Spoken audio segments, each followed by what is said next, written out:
that nothing stays the same in time, in time. Can't love ever, can't forget. What you see is what you get sometimes, sometimes. Gonna show the world tonight, the light that shines inside us. We're against the odds, but we won't give up, 'cause it's our time to shine. Standing in the spotlight, can no one back us down. Destiny is calling high and light. We're not afraid to fight for everything we love. Victory's on our side. Takiki takiki takitao. Takiki takiki takitao. Takiki takiki takitao. Takiki takiki takitao.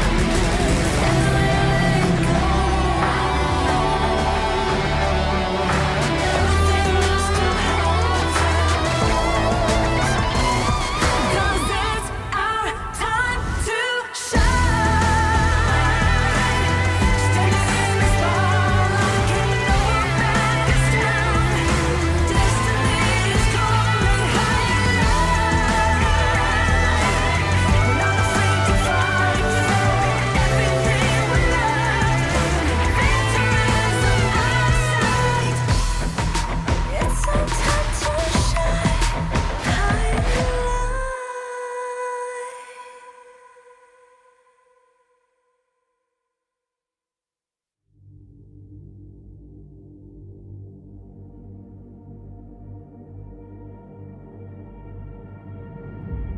I feel it deep, flowing through my blood. Rising up to become someone,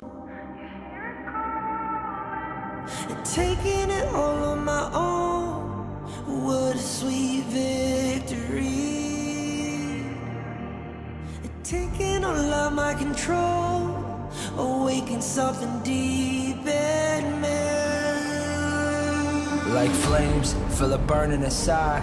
Take a hold in pursuit of the prize. I've been told, ain't no way to survive. Keeping all of this fire that's locked up inside. When this is the time, enter the ring. All those mental chemicals doing their thing. I got flashes of battles inside of my dreams. I was made for this moment. At least now it seems like it's time to come face to face with your fear. Been battling reasons for all of the years, and I learned how to fight them with style and grace no one's ever encountered. You say it's amazing, I'ma come out swinging when they open the gate. Go ahead, call passion, I'm calling it rage. I'm taking what's mine like I already own it. Watch but don't blink, going here to the moment. The sky rain down. Here's to the madness that's all around. Go on, tell 'em who you are, you are, you are. Go on, tell 'em who you are, you are, you are, you are. Here's to the moment, the sky rain down. Here's to the madness that's all around. Go on, tell 'em who you are, you are, you are. Go on, tell 'em who you are, you are, you are, you are. My name is honor, my name is king, my name is champion, my name is strength. Tell 'em who you are. My name is Pentakill, you think it's strange? My name keep ringing inside of your brain. I hear it every night. Here's to the moment the sky rain down. Here's to the madness that's all around. So tell 'em who you are, you are, you are. Go on, tell 'em who you are, you are, you are. Here's to the moment the sky rain down. Here's to the madness that's all around. Go on, tell 'em who you are, you are, you are. Go on, tell 'em who you are, you are, you are, you are. Here's to the moment the sky rain down.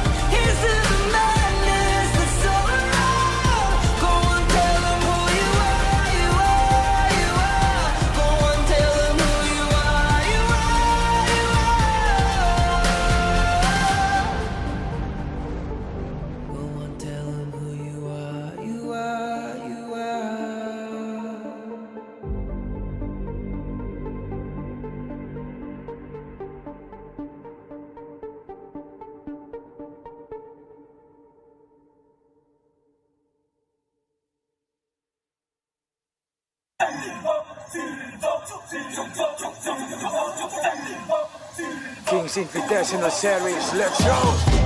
Bertahun-tahun ku ditempa, harap yang karang murka, enemy di setiap langkah, jantan datang mencoba, panggil ku one man army, satu orang 1000 nyali, bel spirit dalam nadi, sini maju ku ladeni. Langkah sudah jauh, mereka pikirku mau mundur dan buang sau. Kehormatan yang utama di puncakku pertama, berdiri hantam balik semua yang halangi arah. Fikir-fikir lagi kalau kau mau halangi genderang perang, sebab bunyi sini hadapi old school tank mentally dia takkan berhenti, bukan instan imitasi. Coba kau lihat sapu cara bermain agak lain dengan strategi yang saya desain. Akulah mastermind di balik kekacauan, satu punchline sapu ku mundur semua lawan. Insting tepurku deteksi ancaman, enemy ku libas seperti Anoman. Show satu pukulan tangan kosong, langsung jatuh runtuh panggil aku Wukong. Masih strong di power hantam lawan yang menghadap, sapu cakar lebih tajam lebih dari kopong pedang. Yang saya incar turawana bukan tata singgah sana, maka wajar apabila dong bilang saya bijaksana. Siapa yang berani mendekat kemari, saya yang kesana atau kau yang kesini. Jutaan kalian pun saya terakan lari, seranganku cepat sulit kau hindari. Dominasi, ku kendali, berotasi ke tiap sisi, ku ambil alih. Saatnya kita untuk eksekusi. For my party, push, push, push, push, push, push. Everybody, move, move, move, move, move, move, yeah, move, move. Saat datang dengan mode brutal, kendalikan setiap titik vital. Damage magic, serang mental fisik, 1000 taktik, kau kalah cerdik. Mau coba jatuhkan sama mana bisa, siasatmu sudah saya analisa. Terdapat selak, gerak, geriku sulit tu dilabrak. Game over, hancurkan semua tawa, kombinasi skill dan power, teleportasi ala Enoku yang LOK. Kau tahu ku tak bisa redam, pula tekadku yang takkan padam. Tu kehormatan yang tak bisa dibeli, saat saya genggam jangan harap kembali. Adu mekanik tingkat tinggi, siapa paling berani, aku paling gigi. Pedang raja yang kuhulus, tebasannya bak angin menghembus. Long life the king, akulah raja, dentuman zira, ini mental baja. Akulah hukum dalam wujud nyata, seni tempurku susah tu kau baca. Y'all better run, I've already won, nowhere to run, your time is done. Tidak bisa kau atasi, berat untuk kau hadapi, kalah pedangku menari, kau balik kanan dan lari,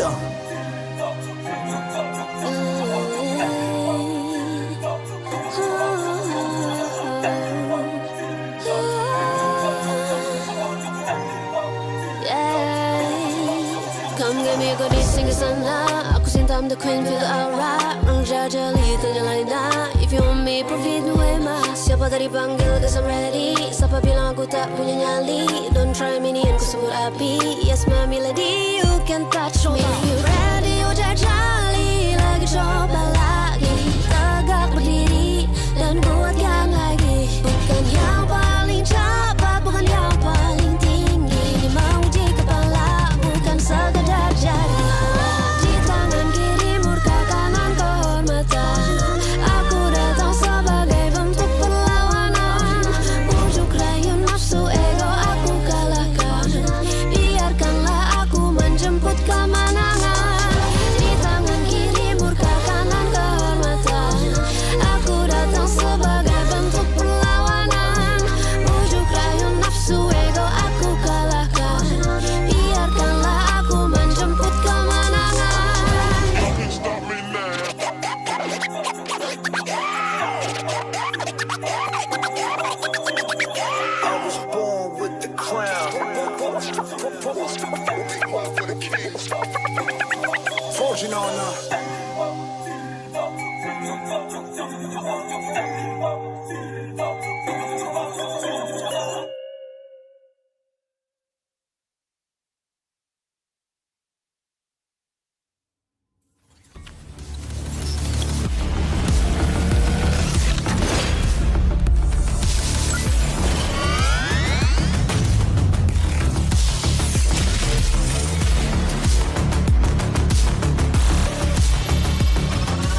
We'll meet again. I'll make sure of it.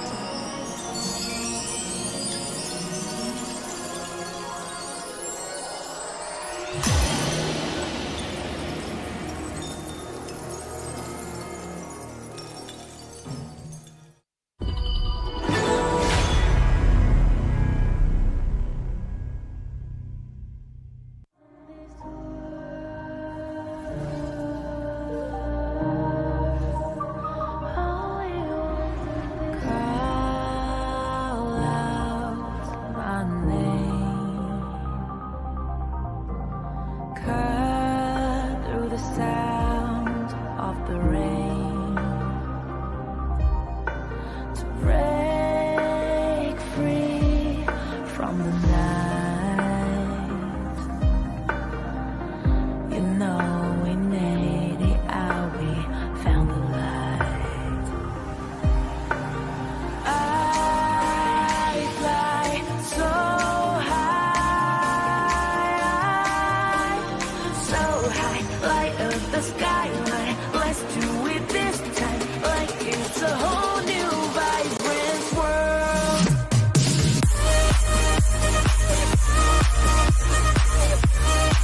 Like we're the only ones in this world.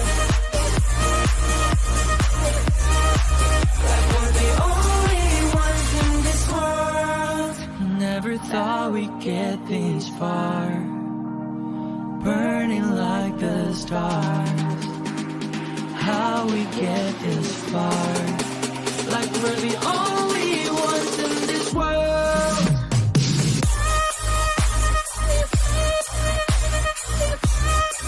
Like we're the only ones in this world.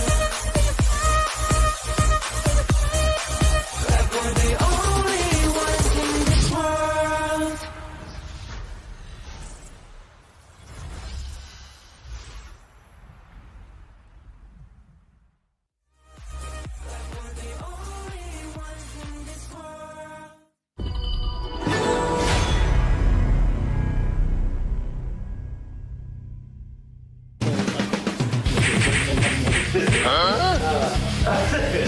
I'll do this. Senko will do this. Hey, this is the hard part, you know? No. 4 minutes left, 4 minutes left. Don't think, just color everything.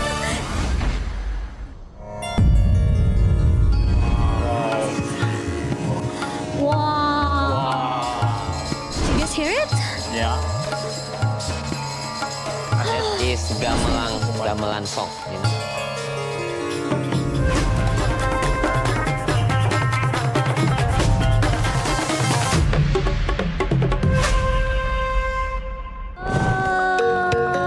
Di Museum Wayang Jakarta. Kita happy banget bisa di sini nih bareng sama Dalang. Boleh mungkin perkenalan diri dulu. Saya Wandoyo. So today you will have a special mission. Your mission today is to color two wayangs, otherwise known as shadow puppet. Anoman, the pure and cunning and the inspiration of Sun Wukong, and Rawana, the powerful and arrogant king of Galengka. But you have to work fast. You have only 10 minutes to color before presenting your wayang. Don't forget to have fun. So are you guys ready? Let's go!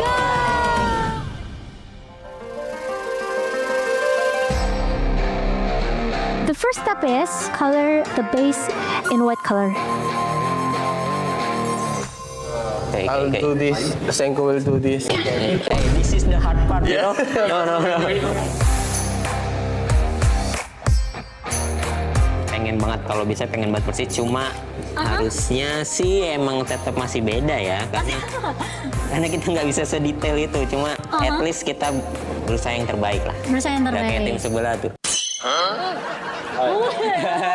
We want to beat them, although we have not favorable odds. We have a smaller brush, but we also did it already.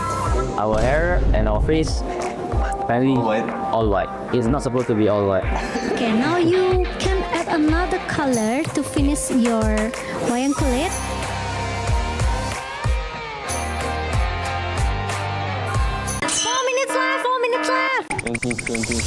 Don't think, just color everything. Just color everything what just she said. Speeding up. The eyes is with the real one. We start from Team A. Let's go. This is the real one and this is their artwork. So what do you guys think? Better than them. Dalang, menurut 1 Dalang sampai gimana? 10. 8. 8. Egg. You got egg. Now, let's move on to Team B. What inspire you guys to color like this? Three Nation and Might together, we try to do something creative. But Nongshim, Black Kiss, and PHK. United as one. Yes. Berapa skornya dulu? Skornya 7,5 ini. We won. Okay guys, that's it. Thank you for Team A. Thank you for Team B. You guys did a great job. Amazing. Thank you Dalang. Now, Dalang will show us his work and we will show him our game. Okay? Okay. Let's go. It's our game. It's our first time to shoot like this contest. Saya dapat belajar tentang sejarah Indonesia. We were coloring 3 nations, 1 table. Itu bagus sih buat generasi kayak gue juga bisa tahu tentang wayang ini, budaya Indonesia juga. Pakai tangan kiri aja, tangan It's kiri. good to experience this, and I'm glad to share this experience with people from all over Asia. Indonesia wayang kulit, I love it much.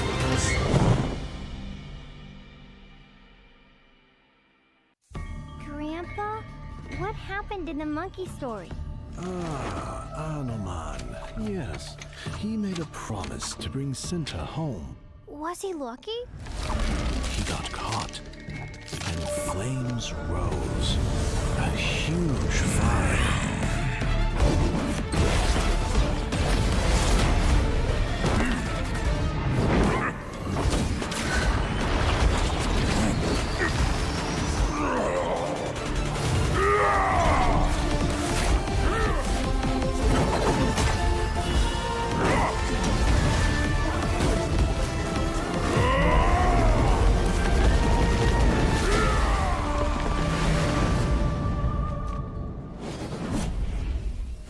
He is a legend. Yes, a man will always admire.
We'll meet again.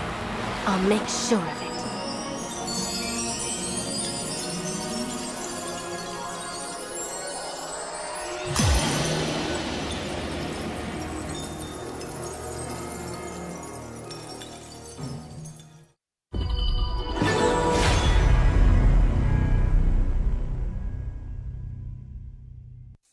Grandpa, what happened in the monkey story? Anoman. Yes, he made a promise to bring Cinta home. Was he lucky? He got caught, and flames rose. A huge fire.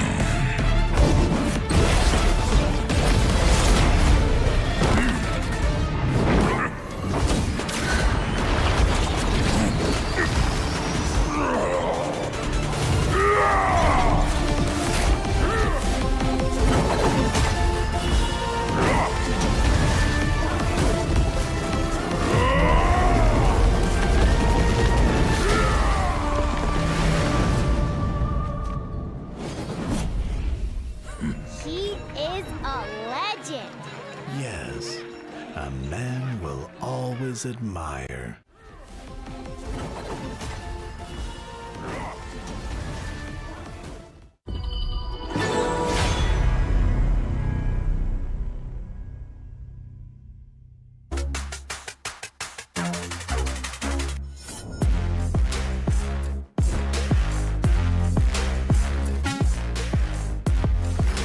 Come on, do your best. Red team has destroyed a tower. Red team has slain an enemy. Your story's already been written down in my book.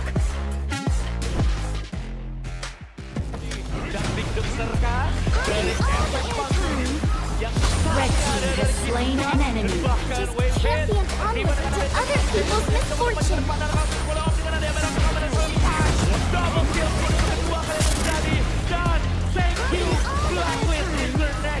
Red team has slain an enemy. Red team.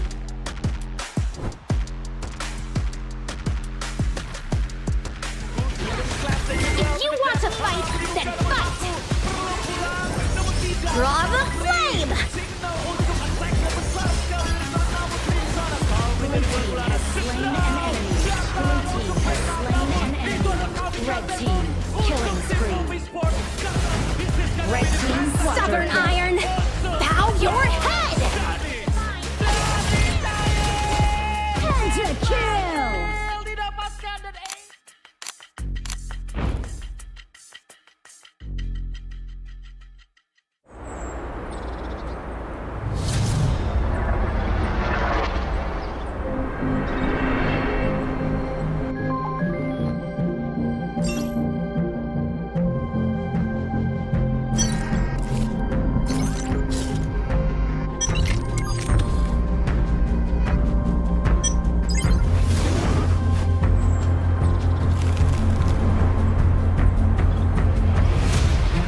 Kami di sini berjuang untuk mempertahankan mara negara dari tahun lepas.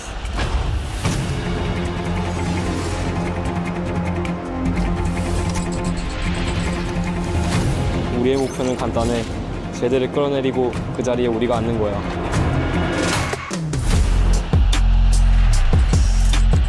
Kapag naaganti na kami, patutunayan namin na kami ang pinakamagaling.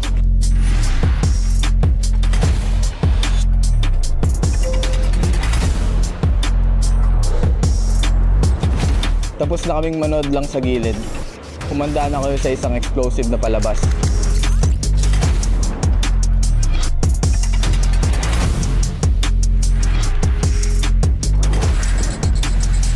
Inilah peluang pertama untuk kita, peluang untuk pertunjukan kepada dunia kemampuan Malaysia.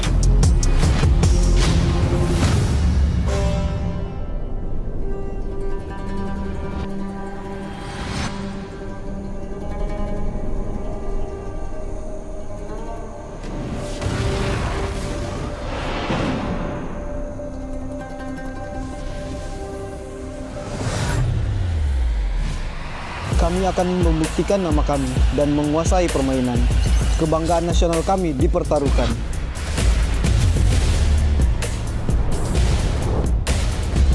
kami kembali, lebih kuat dari sebelumnya. Indonesia punya banyak tim, tapi kita bisa bersatu. Coba ragu sama kami kalau berani.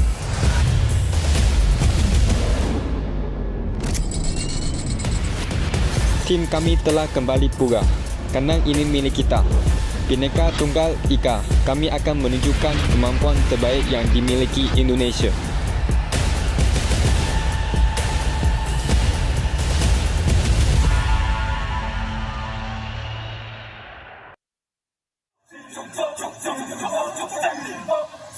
Kings Invitational Series, let's go! Bertahun-tahun ku ditempa, harap yang karang murka, enemy di setiap langkah, jantan datang mencoba, panggil ku one man army, satu orang 1000 nyali, Del spirit dalam nadi, sini maju ku ladeni. Langkah sudah jauh, mereka pikirku mau mundur dan buang sau. Kehormatan yang utama di puncakku pertama, berdiri hantam balik semua yang halang arah. Pikir-pikir lagi kalau kau mau halangi genderang perang sebab bunyi sini hadapi old school tank mentally dia takkan berhenti, bukan instan limitasi. Coba kau lihat sapu cara bermain agak lain dengan strategi yang saya desain. Aku lah mastermind di balik kekacauan. Satu punchline sapu ku mundur semua lawan. Insting tepukku deteksi ancaman, enemy ku libas seperti Anoman. Show satu pukulan tangan kosong, musuh jatuh runtuh panggil aku Wukong. Masih strong di power hantam lawan yang menghadap. Sapu cakar lebih tajam lebih dari kopong pedang. Yang saya incar turawana bukan tata singgah sana. Maka wajar apabila dong bilang sampai jasana. Siapa yang berani mendekat kemari? Sayang kesana atau kau yang kesini? Jutaan kalian pun saya terakan lari. Seranganku cepat sulit kau hindari. Dominasi, ku kendali, berotasi ke tiap sisi, ku ambil alih. Saatnya kita untuk eksekusi. For my party, push, push, push, push, push, push. Everybody, move, move, move, move, move, move, Ya, move, move. Saat datang dengan mode brutal, kendalikan setiap titik vital. Damage magic, serang mental fisik, 1000 taktik, kau kalah cerdik. Mau coba jatuhkan sama mana bisa, siasatmu sudah saya analisa. Terdapat selak, gerak, geriku sulit tu dilabrak. Wah, game over, hancurkan semua tawa. Kombinasi skill dan power, teleportasi ala endoku yang LOK. Kau tahu ku tak bisa redam, pula tekadku yang takkan padam. Tuh kehormatan yang tak bisa dibeli, saat saya genggam jangan harap kembali.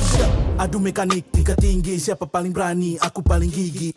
Pedang raja yang kuhulus, tebasannya bak angin menghembus. Long life the king, akulah raja, dentuman zira, ini mental baja. Akulah hukum dalam wujud nyata, seni tempurku susah tuh kau baca. Y'all better run, I've already won, nowhere to run, your time is done. Tidak bisa kau atasi, berat untuk kau hadapi, kalah pedangku menari, kau balik kanan dan lari,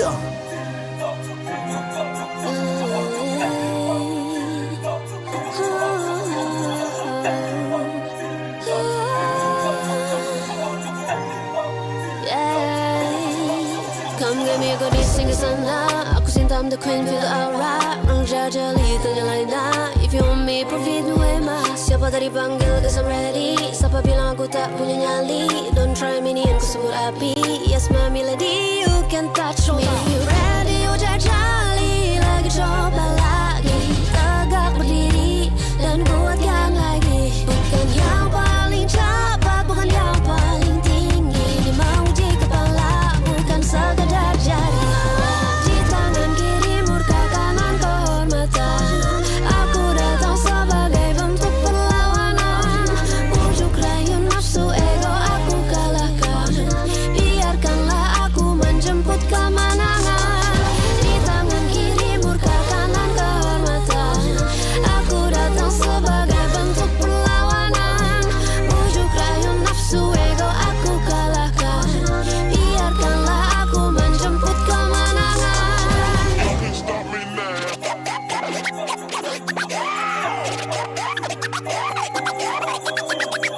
I was born with the crown. Fortune on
Next stop. It's our time. So Showdown.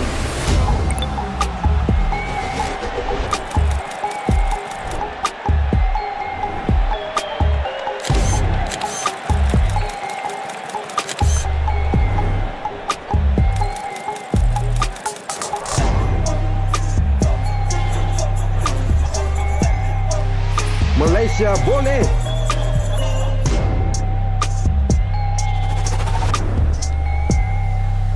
Laban Pilipinas.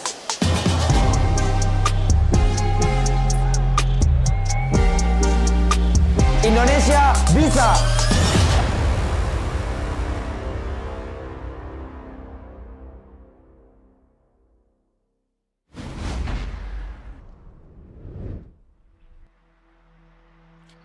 Ladies and gentlemen, welcome. This is the grand final day. This is going to be our last day of this year's Honor of Kings Invitational Season 4. I'm your host and caster for today, Zach Peña. And with me, Saggy. Saggy, the last day of our tournament, how are you feeling? I'm always feeling happy to be able to cast finals of tournaments here. But before we actually go in towards the finals, we have another final in the form of the tri-national showdown between 3 regions here. Beef, emotions, bragging rights are on the line here. Personally, I am from Malaysia myself, but looking at Team Gas, they are not looking too good because they are at the bottom of the barrel, being 3rd place. So I hope that Team Gas, just like the name itself, they have the power, the oomph to really go for the champion here. But without further ado, let's pass it to an introduction video to introduce the teams coming in for this tri-national.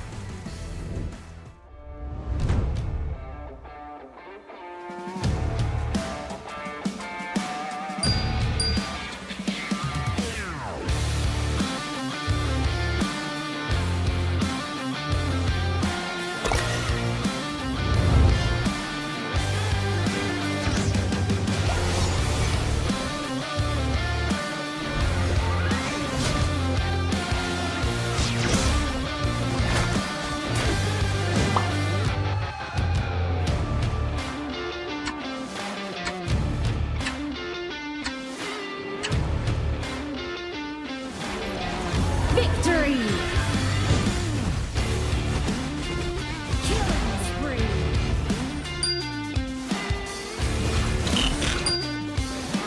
You have slain an enemy! Double kill!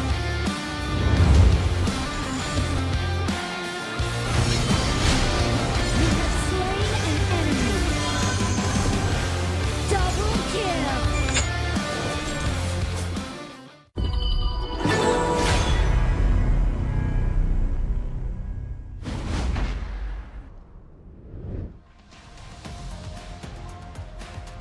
This is gonna be a day full of energy, full of surprises, I am hoping, because the way that the teams are standing right now in this tri-national showdown, they're so close to each other that anything could happen today. Which is true, right? If we look at the score later on, we will see potential storylines with a triple tiebreaker that needs to be settled with the in-game points itself, but this is the rule coming in for tri-national showdown. Number 1, whoever gets the last hit of the crystal, they get the victory. Or number 2, you collect the 100 command tokens, hold for 90 seconds against the 1v2 showdown, and then you claim the victory if you can survive for 90 seconds here. And Isaac, this is the overall rankings thus far for Channel Squad International coming in from Philippines, Team Afgan coming in from Indonesia, and Team Gas, my Malaysian brothers, sitting at the bottom of the barrel. They've been lacking a lot of gas, man. The truth is that they've been lacking a lot of gas. They do not have been performing the way that everyone thought that they would be performing, but who knows, maybe today, one victory could actually change everything. Day 3 was amazing for them. They were able just to get that last hit on the crystal, so they were able to collect those 3 points that they needed. But as things are standing right now, Team Gas is not having a great tournament.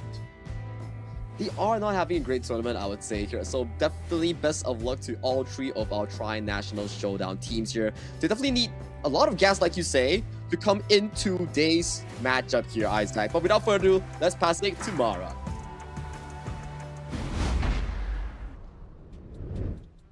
Hello HOK fans, it's time to enter the battlefield. And it's not just any battlefield. It'll be 5v5v5 with your favorite HOK personalities. This is the Tri-National Showdown. How are you guys feeling? Okay, I want to feel the team's energy here. If you feel good, I want you to say HOK. HOK. How about Indonesia? HOK. Malaysia. HOK. So now we're gonna get to know our teams. Let's hear it from Team Philippines. Chano Squad International. They got the angst. And let's hear it for Team Malaysia. We are Team Gas. And finally from Team Indonesia. We are Team Afgan. So now that we got to know our teams, let's hear a few words from them. Team Philippines, right now, you're leading. You're number one in the leaderboard before this whole game starts. What do you have to say about your team against the others? I believe my team is so good because if you lose Indo and Malaysia, I said, terima kasih. Terima kasih, okay. What does Malaysia have to say, Team Gas? Malaysia, they said terima kasih before even winning. Any reply to the Philippines? Terlalu awal untuk terima kasih. Walaupun tim Malaysia win rate untuk kemenangannya sangat tipis. Tapi tak apa, kita akan bagi saingan hebat dan nanti aku akan bilang sama tim Filipina tadi sama-sama. He said that it's too fast to say terima kasih because even though they're in the bottom of the leaderboard right now, it matters is how they end. And in the end, they're gonna say sama-sama or you're welcome to the Filipinos. It's too early. The forecast is too early. But what does Team Indonesia, Team Who Can, what can you say? I will say this is our final fight. Make sure you guys play really well. Don't make me disappoint, okay? Oh, don't disappoint, Sir Pai. Are you gonna disappoint, Sir Pai? Mycophobia. I think we deserve this championship because we have a very good team and they have the strongest player in this universe, and that's me. Oh, the strongest player in the universe, and that's Mycophobia. Mycophobia, how does the strongest player in the universe look like? This Show us. Show us the strongest player in the universe. Ipakita mo. I think you guys drop this. L for? Lose. L for lose. Malaysia, Adam, L for lose. Noel, L for lose. Do you have any reply for that? I want to tell you a truth. Malaysia get into the grand final, but Indonesia and Philippines not. Wow! She has the foresight. Momo-chan, I think you're eager to say something, Momo-chan. Okay, it's okay if maybe Indonesia cannot make it to the grand final for now, but we still have Afgan later. Whoa! Okay, Afgan. That's right. That's very exciting to look forward to later on. And you know, this is time to settle this inside the gorge, rookie, because everyone is so excited. But for everybody watching, let us know who you're gonna vote for. Is it going to be Team Gas from Malaysia, Team Who Can from Indonesia, or Team Chano Squad International from the Philippines? Write it down below. It's going to be very interesting, Amara, for today's matchup because it's going to be 5v5v5. It's going to be chaotic. It's going to be hectic. So we're going to leave it to the players to decide who is going to be the true winner of today. Who will come out on top on the final day of the Tri-National Showdown? It's time to give it to our casters. Lead the gorge.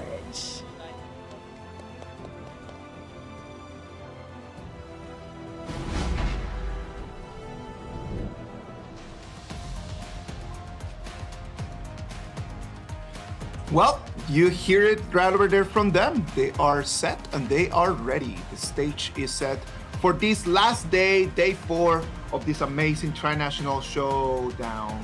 Noel and the people from Team Gas, from Team Malaysia, they're gonna try to come from third and then just be able to clutch that first place. Yeah, hopefully Mr. Aleph is going to bring them home that victory that they really need to pull in the scores. But standing in front of them, Channel Squad International, led by Mr. Channel himself. So that's going to be a very strong contender here. But the home ground advantage always falls to the hands of Team Indonesia. Team Afgan, led by Surapai, Mulmachan, Wankiri Choke, Abang Ruli Choke, and Mika led here. So for these 3 teams, you saw how heated it was back on the stage with them throwing left and right punches between each other with those taunts right there. I love Mycophobia ones the most. It's like, what's in my pocket? That's an L for you guys. I love when people just really take this seriously and this serious, right? Like, because at the end of the day, the one thing that we're looking for is regional pride, man. It's at the end of the day, like, you are here to represent your region, and at the end, everybody wants to be part of the strongest region out there. So all these players in here, they're going to be playing today, trying to be able to be called the strongest among them. I mean, it's the first ever edition of the Tri-National Showdown in a international event.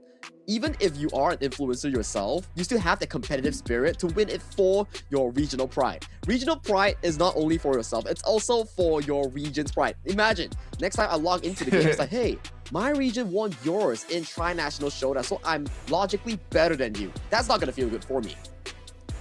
Well, I'm telling you, man, like, if my region one day gets to make it to the Tri-National Showdown, I would be very hyped and very happy to try to support them. So I can imagine that everyone right now from the Malaysia, from the Philippines, from Indonesia are really looking forward to that. The one and only Cat on your cameras right now. Yeah, what a legend here. He's always coming in from multiple of these events. Last time we saw him in KWC, we saw him in just last year, and right now, although we casters are not there, we're seeing him on our screens this time in Jakarta, Indonesia for KIS Sport. But talking about Tri-National Showdown, we do see a trend where farm laners, marksmen, and mages seem to be really important in some of these drafts, paired with sufficient tank lines to really go in to push up for the teams. Well, man, like, it is very difficult when you have to attack and defend at the same time.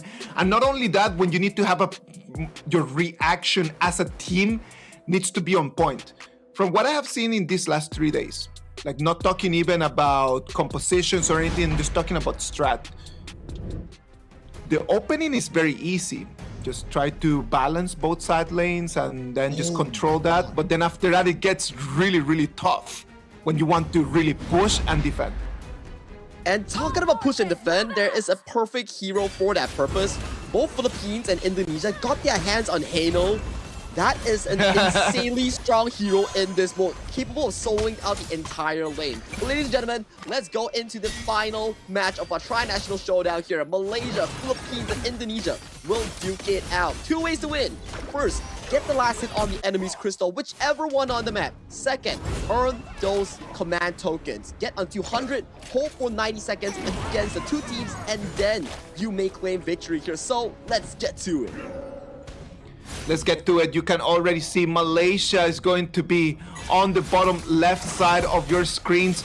Remember that if you look at the mini-map, you will be able to see one team in blue and the other 2 teams in red, but that's only for you. Everyone else in-game can already see everything easily and clearly. You can see Team Malaysia right now trying to take on over there on the turrets of Team Philippines.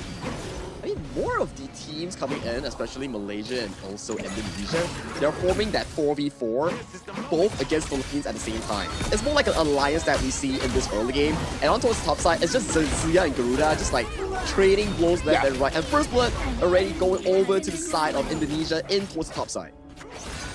Remember that just taking in the kills is going to be extremely important so you can collect more of those commander tokens.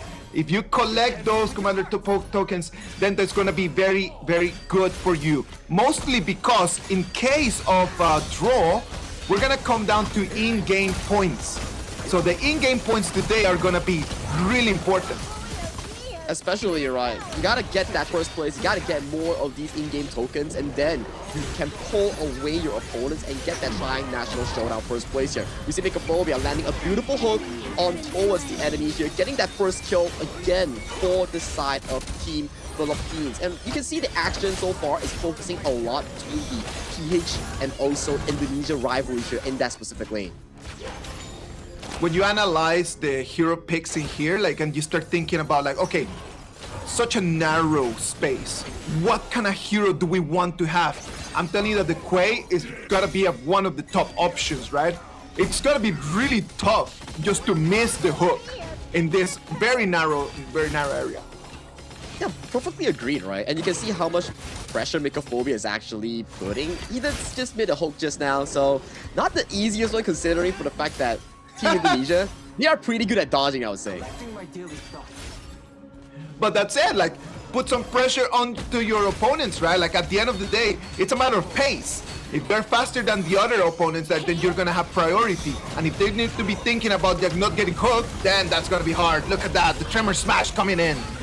Yeah, Spartanker there. Look, Mamusa just entering the fray, getting back-to-back kills, picking up those commando tokens here, and with that kills coming in towards the bottom side, Malaysia putting so much pressure on towards the first tower of the side of Philippines.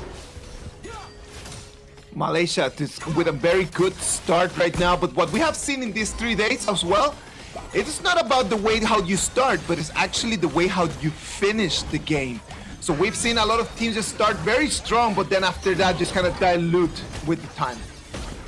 Perfectly said, right? Like, we've seen before, like, okay, first team to hit 100, but if, let's say, the second and third team are trailing very closely in terms of score, you'll realize, like, oh, it's not gonna be that easy to hold for 90 seconds, and you will get immediately overtaken in terms of points. So, for Malaysia, if you want to keep inside of this tight scoreline, you gotta push further, get more of the score, make sure that you command a larger lead going into that first 100. I just love how really focused Team Malaysia has been over here, like at the bottom side of the map, just to push onto Team Philippines, forcing them to go into the defense, just divert their focus from taking the coins. And as long as they do not take the tokens, that's going to be good for them. Right now, Team Malaysia with a very narrow but solid advantage. Yeah, I mean, it's like a 4 points advantage here. Still early on in towards the game until we pace on that first 100. But in terms of lane pressure, that bottom half of the map, already losing that first tower from the side of Team Philippines, that's definitely going to put pressure on towards them later on. You can see the very obvious alliance coming in from Malaysia and Indonesia. That top side has practically no one there, no one whatsoever, just minions brawling for a neutral wave. And on the other side, Indonesia and Malaysia just casually ganking up on Team Philippines. I think that before the game, they just told each other, you know what? At the end of the day, you're second, I'm third. What about if we just gank on top on the first place? It's gonna be either you or me, but it cannot be them. That simple. That's simple, right? We can't allow Philippines to take over in the Indonesia region. I think that's definitely the discussion that both Team Malaysia and Team Indonesia actually had. But we can start to see both teams just slowing down the game pace here, picking up the farm that they really need. That's Zia damage coming in from Noel. She's already level 17 on the Divine Enforcer right now. Ooh, well, look at that. The Burning Spear arrow is going to come in. It's going to make a contact. And Agoto is going to be falling to that. Right now, Team Philippines trying to find a way how to get a little bit more oxygen because they're really being suffocated on both areas. Yeah, bottom side as well. Just look at Team Malaysia. Where's the contention coming from the side of Team Philippines here? They're just getting bullied. They're just getting choked out slowly here. We see really just like 1v1s onto his top side, and a lot of these pressure coming in from Philippines. It's mainly being sandwiched by both teams. Well, they have to be. Like, right now, Team Malaysia and Team Indonesia, they cannot let Team Philippines just take an easy win. An easy win is something that's not gonna work, it's not gonna go. Tremor Smash one more time, the annihilation comes in, but it's gonna be either one that is gonna survive, but not for long enough. Yeah, it's so difficult here. When you have 10 players versus 5, when you have a 2v1 scenario here, top side is on fire, bot side is on fire, the manpower distribution is just not enough coming in from Team Philippines here. And with that, you can start to see Malaysia climbing up the lead slowly here, currently leading with 33 command tokens against their significant others here, which is Indonesia and also Philippines. But Sagi, imagine that you're the coach and you start seeing right now that you're being ganked on both ends. You're being ganked on the left, on the right. Like, you do not have priority in none of those lanes. What do you do? What do? You find the perfect hook coming in from Makeophobia to remove Team Gas Market here. Very good one coming in, and he, although doesn't get out, at the very least you remove the tower pusher coming in from the side of Malaysia, giving you more room to breathe for late game here. You can smile now, but later on when they make a comeback with the anal, maybe that's the potential comeback factor that Philippines really needs. Right now, they just made the call. Both Team Malaysia and both Team Indonesia, 5v5 on both ends. They know that if they attack the same enemy at the same time, it's impossible for them to defend both angles properly.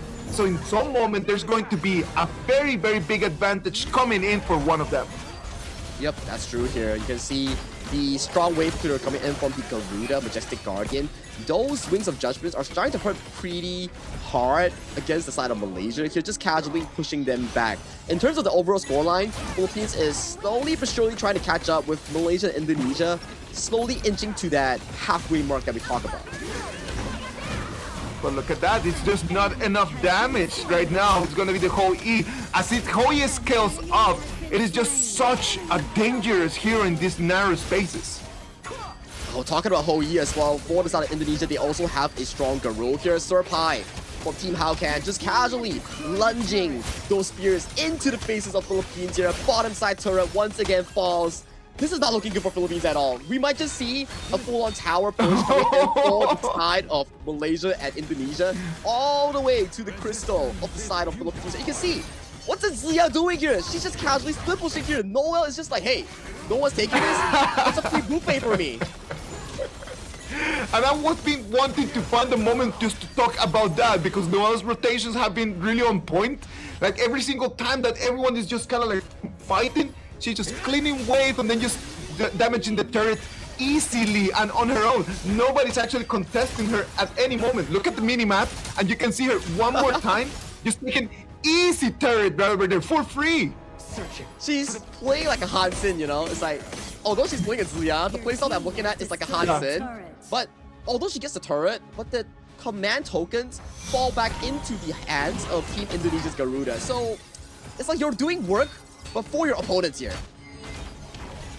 That is one thing that we need to be very careful about, right? Like, because the turrets are gonna give the tokens, but it's gonna be the tokens are gonna be for whoever that collects them. Correct. It does not mean that because you destroy the turret that they're gonna be yours immediately.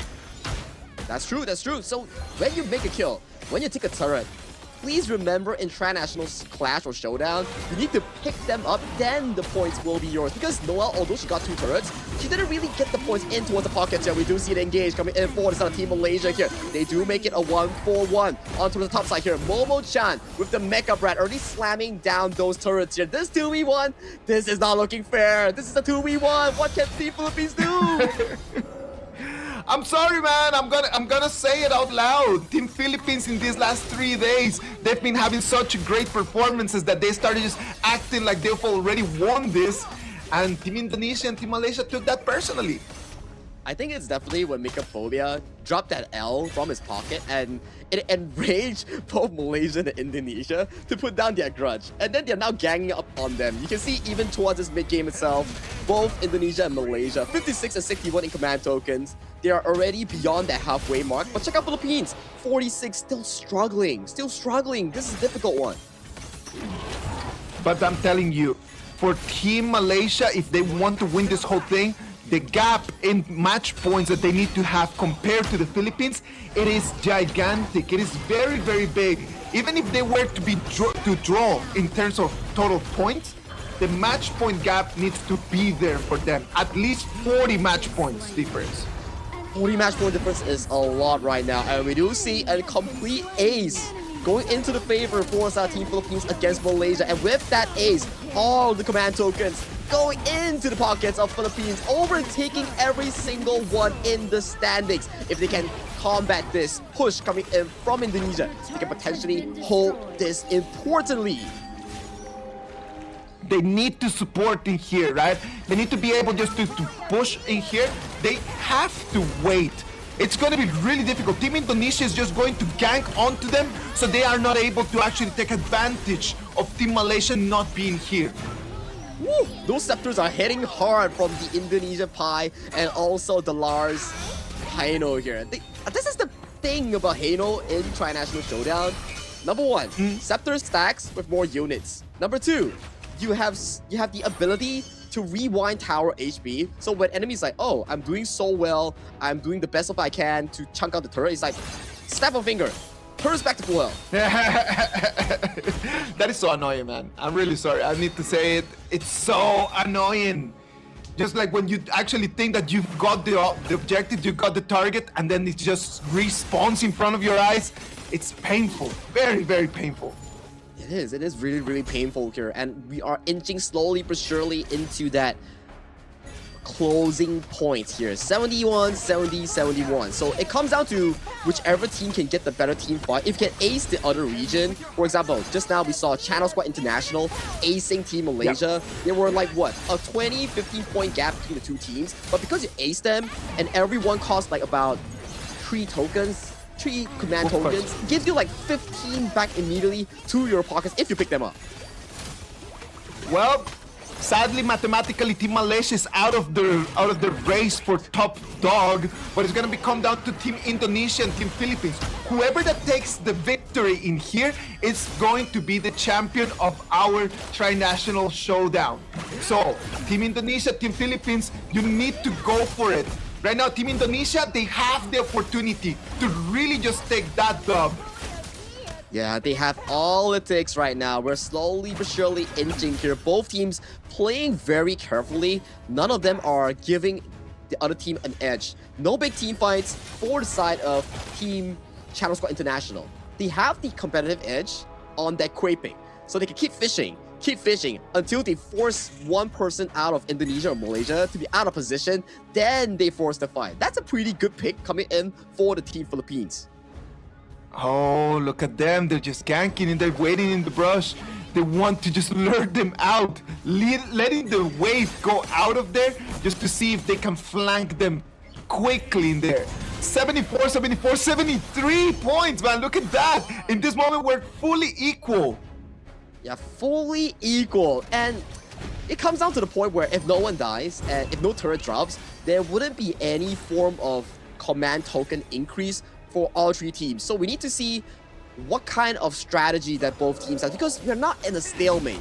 Both teams waiting for Channel Squad International to path out. But Channel International Squad is like, okay, top side we don't see anyone. In our own lane we don't see anyone, so they're definitely camping for us. So they're like playing it chill, just chilling in front of their base, waiting for someone to make a misstep. Now nobody wants to move right now, but some, like, you gotta admit that Team Malaysia with the super minions, they're gonna be very helpful to them. Be careful in there, they've gotta jump on you. It's okay, good wave clear coming in from the Divine Enforcer there. Universal Law immediately clearing the entirety of the wave. So the rotation coming in from the side of Team Afgan, completely neutralized from the side of Team Gus. We get to a moment where it has been like this already for a while. We're gonna hit the 16 minutes mark right now. I think that this is gonna be like the longest match that we've had in these 4 days. So we're already like in a different moment of the game. Like right now, nobody wants to make the mistake, and that's why very few things are happening. They're just letting the waves just clash, and they're just waiting to see exactly who is going to just show a little bit of a mistake. One mistake, being aced, and that's gonna be it. Ooh, that's the mistake they're talking about here. Good hook on towards the Malaysian Liempo here. That is 1 kill in the side for Microphobia. He's definitely one of the MVPs that we need to highlight for the side of Team Channel International. He's been hitting mad hooks in this game. Look at that, the flash comes in, but it's going to be the fireball in front of him that's going to stop him on his brakes. It's not looking easy here. Hooks after hooks after hooks. First one landing on towards Team Malaysia. 2 back-to-back ones landing on towards Team Indonesia. And with those command tokens landing in front of you, 10 more tokens, 10 more points going in the favor of Team Philippines already. 83-10 in lead against their opponents. Look at that, Team Indonesia, they realized that they cannot beat Team Philippines in that specific spot, so they decide just to return and try to redirect themselves to try to attack onto Team Malaysia. They just need to win. It doesn't matter if it's against Team Philippines or if it is going to be against Team Malaysia. What Team Indonesia needs to do is just to get that last hit. As we are right now just approaching quickly the mark of the 100 points, Team Indonesia, they want to have a little bit more of an advantage. I think teams have also been starting to shift up their strategy. They're like, okay, we can't really walk up and stand in these bushes when there is like a Quay and also like a Hano lurking around for our team channels for International. So they're like, okay, enough with the PHMY collaboration. Let's break that bond and let's start pushing these side lanes here. Look at that, the fight starts one more time. It's going to be Team Indonesia against Team Malaysia. It's going to be the Liampun just tanking in so much damage. He's going to be able to survive to that, so there's not going to be no tokens available for Team Indonesia to collect. Look at the gameplay coming in for Team Philippines. They're like, okay, that's they are it. having fun. I'm not doing nothing. I'm not doing nothing. I have the best defense in the game system, hypothetically. Garuda, Hano, Hoey, Marksman, and Angela, and then they have like a Quay. If like, you want to face check me, I'm gonna hook you inside, and those tokens are gonna fall in my own doorstep. So they're like, this is the farming simulator. We're just sitting here waiting for you guys to duke it out. I'm telling you, man, like, even though this might be for a lot of people just like a show match, but for a lot of them right now, this is a matter of pride. And if Team Philippines decides to just play that strat right over there and they just camp around the crystal, well, so be it. It's a matter of trying to win at the end of the day. And we see the Team Indonesia pulling off the aggression here, utilizing Mecha Brat's spells here to stun the turrets here. We see Travis Smash getting onto 3 different members coming in from the side of Team Howcan. That is 1 kill going in towards the favor of Team Malaysia, making it 2. And right now, they regain the lead in this tri-national showdown here. And with the blunder coming in from Team Indonesia, Channel Sport International take the lead, and they are pushing for yet another tower. Oh, look at that. They decided just to stop camping, and then right now they're just pushing in with all of the gas that Team Gas has not had. Right now, Team Philippines are pushing forward at 100 kilometers per hour. 99, one more will separate that to the 100 score, and it will trigger the final showdown moment here. Team Indonesia fighting desperately, wanting to hold this final line. That turret is going solo, but onto the crossback here. The LAR, 1 versus 5 against the members of Team Malaysia here. They have already taken down the LAR onto the crossback here. It's a base race between the two teams. Indonesia is trying to defend the base against the Filipinos here, while Malaysia are going for that backdoor in towards the bottom lane. Ah, this is Philippines against the world. This is Philippines against everyone right now. Ladies and gentlemen, look at that. We are already over the 100 points. And that right now it's going to be 70 more seconds to see if they can hold. They need to hold 60 seconds until Philippines claims victorious right now. Bottom side, we see Noel going in for the push. There is no sight of any single Philippines member alive to defend this final matchup. The turret is going so low. It depends who gets this last hit. Is it gonna be Philippines? Is it gonna be Malaysia? But Malaysia taking over the lead, and right now it's a 2v1 in favor of Philippines and Indonesia. Oh, look at that. They started fighting against each other, and the crystal just being exposed in there. They need to be right now really focused. 27 seconds for a Philippines victory. No, it's not, because the points, Malaysia has already overtaken that point lead right now. And already a 15 seconds countdown here. Not sure if this is correct. Malaysia is in a 2v1. They need to hold this and potentially 10 seconds. override the storyline. It's so close. It is so close, and if it is gonna end like this because of the point difference, it's gonna be Team Philippines that is gonna take the final dub. Look at that. It's gonna be Team Malaysia winning the game in here, but it's gonna be Team Philippines at the end. It's gonna take the crown, I believe.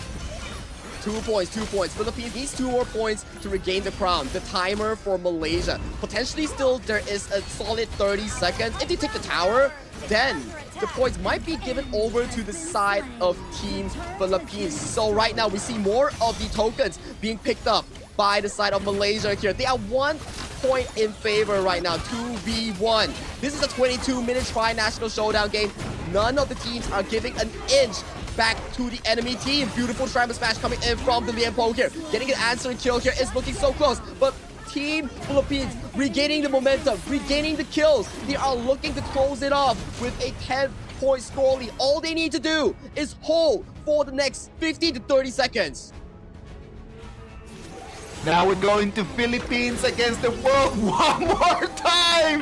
Look at that. If you're not entertained, I don't know what else do you want from life. Look at this. It is coming and going in all different directions. The Philippines right now are trying to run away because it's the Indonesian team, the ones that they're on the attack right now, Sagi. Yeah, beautiful knockup here coming in from Noah Ziliak here. Deep tokens, still not enough.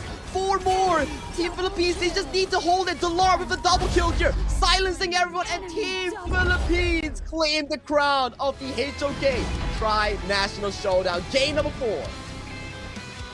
Game number 4 goes to Team Philippines. Look at that. Channel Squad International are going to be the winners of this Tri-National Showdown. Congratulations to Channel Squad International. And if we check back the overall score coming in for today, Channel Squad International sits comfortably at first after this decisive win, pushing them to 10 points. And this also ties Malaysia and Indonesia, but due to the fact that the in-game points coming in from the side of Indonesia is way superior compared to Malaysia, this is all it has to be written. Channel Squad International claiming victorious in this Tri-National Showdown with no competition. I do believe that Team Philippines, when you start thinking about these 4 days, seeing them in retrospective, they were the most stable, I would dare to say. In no moment they looked like they did not have a strategy. For me, Team Philippines, they came in today, they looked in some moments like they might lose it, but it was all part of the plan. It was all measured right over there. You can see them, they are elated, and they know that they're bringing the pride back to the region. It's a stressful one as well, right? They started the game 2v1, constantly being pressured by Team Gas and Team Afgan, and in the final few moments, the Quay played super well. I gotta say my personal MVP for this specific match has to be Mycophobia on that Quay. He's just pulling in these kills, getting everything for the side of Team Philippines while going in a 1v2. Everything fell in line for Philippines from draft to execution. They did so well. One of the fun things about this Tri-National Showdown is the fact that the chaos that you can see around. It's just 5v5s every single minute. So if you look at this and you analyze it, it's been 23 minutes of constant fight. So for those of you who like hands, this is the mode that you want to be playing. It's just fighting. It's just fighting, and when you pace through that 100 points, you gotta start being strategic. That's why we see, although Philippines was losing like in the early game, they utilized the hero advantage of Mycophobia on that Quay, getting constant pickups. You hook the enemy to you, and then you kill them, then they drop the command tokens. That's how you get a sizable lead coming in from a deficit. Wow, man. This has been a great way to start the day. Look at them in the moment of the victory. They just go out, they just start hugging each other because this was such an entertaining game to watch. Team Gas on the other side, Team Afgan, thank you very much for being here. Thank you for participating. At the end, only one team can wear the crown, and that's gonna be Team Channel Squad International. Well, this is the current ranking of this specific game, not the entirety of the rankings here. So for this specific game, Channel Squad International claims victorious in game number 4, having 3 points into their new addition later on. 127 in-game, being able to hold that 90 seconds timer here. Team Gas came in second, and Team Afgan came in last for this game. So this will add in towards their total score later for the match rankings. when you see this and you actually see how China Squad International with 127 points, they're going to be ranked first place. Then there's going to be a draw in between Team Gas and Team Afgan, right? But the problem in here is that Team Gas did not have enough in-game points in day 1 and day 2, and the gap in between them and the rest was so big that even though they're going to take second place of this one, I can imagine that they're going to end up ranking 3rd at the end of this whole showdown match.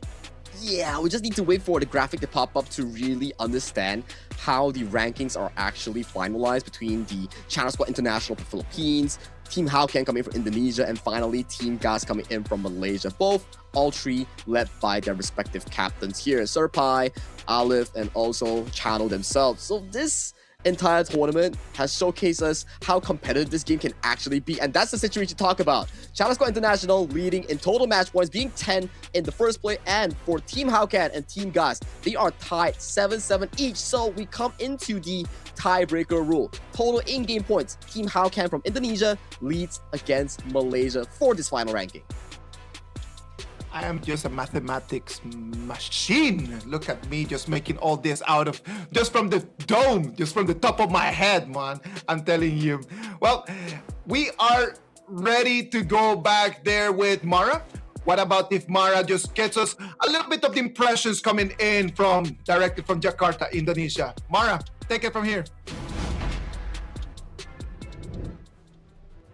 Rookie, that was so exciting. And now that we've seen the updated overall leaderboard, it's time to award our teams.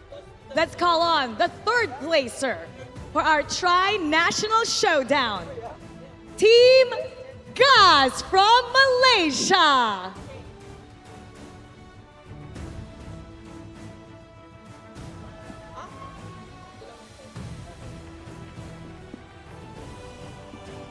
To present the awards, we may call on Mr. Che Shi as the publishing lead of Honor of Kings Southeast Asia, Level Infinite, and Tencent Games.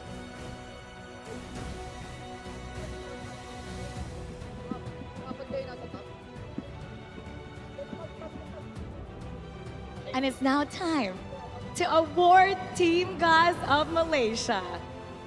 Noel, Adam Spark Tanker, Ayla Anik,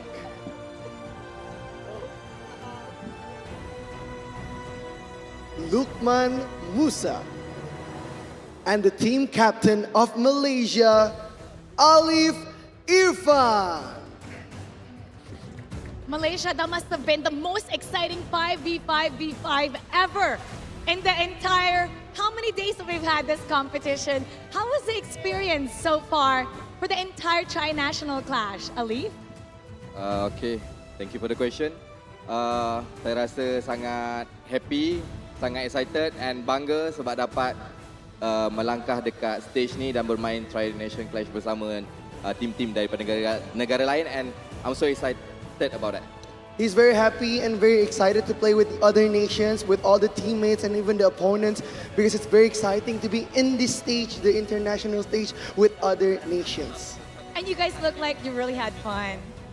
Yes. How was the experience for you guys to participate in the Tri-National Showdown and against your rivals, the Philippines and the Indonesia? Was it exciting? Was it difficult? Tell us about your journey.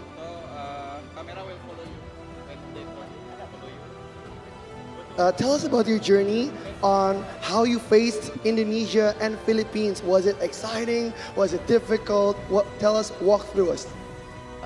Perjalanannya semangnya sangat susah bro awal. Lagi buat 2 hari yang pertama. Tapi akhirnya kami dah mula dapat dia punya rentak dan sebagainya. Cumanya mungkin 2 days late untuk betul-betul mempraktikkan semuanya. Tapi kami semua bahagia dan bangga dapat mewakili Malaysia sekurang-kurangnya di sini. He said that maybe for the first steps, the first 2 days was very difficult because he needs to catch up very fast. But it was very fun and it was a very, very fun journey. And to be in this stage representing Malaysia, they are very grateful to stand on this as Malaysians. And we are so grateful for everything that you've shown. Now let's take a photo op. The photographers are right in front of us. Photo op with everybody. And Indonesia, let's give Team Gaza of Malaysia a big round of applause. Thank you, Team Gaz. You may now go back to your position. And now we're going to be calling on, go ahead. We're going to be calling on our second place, Team Afgan from Indonesia.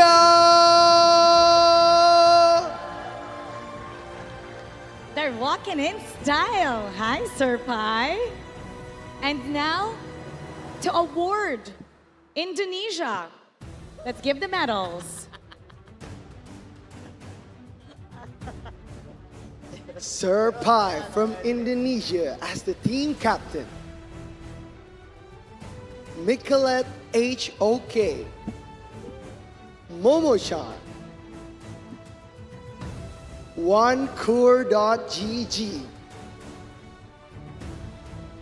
And Abang Rule HOK. And let's take a photo op. Give your best smile. This is Team Who Can. And who can have a better style than Indonesia? Sir Pai, tell us about how everything was. I mean, you went to 5v5v5. It looked like it had so much fun. What did you like the most about this game mode, the Tri-National? I think when you defense the best, I think it's part most fun for this game. Did you feel crazy? Did you feel so chaotic? Because Yeah. it was so back and forth. In fact, we weren't sure who was gonna win because at one point everybody had a lead. Yeah, obviously we just played 4 days. I think it was a close game, really close game. Really close game. Were you screaming? Because we were screaming. Screaming inside. Screaming inside. But Momo-chan, can you give us a message for the fellow content creators in Malaysia and Philippines for this wonderful event? A message to all the content creators that have been participating in the Tri-National Showdown? Yeah, it was a good game.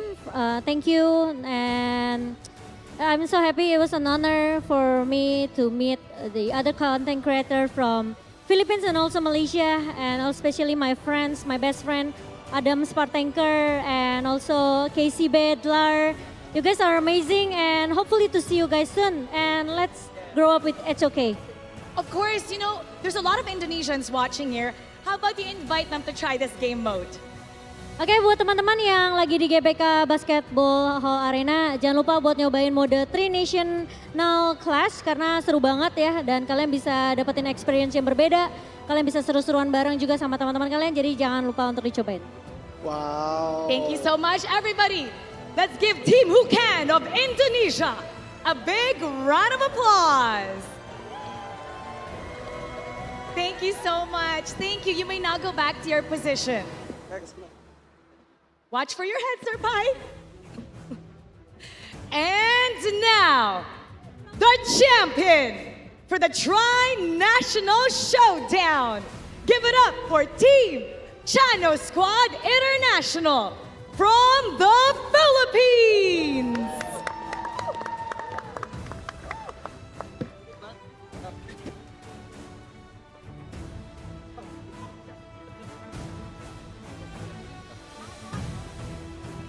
What an amazing win from the Philippines. They did very, very well in this tournament. Chano, what was your strategy to win your match against both of your rivals? Is it your handsome face, your glasses, or your beautiful hat? All of them, Indo, Malaysia, all of win for me. They're all win. They're all winning. Yeah. Pero ano nga ba yung nagpapanalo? What made you win? Was it your good looks? Was it the glasses? The hat? What is it about Chano Squad that makes you so good? For my handsome face. For your handsome face? Yeah. Okay, how about look into the camera and then take off your glasses slowly. Show everybody this handsome face that we're talking about. Oh my gosh. Oh my gosh, Chano! Chano! Whoa, Look at that. ganteng! Ganteng niya! Na na na na na. Chano, I had goosebumps. You see this? This is goosebumps. I feel it down my spine. This is so amazing seeing the best looking person here in the Tri-National Showdown. Eto, tell us about your experience, guys. Because you got to compete with the most influential personality for Honor of Kings. How was that like forming a bond with them, friendships with them, and fighting with them inside the game mode? Para sa akin, napakasarap sa pakiramdam kasi talagang parang sobrang competitive namin and then yung mga kalaban is so friendly lang. Then just want to shout out my girlfriend right there. She's supporting me since day one. Message, say something to the girlfriend. Hi babe, thanks for supporting me and I love you. Ooh. Wow. Love is Ako in the air. cinta kamu. Ooh, he said, I love you in Bahasa. He's saying also that it feels really good inside to be able to play. It was exciting and all the other creators are so friendly. So this is really a unique experience for all of them. It will be a very unique experience indeed, Mara. And KC, a message to the two teams that will be fighting on this grand final. It's going to be Nongshim and Nova Esports. Are you going to give a message to them? I want to say good luck to Nongshim and Nova. But yeah, I support all and I support Nova. Let's go Nova! Let's go Nova! So you're rooting for Nova. And you know what? It's not done yet because you need to get your medals. It's time to award Team Channel Squad International of the Philippines. This is your first place medals.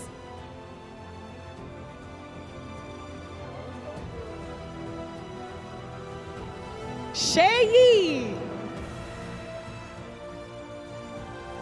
KC Bay, Dilar, Mikophobia, the lover boy, and the very handsome Channel. Congratulations. Let's take a photo. Give us your best smile. Hold your medals.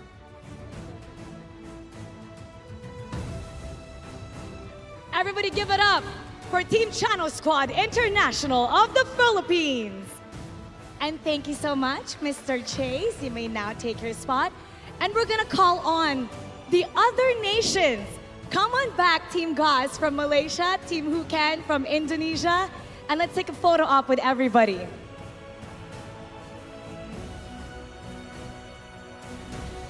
So this is where all your favorite creators meet in the Tri-National Showdown. 5v5v5, and everybody from different nations can compete against each other in this game mode. All you gotta do is try this 5v5v5 clash. Let's take a photo with everybody. Give us your best smile.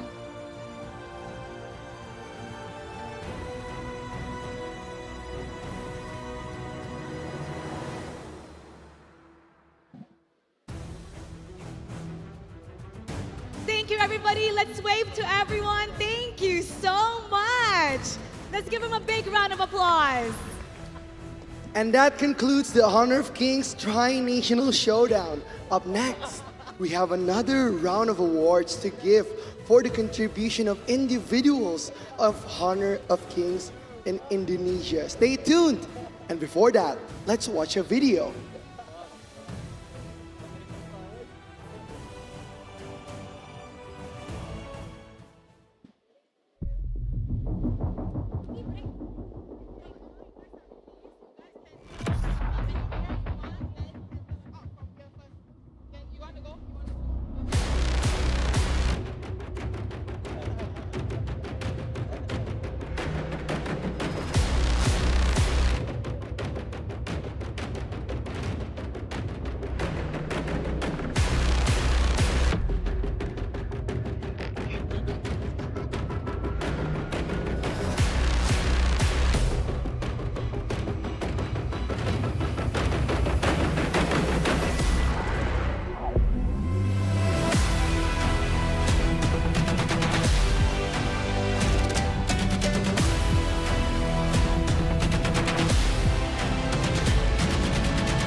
back to the final day of the Honor of Kings Invitational Season 4. Today, we also award the players and creators who have made a positive influence for Honor of Kings. For the first award, we have the KIS4 Highest Star Value Pro Player Award, where we recognize the efforts of our pro players in increasing their team star value rankings. And now, for the third place, congratulations to Senko from Kagendra. Senko from Kagendra is our third place for the KIS4 Highest Star Value Pro Player Award. May we now call on Mr. A.G. Cat as the Honor of Kings Global Esports Culture Ambassador to present the awards.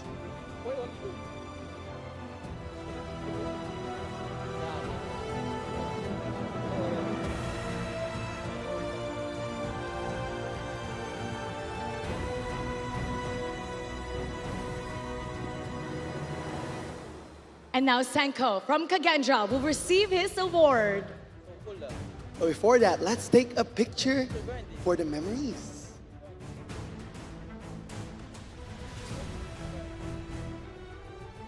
Senko, thank you so much for your contribution. What would you like to say to everybody and Honor of Kings as well? Yeah, thank you for third place, but enjoy the grand final and Afgan singing. Congratulations. Congratulations. Thank you so much, Senko. You may now take your spot. And now, for our second place, for the highest Star Value Pro Player Award, goes to Zan from Kagendra.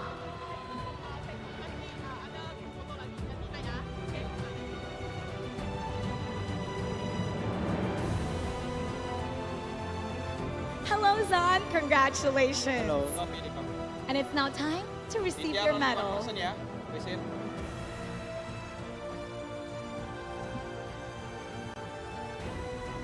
Congratulations, Kagizaan. And do you have any words for your family, for your fans, for the people who have supported you throughout your career?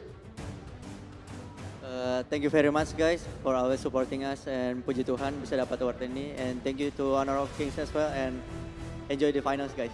Wow, he said thank you for Honor of Kings and thank you for all the support. Thank you very much, Zaan. You can return to your seat now. Thank you so much. And now, our first place for the KIS4 Highest Star Value Pro Player Award goes to Chami Won from Blacklist International.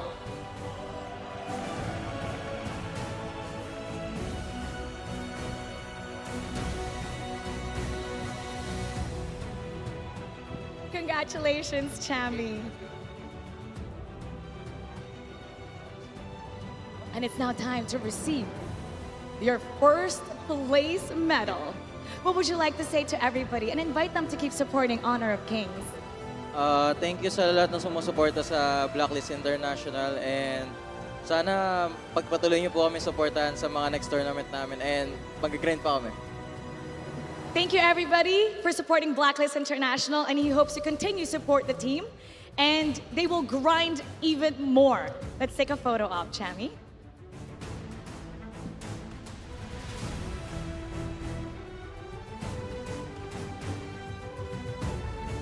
Thank you so much, Chami. Thank you. Thank you very much, Chami Won, and thank you very much, AG Cat. You can please return to your seat now, and we are gonna call out all the winners of today for a group photo, Mara. Once again, we'd like to call back all the winners. Come back on stage, Senko, Zan, and Chami.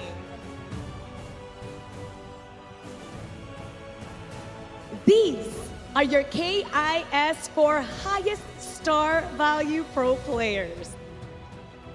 They've received the award for their grind and effort in the game we all love, in Honor of Kings.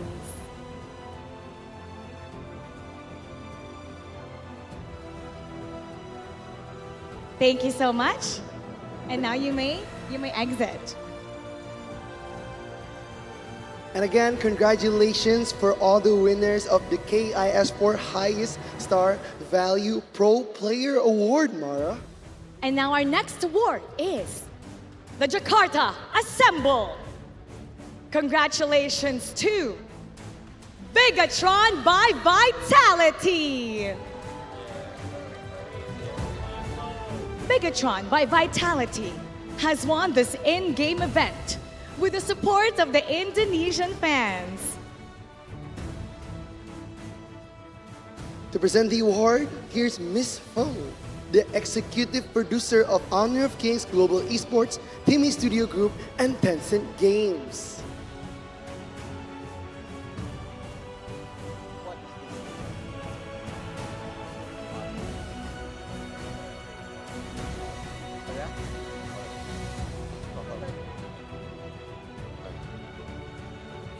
Thank you, you are so adorable. Thank you, let's take a photo. Show your best smile, thank you.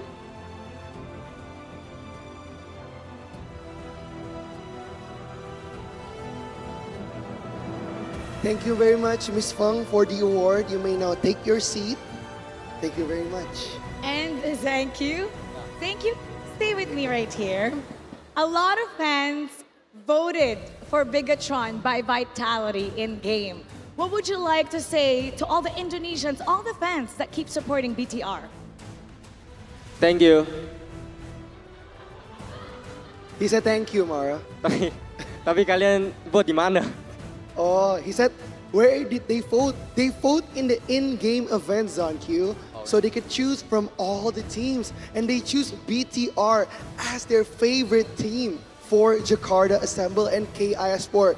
Any message of appreciation for the support? Thank you, thank you. Yes. 2 thank yous. Thank you very much. 3 thank yous. One more word? Another one, another one.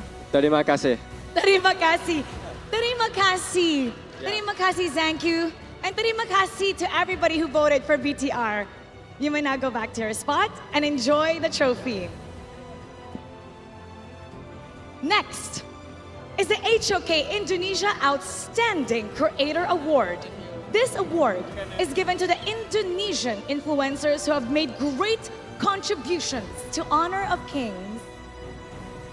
Congratulations to the following creators of Indonesia: Abang Rule HOK, Binks, Boots, Gebas Hemo, Jenna HOK, Cadence HOK, Kaneki Imun, Lihan, Mikalet HOK, Momo-chan, One Kur HOK, Rio Ramdani, and last but not least, Sir Pai.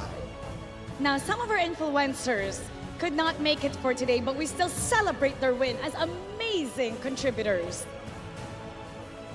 It's a very, very amazing award day for you guys. But to present the award, let's call Mr. Dean Huang for the game producer of Honor of Kings, Timmy Studio Group, and Tencent Games.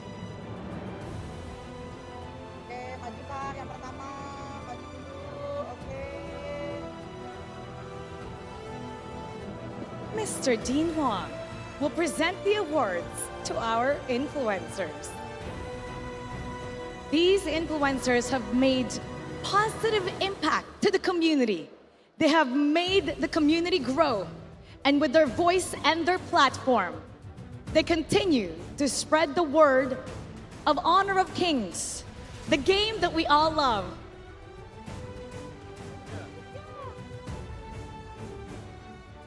Congratulations to all our creators.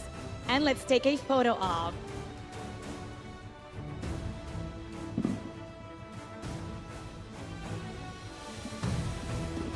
One more, give us your best smile. Everybody, let's give our influencers a big round of applause. Thank you so much. And Mr. Dean Wang, please stay with us on the stage because I hear that you have some very exciting news that you're going to share with us. And now with that, the stage is yours. Thank you. Hi, Honor of Kings fans.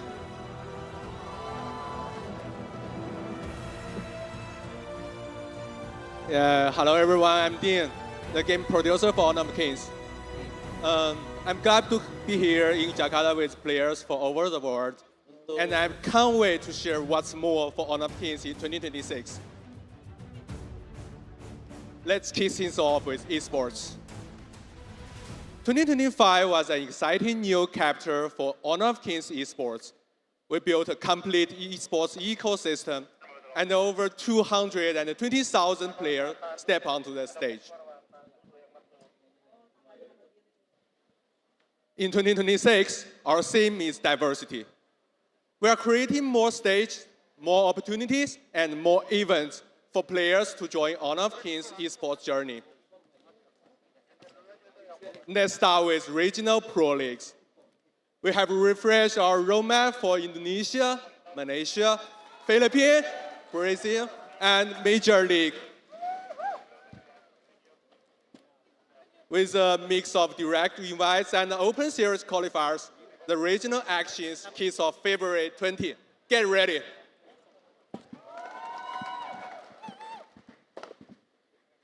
Through these leagues, we present the path to honor. This year, the spring season top teams will advance to KWC, and the 4 winners to KIC. We can't wait to see our regional star shine on the global stage.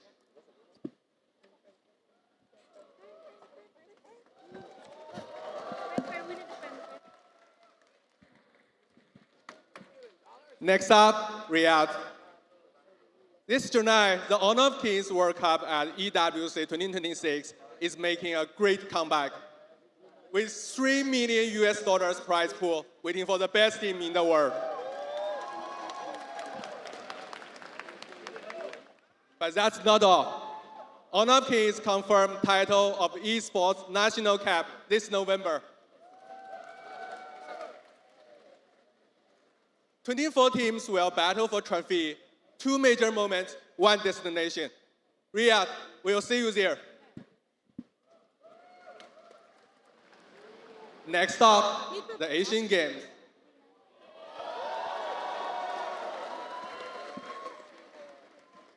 Honor Kings will be official medal events at 2026 Asian Games. Stay tuned for more updates.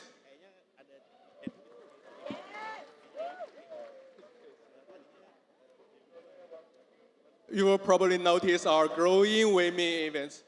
In 2026, it will officially become the Honor of Kings Women's Series, fully integrated into our esports ecosystem. We are providing a premier stage for female talent to shine worldwide. But it doesn't stop at pro level. Our grassroots scene is thriving. Take Vasaka from Indonesia. They rose from the Open Series to the KIC 2025 top 8. With over 200,000 players joined, we were expanding the Open Series with longer season and even bigger rewards.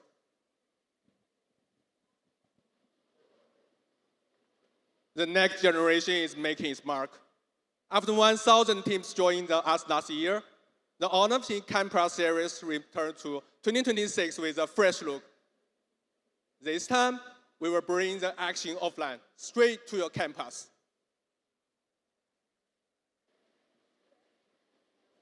And finally, take a look at Honor of Kings 2026 esports roadmap. With over 20 tournaments, this year is truly diverse. Remember, no matter your past, there is a stage waiting for you. Join the dinner, join the journey.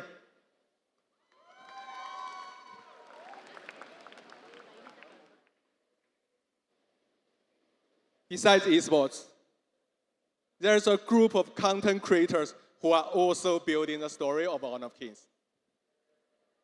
For creators of Honor of Kings, 2025 has been a truly stellar and unforgettable year. We stood shoulder to shoulder and achieved a breakthrough from the zero. Together, we witnessed many history moments.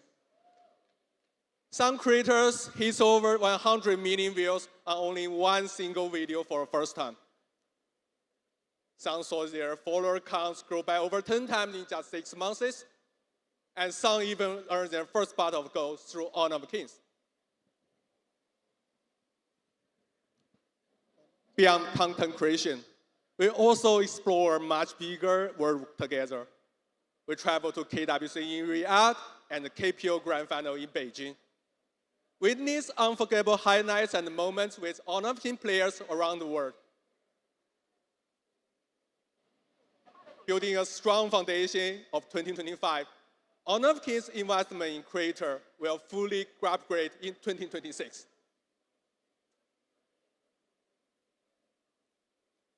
First, we will build a diverse income system for you. In addition to regular cash rewards, you can take part in item sales, create custom items, and enjoy revenue sharing. More importantly, we offer partner growth support. You focus on creativity, and we handle the rest. A free asset library will make creating content much easier and faster. Our pro teams will help you analyze data, give you tips to improve. And you can also join official contests, apply for sponsorship to run your own events. At the same time, we want every creator to leave a unique mark inside Honor of Kings. So, we were launching a creator honor system. We will design exclusive avatar frames and verification marks so that your fans can recognize you immediately. Some outstanding creator guides may be featured even in-game. We are also establishing a creator console with direct access to the developers. Here, every question and suggestion gets a 100% response rate. You will also get early access to new versions of Honor of Kings and even join the game design discussion.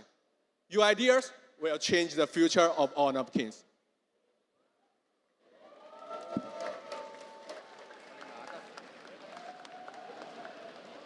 That's not what we have today. We do appreciate the potential of the Indonesian market and the passion of Indonesia creators. Therefore, today, we announced the 2026 Indonesia Creator Exclusive Plan.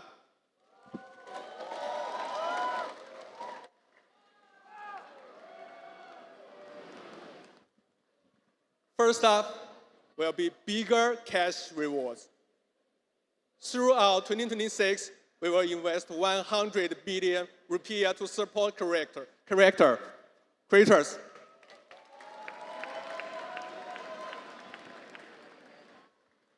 Whether you are just starting out or already a mega creator with millions of fans, Honor of Kings offers real earning chances for everyone.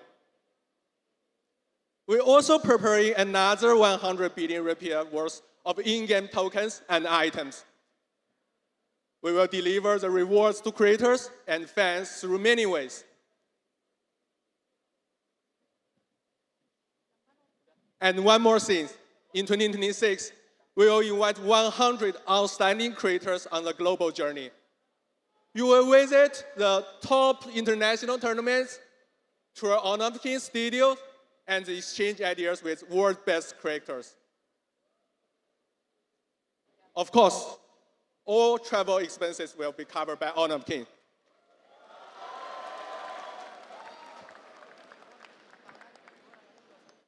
Creators in 2025, we broke through together. In 2026, we will move forward together. New opportunity, new ecosystem, and new future.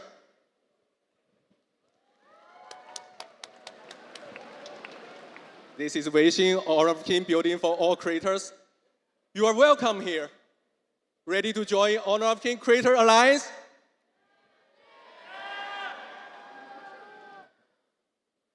Let's sparking something amazing with our ideas and making our mark together.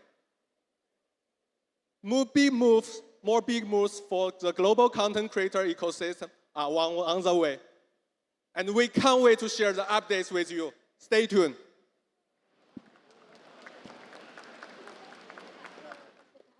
And finally, thank you again for coming. A new Honor of Kings story is coming, and the Festival of Lantern stands for hope and new beginnings, is waiting for everyone. Thank you. Festival of Lanterns. This festival has existed since time immemorial. A long, long time ago, a great calamity drained color from the heavens and the earth. Plants withered, and all living beings trembled in the darkness. Until a group of heroes arose. They churned the seas and retrieved a miraculous Amrita. The Amrita scattered into countless lights, drifting across the world. It revived withered life and drove away the darkness. Legend has it, people once used lanterns to catch this Amrita. Festival of Lanterns was created to honor this day of awakening. It is the most important day of the year. During the day, everyone makes preparations, smiling as they exchange greetings and share the joy of the festival.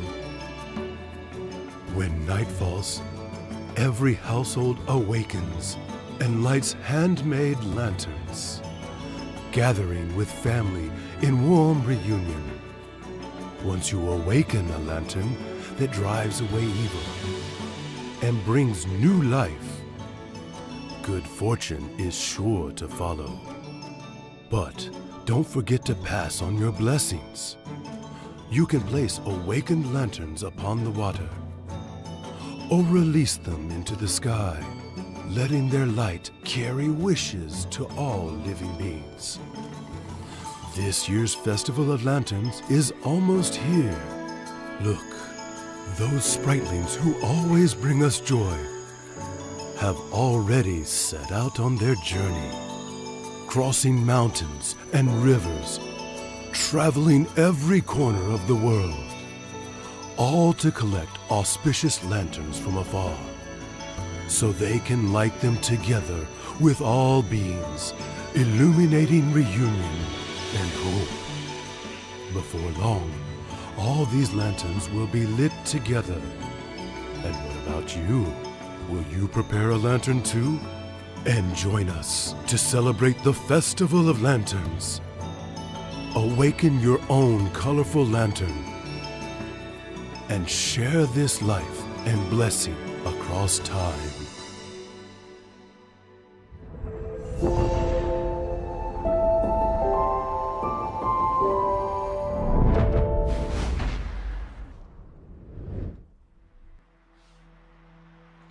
Hear me out, Zaki. What about if we move to Indonesia and we become creators and we take part of that bag? Sounds like a good plan, isn't it? I just heard from the video, the entire explanation coming in from Mr. Dean. That is a lot of money coming in from Indonesian creators and also the HOK creators coming in for 2026. And they will select like 100 influencers, content creators, covering all the travel expenses to visit international tournaments. Personally, I've been to the KBO Grand Finals 2025, and I gotta say, top tier quality. And if we have more people going into such prestigious level tournaments in the entire world, I gotta say, HOK is definitely going bigger and bigger, but that's on the content creation side.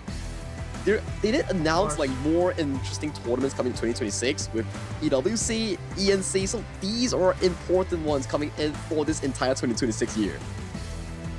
Asian Games 2026 as well. Yeah. It's gonna be on for the whole year 2026. That's why KIS4 was a very important tournament for us, because we needed to start the year with the right foot and good energy. What about if we go for a little break? We'll come back with the action of our KIS4 finals. Go and get something to break.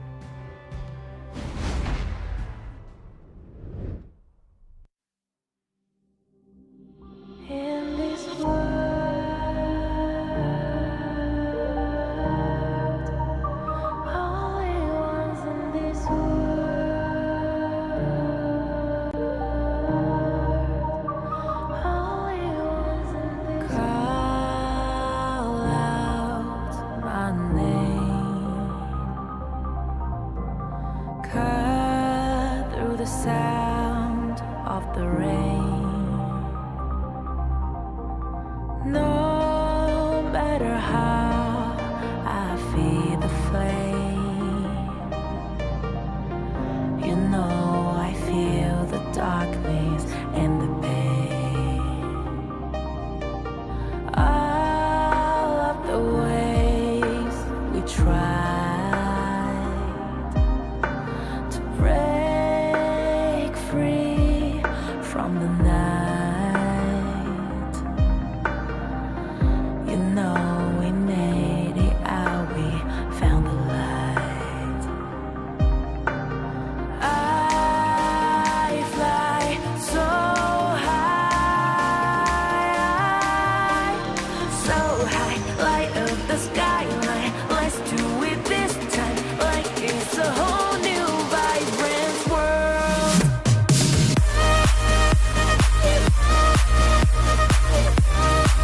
Like we're the only ones in this world. Like we're the only ones in this world. Now I see that I got everything I need. It's alright, I'm on fire, I'm alive, 'cause now I fly so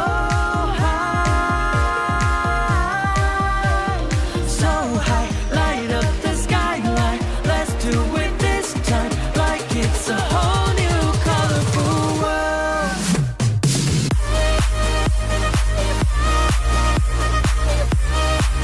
Like we're the only ones in this world. Like we're the only ones in this world. Never thought we'd get this far, burning like the stars. How we get this far, like we're the only ones in this world.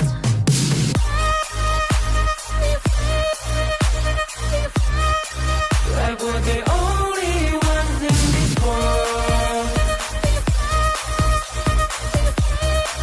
Like we're the only ones in this world.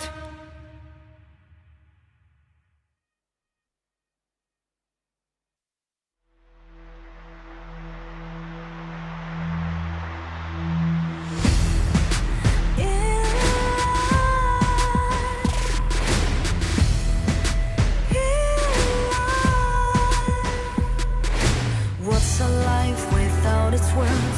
Compromising with what hurts inside. When you let fear decide your fate, you don't choose which path to take in life. I'm finally letting go of everything that still holds me. I'm against all odds, but I won't give up, 'cause it's my time to shine. Standing in the spotlight, can no one let me down. Destiny is calling high. I'm not afraid to fight for everything I love. Victory's on my side.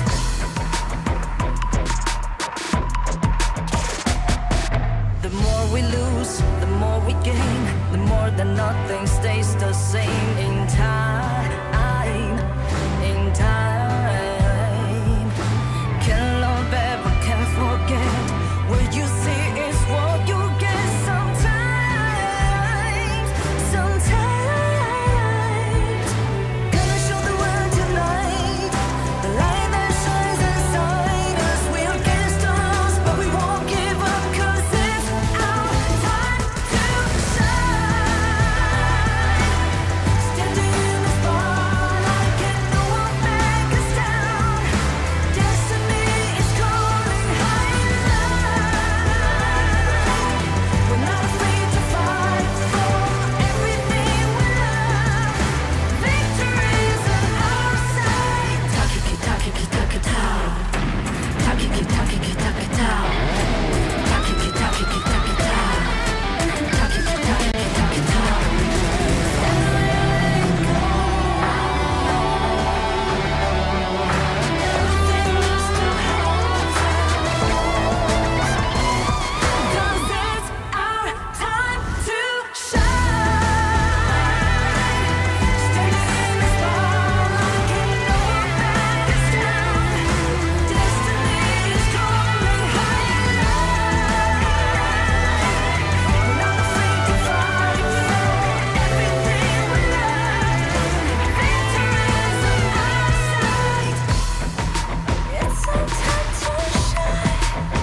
I feel it deep flowing through my blood. Rising up to become someone. And taking it all on my own. What a sweet victory. And taking all of my control. Awaken something deep in me. Like flames, feel it burning inside. Take a hold and pursuit of the prize. I've been told, ain't no way to survive. Keeping all of this fire that's locked up inside. When this is the time, enter the ring. All those mental chemicals doing their thing. I got flashes of battles inside of my dreams. I was made for this moment. At least now it seems like it's time to come face to face with your fear. Been battling reasons for all of the years, and I learned how to fight them with style and grace no one's ever encountered. You say it's amazing, I'ma come out swinging when they open the gate. Go ahead, call passion, I'm calling it rage. I'm taking what's mine like I already own it. Watch but don't blink, going here to the moment. The sky rain down. Here's to the madness that's all around. Go on, tell them who you are, you are, you are. Go on, tell them who you are, you are, you are, you are. Here's to the moment, the sky rain down. Here's to the madness that's all around. Go on, tell them who you are, you are, you are. Go on, tell them who you are, you are, you are, you are. My name is honor, my name is king, my name is champion, my name is strength. Tell them who you are. My name is Pentakill, you think it's strange? My name keep ringing inside of your brain. I hear it every night. It's till the moment the sky rain down. It's till the madness that's all around. So tell them who you are, you are, you are. Go and tell them who you are, you are, you are. Here's to the moment the sky rain down. Here's to the madness that's all around. Go and tell them who you are, you are, you are. Go and tell them who you are, you are, you are, you are. Here's to the moment the sky rain down. Here's to the madness that's all around. Go and tell them who you are, you are, you are. Go and tell them who you are, you are, you are. Go and tell them who you are, you are, you are.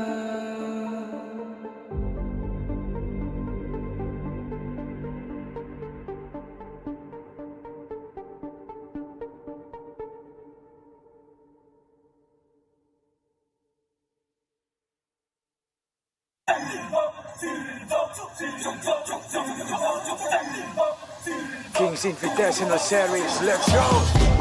Bertahun-tahun ku ditempa, harap yang karang murka, enemy di setiap langkah, gantian datang mencoba, panggil ku Woman Army, satu orang 1000 nyali, bel spirit dalam nadi, sini maju ku ladeni.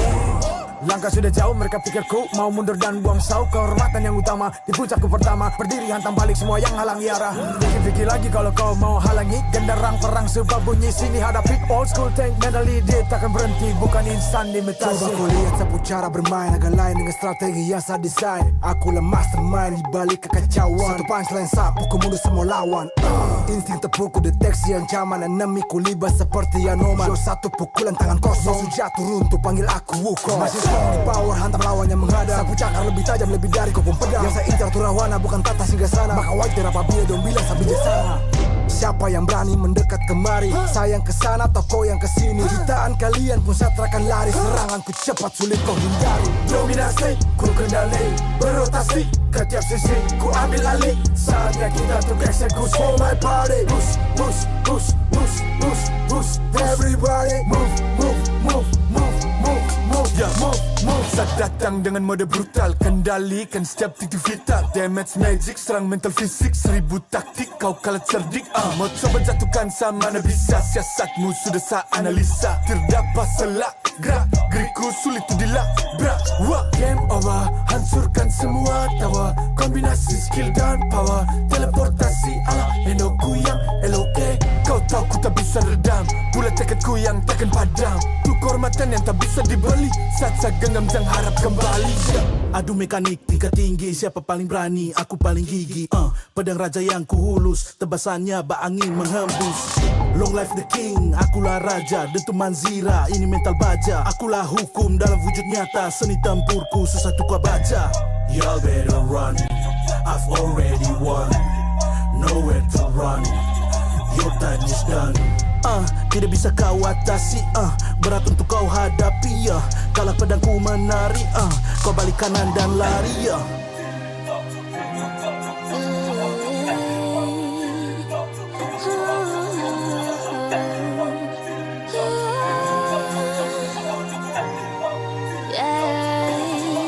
Come get me good sing sana. Aku cinta I'm the queen, feel the aura.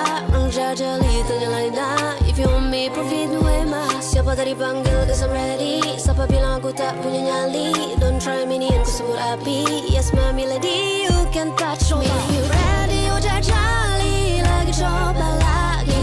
Tegak berdiri dan kuatkan lagi. Bukan yang paling cepat, bukan yang paling tinggi. Ini menguji kepala, bukan sekadar jadi. Di tangan kiri murka, kanan kehormatan. Aku datang sebagai bentuk perlawanan. Bujuk rayu nafsu ego aku kalahkan. Biarkanlah aku menjemput kemenangan. Di tangan kiri murka, kanan kehormatan.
never fail.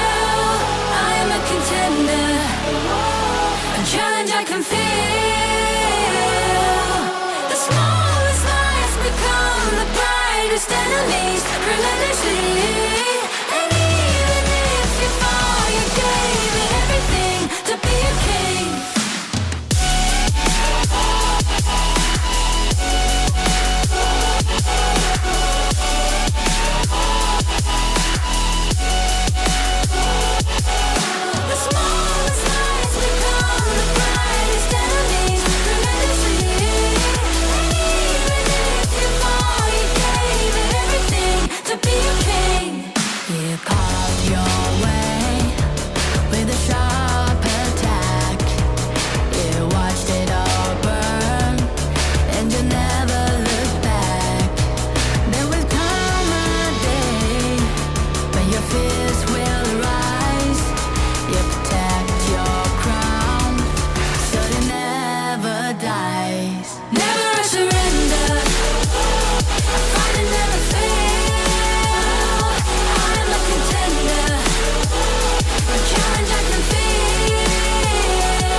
Find my way, find my way.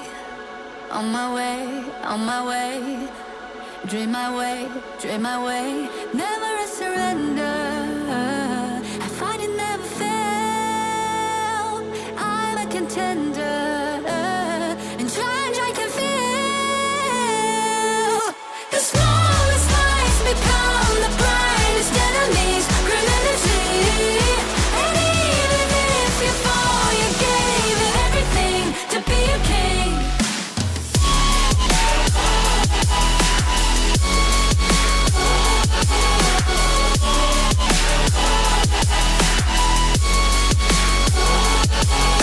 The smallest lies become the brightest enemies. Relentlessly.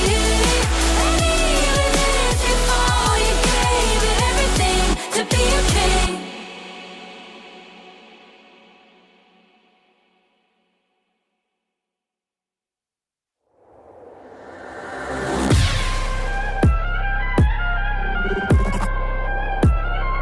Turn it back.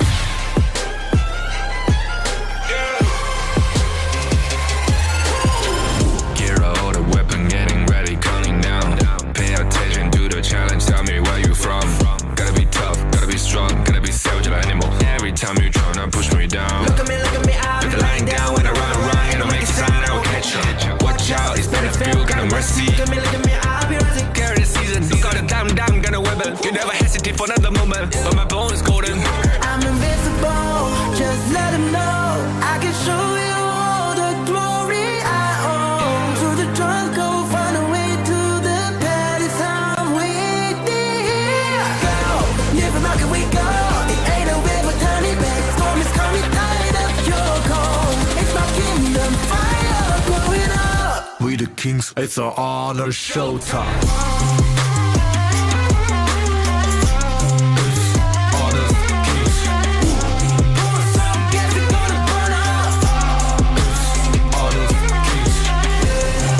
On a killing spree, I turn to violence.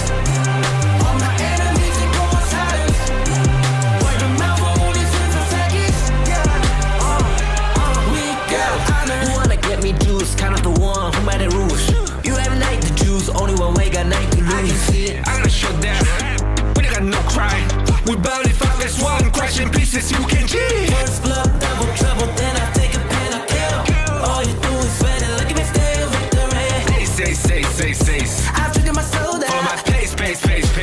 We the champions, screaming, I'm invincible. Just let them know I can show you all the glory I own. Through the jungle, find a way to the palace. I'm waiting here. Go, live from how can we go? It ain't a river, turn it back. Storm is coming, tired of your cold. It's my kingdom, fire blowing up. We the kings, it's our honor showtime.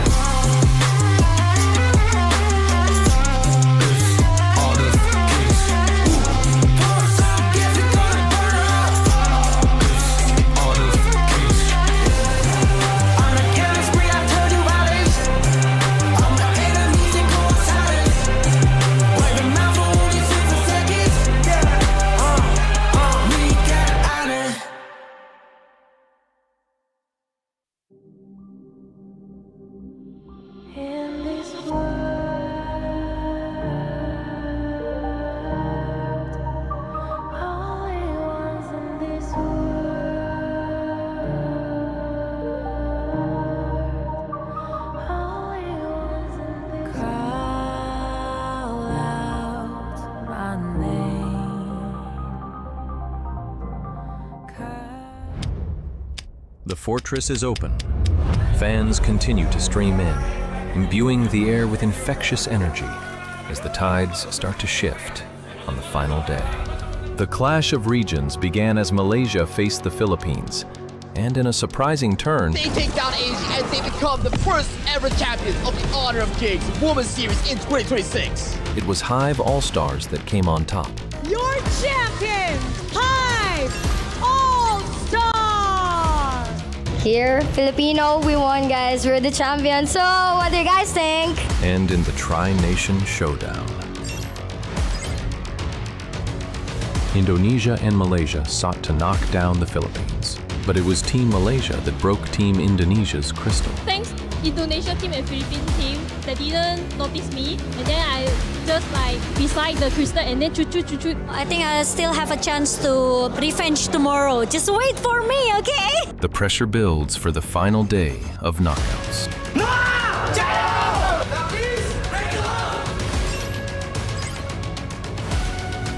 What happens when a supernova comes face to face with a black hole? Blood against Nova Esports in this best of 7 series. The Codebreakers looked strong as they took a convincing Game 1, awakening Nova's aura. Nova Esports are gonna move into the final of our KIS4. Kalau menghadap supernova, macam mana nak elak jumpa Nova? And as the last Filipino contender stepped to the plate, the beasts were hungry.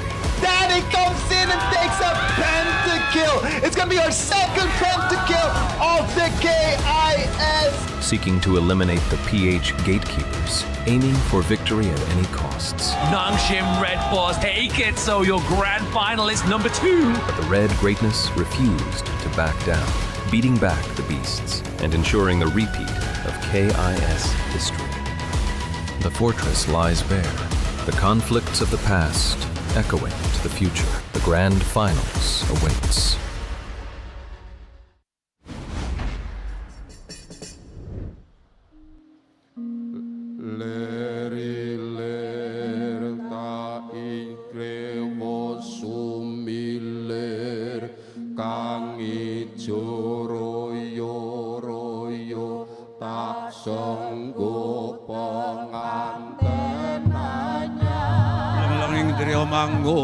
Mangungkung Kanduan rimang lerleno tanpo kanlen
Aku Will Katak sini penjaga rawana Hanuman. Masuk kau ke dalam perutku.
Dewi Kun, Dewi Sinta. Akulah utusan Rahwana. Yo, Anoman, ini piala dariku. Kamu terima, Anoman.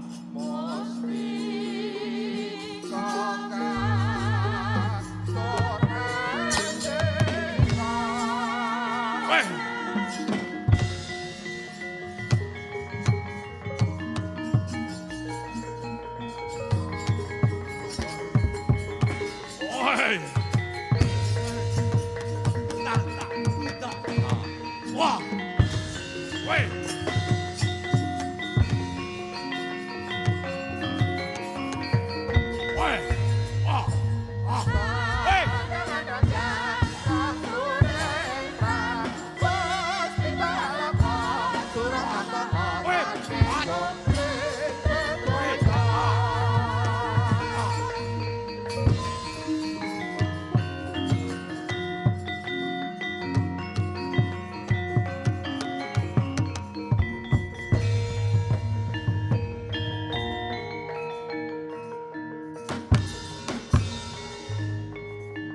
Anoman, aku Indrajit anak Rahwana mati kena rantai tanganmu.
Singgah, singgah,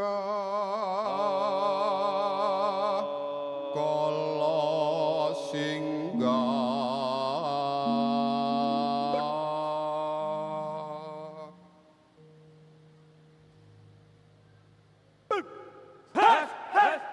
Syria ngoryang, Syria ngoryang, Syria ngoryang, Syria ngoryang, Syria ngoryang, Syria ngoryang, Syria ngoryang, Syria ngoryang, Syria ngoryang, Syria ngoryang, Syria ngoryang, Syria ngoryang, Syria ngoryang, Syria ngoryang, Syria ngoryang, Syria ngoryang, Syria ngoryang, Syria ngoryang, Kings Invitational Series, let's go. Bertahun-tahun ku di tempat, para pihak harap buka. Enemy di setiap langkah, kita datang mencoba. Panggil ku one man army, satu sebelum nyali. Dalam nadi,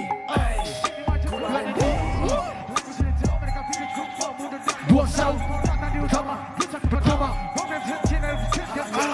Bikin lagi kalau kau mau halangi. Generang orang super memisili. Old school tank mentality, takkan berhenti bukan instan imitasi. Kau lihat sapu cara bermain dengan lain dengan strategi yang saya desain. Akulah mastermind di balik kekacauan. Sapu ku bunuh semua lawan. Insting tempurku deteksi ancaman. Enemiku libat seperti anoman. Satu pukulan tangan kosong.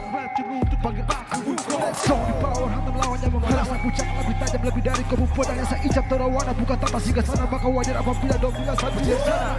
Siapa yang berani mendekat kemari? Saya kesana atau kau yang kesini? Jutaan kalian pusat terkendali. Seranganku cepat sulit kau hindari. Dominasi ku kendali, berotasi ke tiap sisi, ku ambil alih. Saatnya kita untuk eksekusi. Oh my body, push, push, push, push, push, push. Everybody move, move, move, move, move, move, move, move. Saat datang dengan mode brutal, kendalikan setiap titik kita. Damage magic, serang mental fisik. 1000 taktik kau kalah cerdik.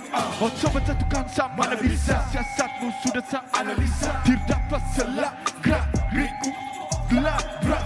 Game over, hancurkan semua tawa. Kombinasi skill dan power, teleportasi ala hidupku yang eloke. Kau tahu ku tak bisa reda, bulat sakitku yang takkan padam. Ku kehormatan yang tak bisa dibeli. Saat-saat gegap jangan harap kembali. Adu mekanik tingkat tinggi, siapa paling berani? Aku paling gigih. Pedang raja yang kuhulus, tebasannya angin menghembus.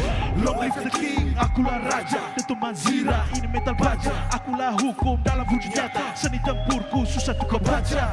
You better run, I've already won. Nowhere to run, your time is done. Tidak bisa kau atasi, berat untuk kau hadapi. Kalau pedangku menari, kau balik kanan dan lari. Yeah.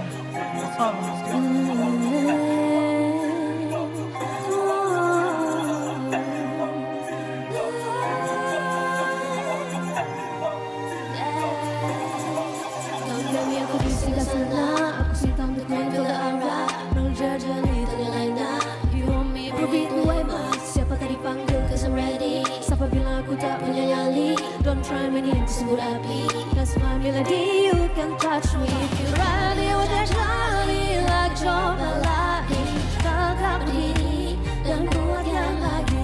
Bukan yang paling coba, bukan yang paling tinggi. Di kepala, bukan serdada. Di tangan kiri, bukan tangan kehormatan. Aku datang sebagai bentuk perlawanan. Bujuk rayu nafsu ego aku kalah. Biarkanlah aku menjemput kemana-mana. Aku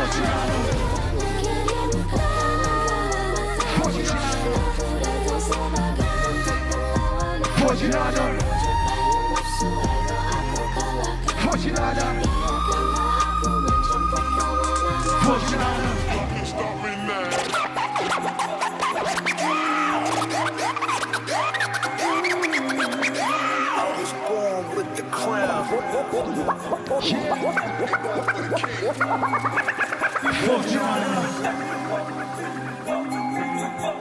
Kicks Invitational series.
vanguards of their teams to power through all obstacles in their way. Carving a path towards victory is their life's calling. Clash Lane, Nova Esports Swan, and Nongshim Red Force Rattan!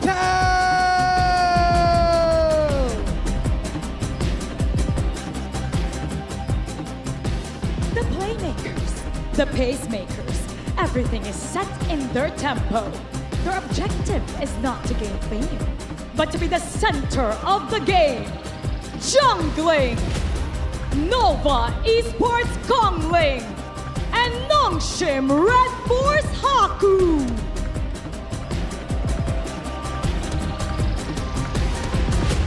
They control and dictate the pace of the battlefield, always one step ahead of their opponents to gain an advantage.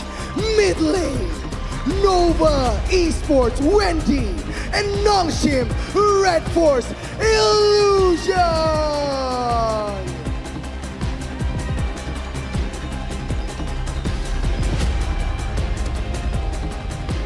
When the time comes for them to strike, no one is safe with their targets on sight.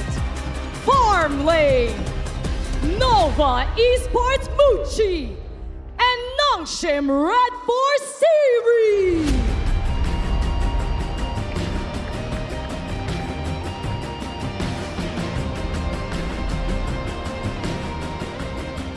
Your savior, the protector, the one who withstands against chaos to ensure the team's victory.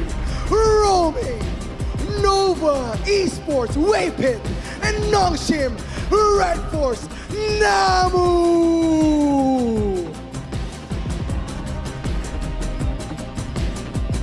The final two contenders for the title stand before us.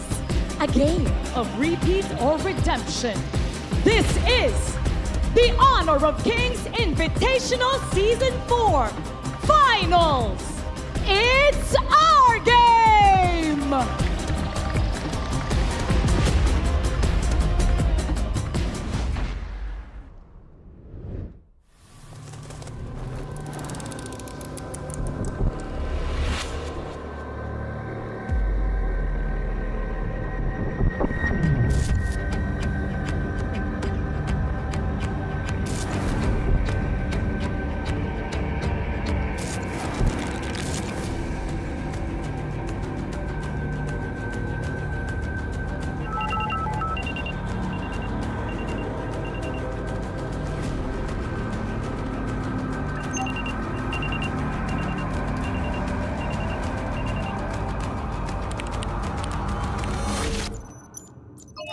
Congratulations to the final teams.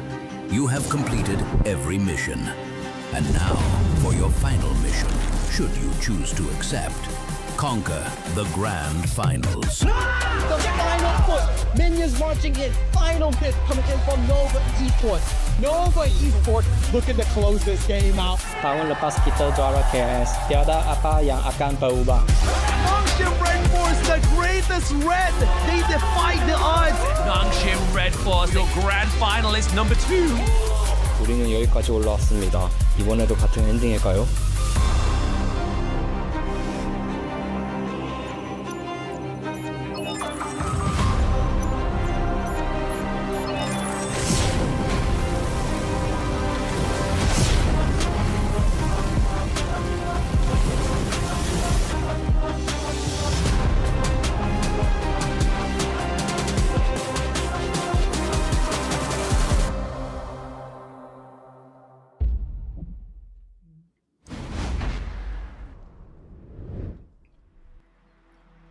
Ladies and gentlemen, this is the moment that we've been waiting for a whole week.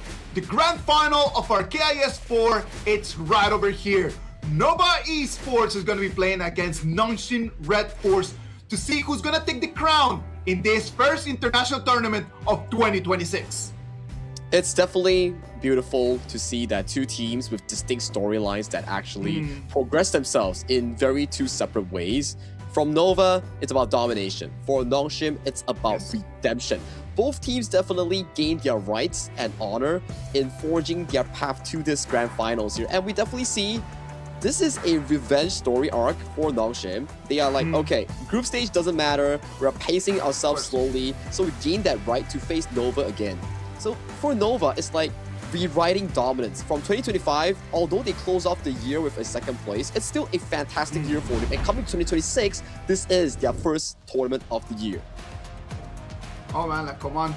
It's been a tough journey all the way here to the finals. Nongshim Red Force.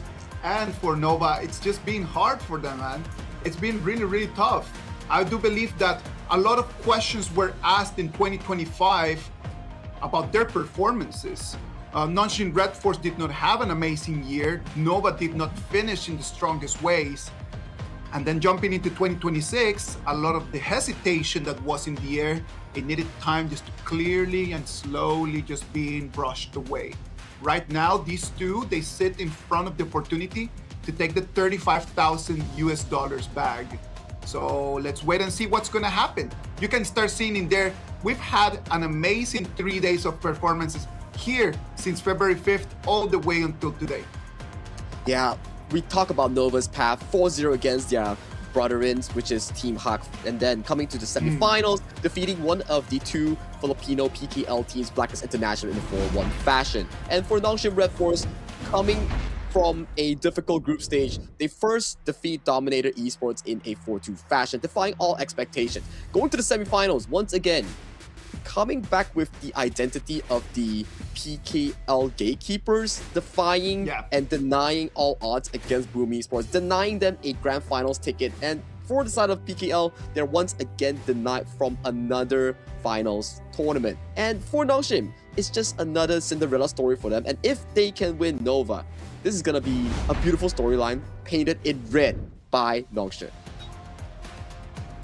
The fated final encounter. It's going to be Nova Esports against Nongshim Red Force. They came here in very different ways, man. Like, they made it all the way until the final in very different ways. For Nova, it was just dominance. No one could actually stand a chance against them, nor in BO5, nor in BO7. In the whole tournament, they only lost 3 small games, man. But one of the interesting things is that they lost one of those 3 small games to Nongshim Red Force. Exactly, right? So these are the long rivals like we talk about, right? If we talk about KIS4, it's Nongshim and Nova Esports. But backtrack me a bit to 2025. Who are the finalists for the KIS3? That's Nova and Nongshim Red Force too. I know, man, but the thing about that, it was such a different environment at that moment. Because at that moment, Nongshim Red Force, since the beginning of KIS3, they were on top. They were really strong. They win their group. They win the quarters, the semis. They come to the final. They get a 3-2 match point against Nova to take 1 game more and then be crowned champions. Miss the dunk, 3-3, ultimate battle, and then Nova wins the championship. Is that story gonna be rewritten again this time? That's difficult to say because we've seen so many roster shift-ups coming in from both sides. For the side of Nova, CY is no longer in the roster as the main player. It's Carl Ling taking on as the new jungler coming in from Nova. Same could be said coming in for Nongshim Red Force. They let go of Ratel and they introduced Ratel and Namu as the replacement of Kyungnai and Faye. So this one, the storyline comes, does Nova Esports become the first ever back-to-back KIS champions, or Nongshim Red Force, after a full year from 2025 to 2026 on the same tournament, finally get their revenge against the same Nova Esports in front of them? Kid Stars, LGD Gaming Malaysia, Nova Esports, all of them, they have their names carved in history of Honor of Kings. Today's gonna be the day where something new is gonna happen. If their Nova Esports gonna become the first double champion team, or Nongshim Red Force is gonna become the 4th team in our history to win this international tournament. And to feature the player head-to-head in this specific matchup between Nova Esports and also Nongshim Red Force, I gotta say, the Clash Laners has been really eye-catching. For Xuan, he has been the captain coming in for the team, always coming in with the clutch plays, clutch initiations to bring the team to a different level. Same could be said for Rattel, but he's a new introduction coming in for the Nongshim lineup here, and he has been really consistent in those plays as well. May I add something in there very interesting, man? From all of these players that we're gonna see today, from the 10 players, only Rattel is the only player that has not yet been able to bag an MVP for a small game. So I know that Rattel wants to come in today, help Nongshim Red Force to win the championship, and for himself be able to get one small MVP at least. Imagine the MVP that you take. It's not a regular MVP, it's the finals MVP of a best of 7 against the long rivals after a full entire year. That's going to be a full circle coming in for some of these players. As we see more of the player head-to-head, we have Kong Ling and also Haku. Haku has been in the Nongshim Red Force lineup since day 1, and Kong Ling, on the flip side, is the new introduction. He's been sub of CY in the half season of 2025. Now, promoted to the main player to see if they can have extra chemical reactions with the roster. Wendy and Illusion in the mid lane are going to be two of the heroes that we're going to have to be looking at for this whole day. Both of them have had clutch moments, but we know that Wendy's influence onto Nova is a lot bigger than what Illusion can have for Nongshim Red Force.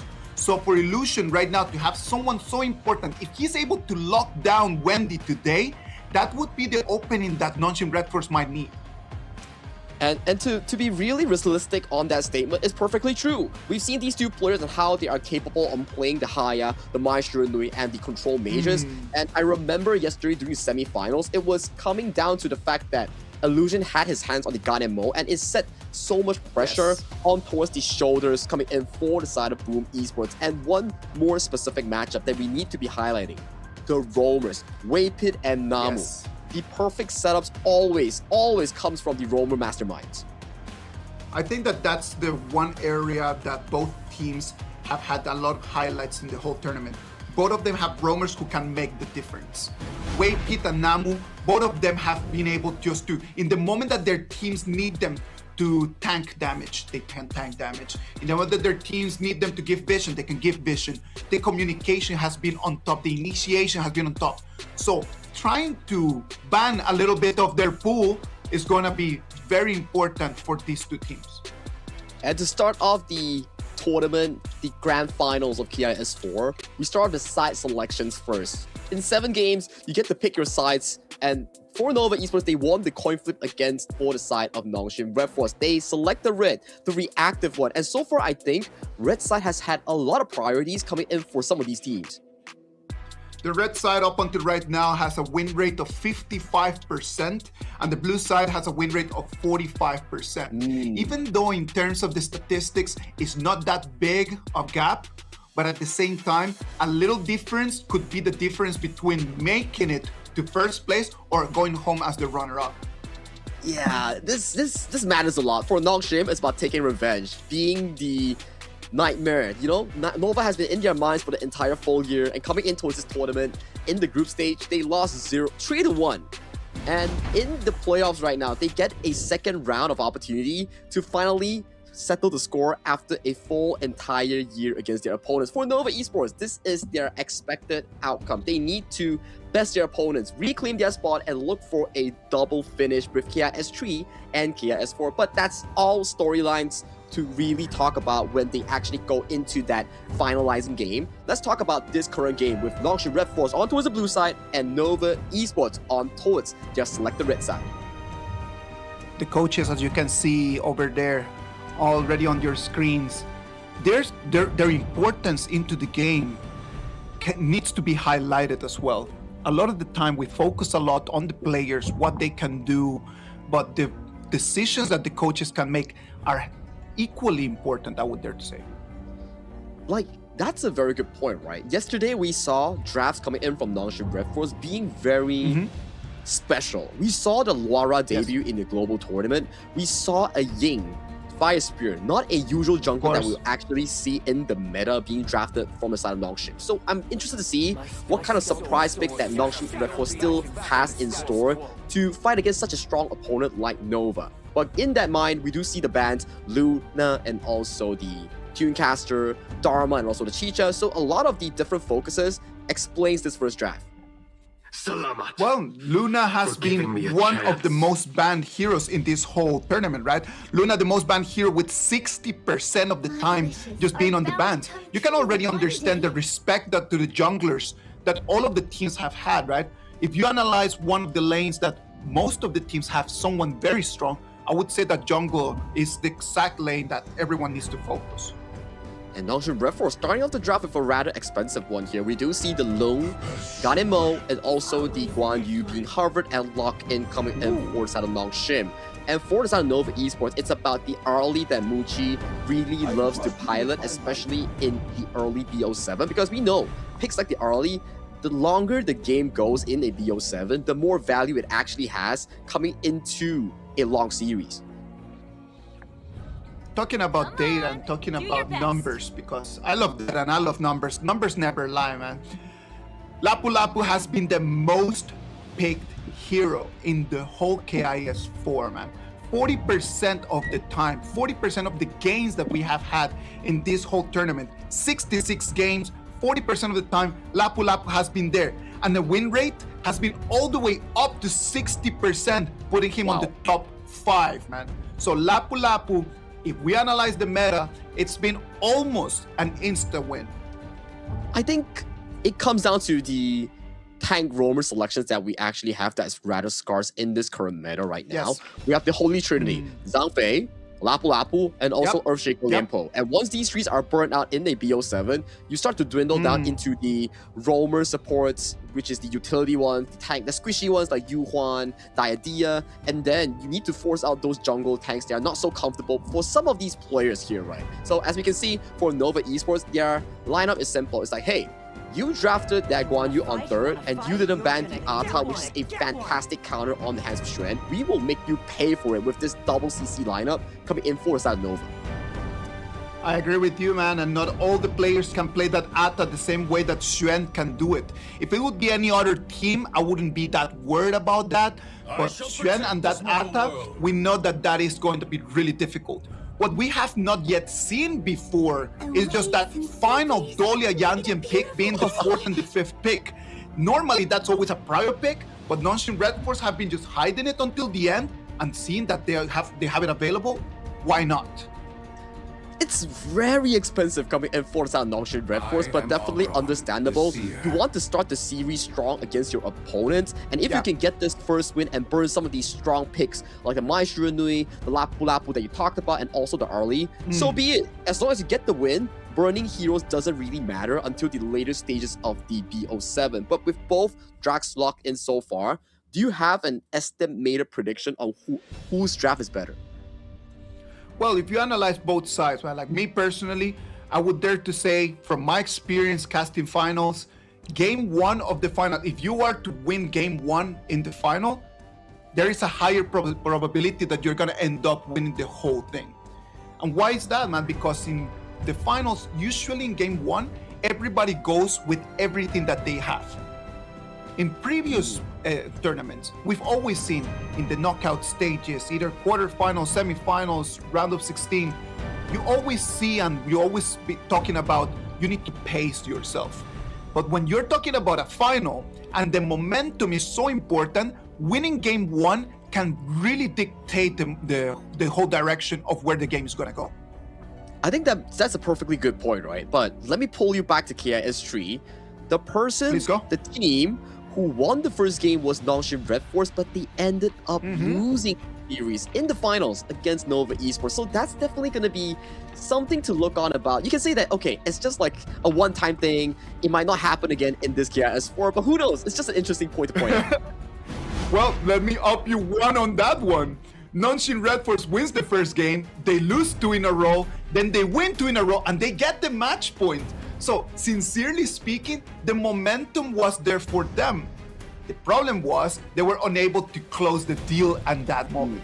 That was already 12 months ago, Sagi. 12 months after, we're here, we're in Jakarta, Indonesia. You already can see it. The initiation is going to be coming in from Nova. But then after that, Nongshim Red Force do have the sustain from the Yanjian, and they have the burst damage from the Ganan Mo. What's going to happen in this game 1 of our final? Let's wait and see. The players are set, the tables are set. Ladies and gentlemen, this is going to be our game number 1. Nongshim Red Force against Nova Esports. Take it from here, Sagi. Welcome to Heroes Gorge here. And for this specific lineup coming in for the side of Nova Esports, you can definitely see Muchi's Arlie is going to be playing a pivotal role in countering Illusion and also Siri here. That Maple Dance S2 does really well into these projectiles here. And starting off the game already, we see Kong Ling aggressively invading the jungle against Haku. What? Look at that. He's just jumping in so deep. The problem for him is that he does not get the final buff. Yeah, Ratel comes in with Strand, coming in with the rivalry. Both classmates looking for a potential engage here, but Haku finding the perfect smite, leaving Strand as the sole member to escape from that onslaught here. So perfectly played by the side of Nongshim Red Force, utilizing their spells and perfect smiting against Kong Ling. So getting their Azure Golem, slowing down the Ogryn's farming pace in the first few moments of the game. Well, slowing down the Ogryn, that is actually really good. Nongshim Red Force, they're able just to defend that aggression coming in from Nova pretty well. So I'm actually really happy to see that. When you have the Ogryn, you need to be doing that. That specific movement needs to be done. Well, for Nongshim Red Force, having the Guan Yu in there, being able to push him around, that's exactly what gave them the key to win that. Yeah, so the early game as well, if Wendy has burned his flash already, it's gonna give Siri on the long lesser worry to be thinking about in these strong laning phases, right? Because Muji, he's traditionally doing really good on this early based on his overall win rate on the specific hero. But removing the factor of Wendy, hang on a moment though, as we see towards the mid side here, Calling goes dangerously low. Whippet has the force, the flasher, and the dog lands on towards Whippet here. No flash. The Calvary comes in. Fred trying to save his roamer here. Whippet gets to charge for safety here as Wendy going in for a counter initiation, finds the Ryu engine on towards Haku, getting first blood, but it's not just over yet. Strand is still finding for the next target here, riding the waves, getting the second kill. Wendy takes it in towards his pocket. Nova Esports online. It is looking very, very, very strong for Nova. Very well done right over there. Haku, he had his eyes on Wapit, but he's a lapu-lapu. He's a tanky man. He runs away with a little bit of his HP, and Haku finds himself very deep in Nova territory. And Nova punished that hardly with a 2-0 trade. A big overextension coming in for the Nongshim Red Force as well. They wanted to get that initial kill on towards Wave Hit. And topside right now, we're seeing more of the pressure being put on towards Ratel here. Look at that wall, that ghost ship that's being dropped down. It really denies Ratel from actually being able to jump over that wall. Yes, you can charge a lot on Guan Yu, but coming into these small moments, it's very difficult for Ratel to actually get out of safety. Well, Haku comes in and he's going to be able to bag in that Azure Golem. So now it's going to be Nongshim Red Force, the ones in control of that specific resource from Nova Esports. If you analyze these 3 minutes and 30 seconds of the game, we can see that Nova Esports have been a little bit more comfortable with probably the nerves of the final. They might look like right now like they want to take one more. I would say that was a very fast one coming in for the side of Nova. Wendy, Ryu Engine perfectly landing on the flash combo and then connecting the ultimate, sending in towards the face of Xuan here. And without Wendy for the next few seconds, Tyrant is pretty free going into the hands of Nova East. And that's also an Infinite Vastness pop coming in by the side of Nongshim. The Infinite Vastness is going to allow Nova Esports to initiate this Tyrant without any concerns about Nongshim Red Force trying to contest this. Haku, the Hound, is gonna jump in. The Tyrant is still gonna be for Konling. Yeah, Haku here taking too much damage up, but look at the cavalry coming in for the side of Ratel here. Holding every single member coming in for the side of Nova Esports. That's 3 members down, and with a minion wave towards mid lane here, they could potentially look for that tier 1 push, but they play towards the safe side. They are looking for absolute jungle invasion. Nongshim Red Force loses the Tyrant, but comes online with those 3 kills. I just love it. Look at that. They knew that they had the Tyrant priority. They go for it, but then after that, the Guan Yu comes in from the flank, and the Razor Cavalry is with the setup that Nongshim Red Force needed in this exact moment. Look at that. After these little fights, already a 1,500 gold advantage going in for Nongshim Red Force. You can see through the replay here, initially, Haku is really low in terms of health, utilizing the Dolia refresh with the Yangjin. That's why it's so super duper strong. If you have no heal reduction coming in for the set of Nova, you're just gonna be zapped by the Trilight's ultimate, and everyone gets a chunk of that ultimate, and you lose so much health while Haku gains so much back. And it comes down to itemization as well. Wendy went for the insatiable first item, so there's no heal reduction like Illusion on the first item, Venomous. Oh, the Venom Staff, we've already discussed how strong an item has it become for the mid laners, right? Like we had that discussion over there in the previous days, and not having that option in there paid it was very costly for Nova Esports in these little fights. It was. And you can argue that, oh, Xuan has a Blazing Cape, but Xuan's rotation speed isn't as fast as Rattel on a Guan Yu. Yes. Guan Yu, hands down, has one of the fastest map rotations in this game, which resulted into Rattel arriving the fight earlier and putting on pressure against Nova. And check out the Razor Cavalry that's being popped by the side of Rattel here, pushing Kong Ling into the midst of Nongshim Red Force, and Javelin come in sniping Kong Ling down, and Rattel is still looking for the next target here. Targets are tanky, but they get 1 kill and they back away with a big win. Okay, really sorry, but Kong Lin right now, he's gonna have to get online quickly, because already dying twice in this moment of the game where he's supposed to have a little bit of an advantage because of his build, it is bad news for Nova. They're gonna have to turn around and find someone else to carry this team, because Kong Lin right now is gonna be off. Like, his damage is not gonna be on. He's not going to be able to tank any damage either, so that is going to be problems for Nova that they need to go and find answers to. Yeah, and throughout the entire duration as well, Nongshim Red Force also picked up that mid-tier 1, and right now they are looking to pressure this Azure Golem as well. It does go into the hands of Kong Ling here. We do see the Ghost Ship here, setting the pace for this team fight, locking in Haku between the two members, but that's the Yangjin and Dolia damage that's just slamming through the members coming in for the side of Nova Esports. Yet another successful trade in terms of health bars coming in from the Ultimate Red. I said that in the first 2 minutes it looked like Nova was being a little bit more comfortable with this, but Nongshim Red Force just cracked their knuckles a little bit, and then after that, their dexterity came online. Look at them right now. Great communication coming in from Nongshim Red Force. We have 8 minutes, and right now at this moment, with the advantage that they have, with the 2,000 gold advantage that they have right now, they might want to go for the next Tyrant before we make it to the 10-minute mark. But fortunately, right, in terms of late game material, I do think that both teams are equally tied, but the pressure lies heavily on towards one specific player, on towards Nova.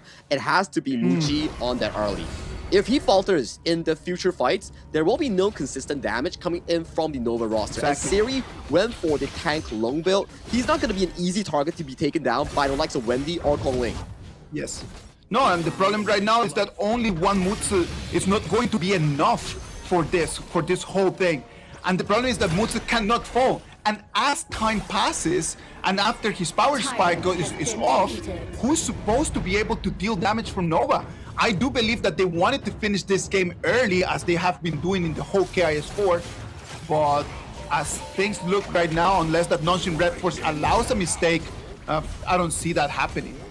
Yeah, I don't see that happening too right now. Nongshim is playing to a very comfortable level here, reducing mistakes as much as possible and getting more of these jungle wins from the bottom Azure side, and also that bottom tier 2. In terms of map, is totally in control of Nongshim right now.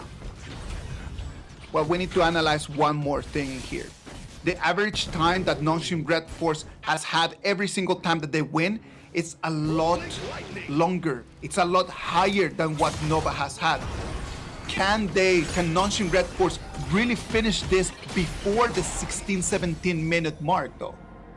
I think long timers also means two things, right? One, they play very good late game, or two, they are unable to end the game during the mid-game when they have the lead. I think we saw that a lot back in the Boom Esports series versus Nongshim, where Nongshim always had the early to mid-game advantage, but the problem starts coming in those mid to late game team fights. If they can fix that issue, potentially this lead that they're holding against Nova could be a disastrous news coming in for the boys in purple on towards the red side. Well, let's wait and see what's going to happen right over there. I know that Nova, even though the situation is not on their side right now, they might have a certain experience that Nongshim Red Force doesn't. Look at this one more time. The action here catching onto them. Yeah, it does take the Raging Sea on towards the face here, but it's just a trade of spells here. No Frenzy, no Raging Sea coming in for the side of Nova Esports. The next upcoming fight is not going to be easy one for the side of Nova. Look at that. Haku decides to go and start onto Dark Tyrant, and right now Nova Esports do not even have eyes on him. Already 50% on that Dark Tyrant, and it might go uncontested. It will be going uncontested here, so right now we do see Nova Esports starting off this Overlord already here. It's down to half, but I don't think they can actually finish it as of now. Look at the pressure coming in for the side of Nongshim. This is their power spec, and they are forcing Nova to back away from a potential trade. I love it. Look at how coordinated Nongshim Red Force is playing right now, giving them such a big advantage. Not only they understand how to force Nova into a corner, they understand what to do after Nova is in that corner. Sometimes you already see teams that they understand how to do the first part, they don't know how to follow up. What is the decision that I need to do after having this setup? This time, they corner Nova, and then they go for the Tyrant, they go for the Golem, and Nova right now has no answers to it. I think they can only stall the game right. Right now, in terms of itemization, we are looking at Nongshim Red Force trailing so ahead against the members of Nova Esports, and Muchi, at the minute of 11:30 seconds, only just finished his Daybreaker, which is the third item in this slot. Check out Siri though. He's like so ahead, and he's getting so much itemization advantage against his opponent.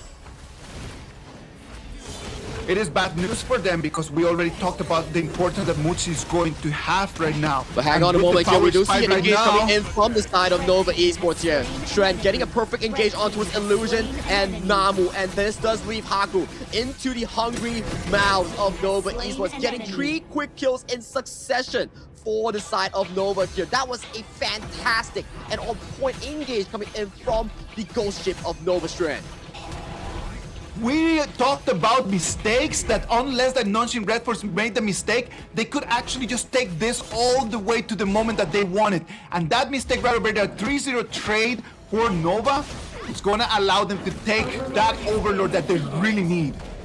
This is the worrying part about Nongshim Red Force. We keep prizing them to say like, hey, their game time and duration is overall longer than the average team, but this is the problem. The lead that they always have tends to slightly fumble or triple back to their opponents due to these mid to late game mistakes that they're doing right now. And with that Overlords in the pockets of Nova Esports, they regain total control of the map, and this is Muchi's power spike right now. Exactly. Right now is Muchi gonna be, his damage is gonna be online, and the Vanguard's pressure that is gonna be putting onto the high ground for Nongshim Red Force, it just spells nightmares for Nongshim Red Force at the moment. There's nothing that they can do right now because right now Muchi is really gonna start hitting with a lot of punch. And this is the problem coming in for the side of Nongshim Red Force draft. You don't really have a backline Aztecs or assassin to really counteract against Muchi, so you need Ratel or Haku to find that miraculous dive against Muchi to really threaten his DPS environment here. But so far, we don't see stuff like that happening, so if Nova gets the first engage on towards Nongshim, they will always guarantee the win, in the very least, those little skirmishes.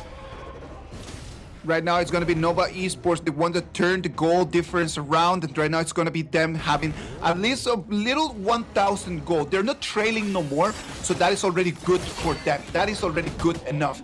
These Vanguards, they did not have the result that they wanted. They would have preferred to be able to put a little pressure on the high ground, but it does never happen.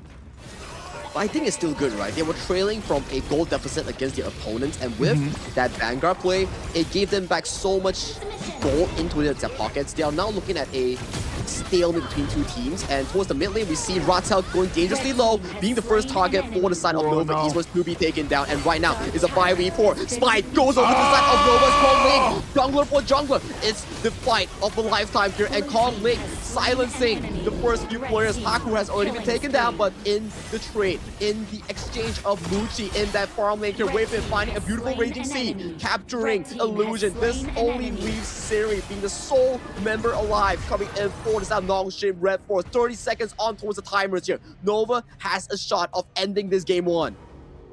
No, but right now they have the minions in the mid lane. Right now, Siri's gonna have to take something.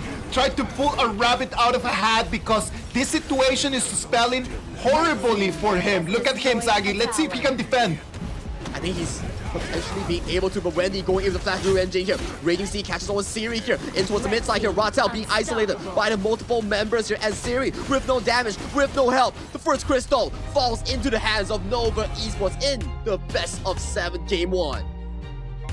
We mentioned that Nova Esports, they have the experience and they showed us that they can turn things around. Things started looking bad for them, but at the end of the day, that is why they have the champion pedigree of Nova Esports. 1-0 the advantage that they have right now in this KIS4 final. Wow, that was a beautiful opening game. It was a really back and forth one. If we talk about the entire game layout, early game, 2 quick kills going into the favor of both Nova Wendy, and it gave Nova Esports such a big lead. But going into that Tyrant fight, that's where the superior rotation coming in for the side of Ratel came into the aid of the entirety of Nongshin Red Force, and that specific fight set the lead and tone for a comfortable 3,000 gold lead going into that mid-game department. But we talk about Nongshin Red Force, they always have this issue of fumbling the mid to late game back and giving that key team fight going back to their opponents, which we saw Xuan finding a beautiful ghost ship, getting 3 quick kills into the pockets of Nova and translating that into a Overlord exchange, which in a normal circumstance, that could have been an easy Overlord for Nongship if it was no fights happening or whatsoever. Of course. No, the data never lies, man. Nongshin Red Force, every single time that they've been able to win, they need to wait until the 15th, 16th, 17th minute. And after I was doing my homework yesterday, just looking through the footage, analyzing what Nongshin Red Force has done, it has never looked like they've been able to be decisive after the 10-11 minute mark. It just looks like they stumble until the moment that they are able to slowly win the game. And against Nova, that they understand really well how to play from the 10th to the 14th minute, there's no way that they can actually just slowly win against Nova. They're gonna have to be a lot more decisive in the right moments. I think last time in KIS3, like back in our pre-game discussion, we did talk about Nongshin Red Force winning the first game of the series, but in the end, it was Nova Esports taking the title and grand champions of KIS3. So this is KIS4, and Nova Esports starting off strong with a comeback win against their opponents here. Will history repeat itself? I'm not too sure, but it's just a fun fact that we're looking at. I love how you just posed the question right over there for people at home to think about. And if you're at home and you're watching the stream, think about it and let us know exactly what you're thinking. So come and share with us over there in the comment section. Right now, Nongshin Red Force did really well on the Haku and Namu combination. I really like the way that the Yanjin and Dolia played. They were extremely online. I do believe that they needed a little bit more time for Siri to actually be able to take command of the game. I think Siri definitely had a pretty decent game thus far. The tank lone build does make it very difficult for the likes of Wendy, Muji, or Xuan to actually put pressure on towards him. But the problem comes in towards this specific issue where, yes, you're tanky, but you're foregoing damage that could potentially one-shot Wendy or Muji coming in towards that late game. So that puts a lot of pressure on towards Illusion and Haku. Once they get taken down, there's practically no consistent DPS that will come from the side of Nongshin Red Force. Hence, we can see in that top lane pickoff that Xuan initiated, it really isolated the members of Nongshin Red Force, making them scream for help. Where is the DPS? No, like imagine this, and let's just try to look back at the 2 big fights that we had around the Tyrant. The first one where Nonshin Red Force wins the Tyrant, and then the Nonshin Red Force lose the Tyrant, but they win the fight. In that one, why did everything go really well? Because Rattel was able to come in from the flank and allow the counter attack.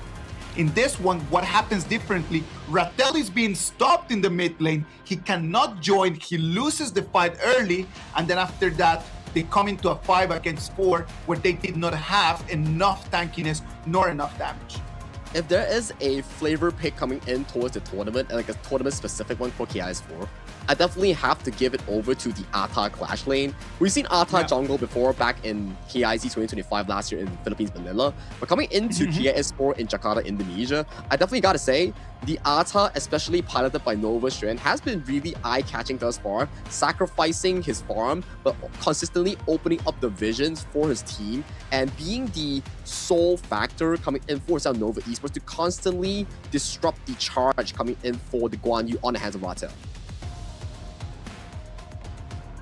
Siri and Muzi, both of them in here, they did not have a very easy game on the side of Nonshin Red Force. For Siri, he just needed a little bit more time to be able to be part of the whole strategy that was coming from Nonshin Red Force. On the other side, for Muzi, I do believe that it was a game where he started slow and he knew that his moment to shine was in these last battles. That was the moment for Muzi to really do that. Sadly for him, Haku had a target on his back and did not allow him time to show. And there we go, the MVP coming in for game number 1 of this repeat of a final BO7 will be Nova Strand. 109 in terms of KDA with 62,000 damage taken, 52,000 damage dealt, and a total goal of only 8,877. Truly utilizing all single resource in making those plays work for Nova Esports.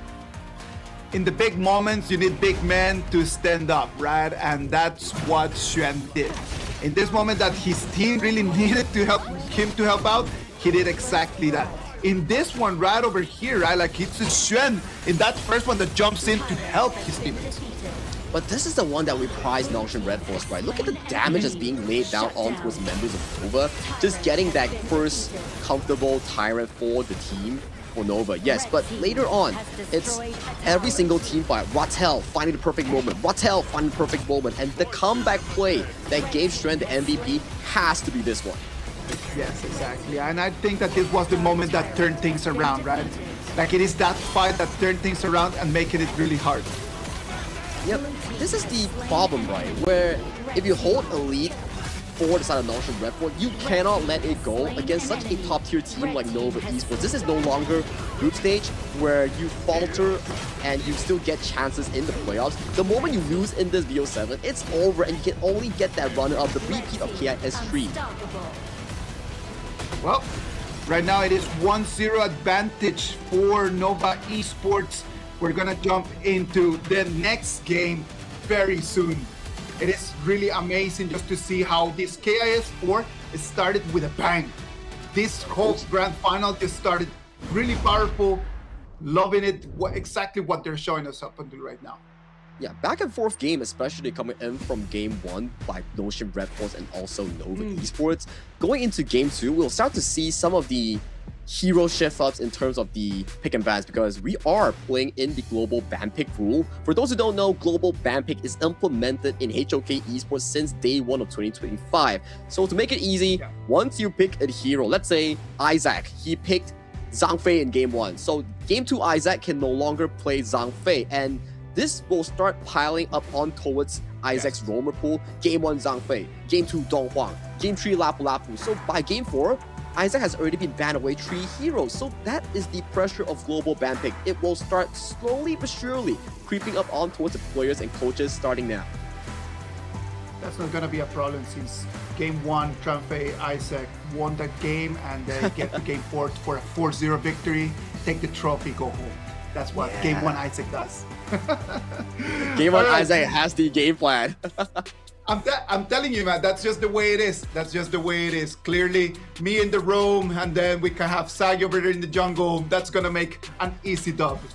Let's move into game number 2, Nonshin Red Force against Nova Esports. We already can see the bans right over there. I would dare to say that in both sides, they still have enough heroes there to play. Definitely. Nothing for us to be worried about. So that's not right now something that we need to analyze. What we need to analyze right now is Nongshim Red Force is going to choose the red side, and they want to go for the countering here. Now, this is the difficult part, right? Game 1, Nongshim Red Force, they didn't really win with a slightly expensive draft. You have the Guan Yu, you have the likes of the Yang Jian Dolia, plus the Long, for example. So on the red side, you will have a bit of a drafting pressure. You can only ban 2 picks that are strong in this meta in your first and second ban. So a lot of the options are open. For Nova, there's the Pei, there's the Chicha, there is the likes of the Long for the side of Muji to pick up, or there is also the Dolia. He's so Nongshim Red Force. What do you realistically ban in your 1-2? Well, I wouldn't dare to give the Pei out, and I would actually choose to go for giving out the Long. If you give out the Long, and then that, at least that's just out of the equation. You don't need to be thinking about that hero later on. Giving out the Pei, knowing the momentum that right now Nova has, and knowing that Pei is a hero that just needs tempo, that might be too much for Nongshim Red Force at this specific stage of the game. But fun fact though, game 1, Pei was open for both sides from minute 1 all the way to the end of the draft here. So maybe both teams are saving Pei until the very last moment in game 3 and game 4 to hit it decisively. When there's lesser counters, maybe Kong Ling or Haku can show up even harder with such a strong tempo pick, right? But as we talk about, Nova Esports banning out the Evernight Aspiration Haya, and for Nongshim Red Force, Long Aoyin is removed from the pool. Byron is going to be the next ban, just trying to allow Xuan, just understand that Xuan right now it's in a very good moment. So what about if we just eliminate that Byron out of there, put Xuan into something that could give him an advantage. If they have the advantage over there in Clash Lane, if the Xuan against Rattel matchup starts going towards Nova Esports, that's going to open one of the flanks for Nova to attack Nongshim Red Force. Yeah, and I think Chicha definitely has to go into his pockets of Nova Esports. It gives so much value for the side of Nova.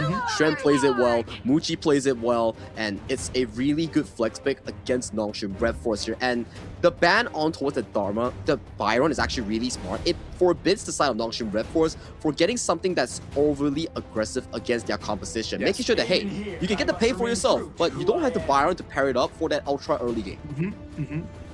Well, and they take on to the Dharma, right? Like one of the strong options over there in Clash Lane. So right now it's going to be Dharma and the Garuda. They've got good initiation and they've got good poking abilities.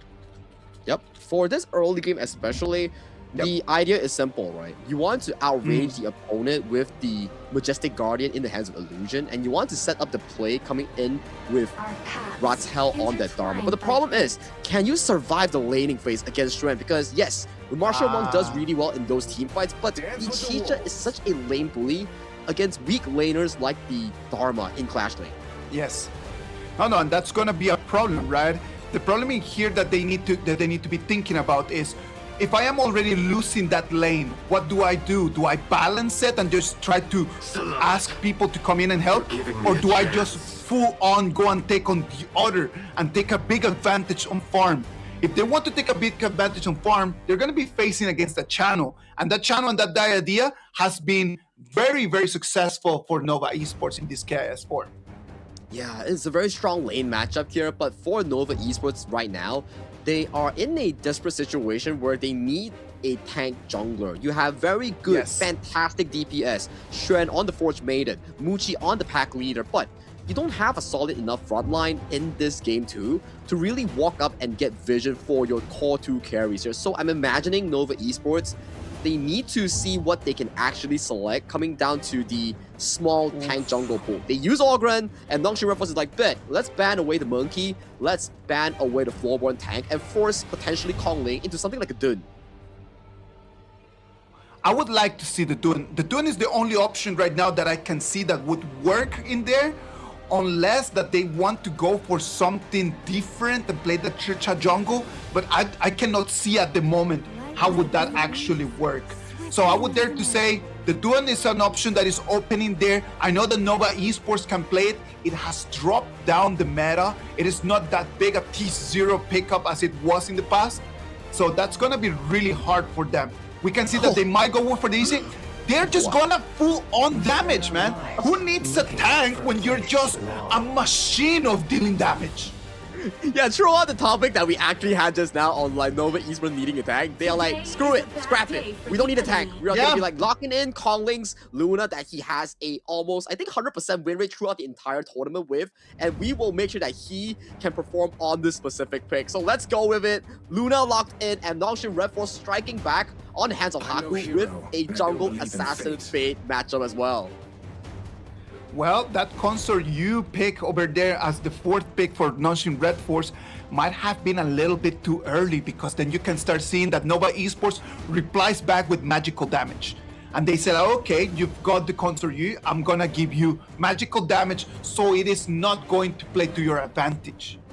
Smart drafting and smart adaptation throughout the entirety of the draft itself coming in for both teams. But in terms of the overall well-roundedness coming in for the draft itself, I think Nongshim Red Force is looking comfortable as long as the game goes into their favor with a 2,000-3,000 gold deficit or gold lead. They should be able to control the game very well, but it's Nova Esports. We've seen before when they get out-drafted by Blacklist International, they don't care, they'll just beat you up into a pulp. What I'm a little bit worried about right now is the momentum of the game. Like, let's talk about the times of the game. I do believe that the Luna is a great pick. It's gonna be depending a lot on the mechanics of what Kongling can do with it. But at the same time, if the game goes late and then the Succubus cloaks start coming up, that Luna is not gonna be able to deal that much damage as we would be expecting. So if timing is of the essence, if right now it's gonna be pace, the main idea that Nova Esports is gonna have to do, what do they do in the laning stages in order to get that advantage?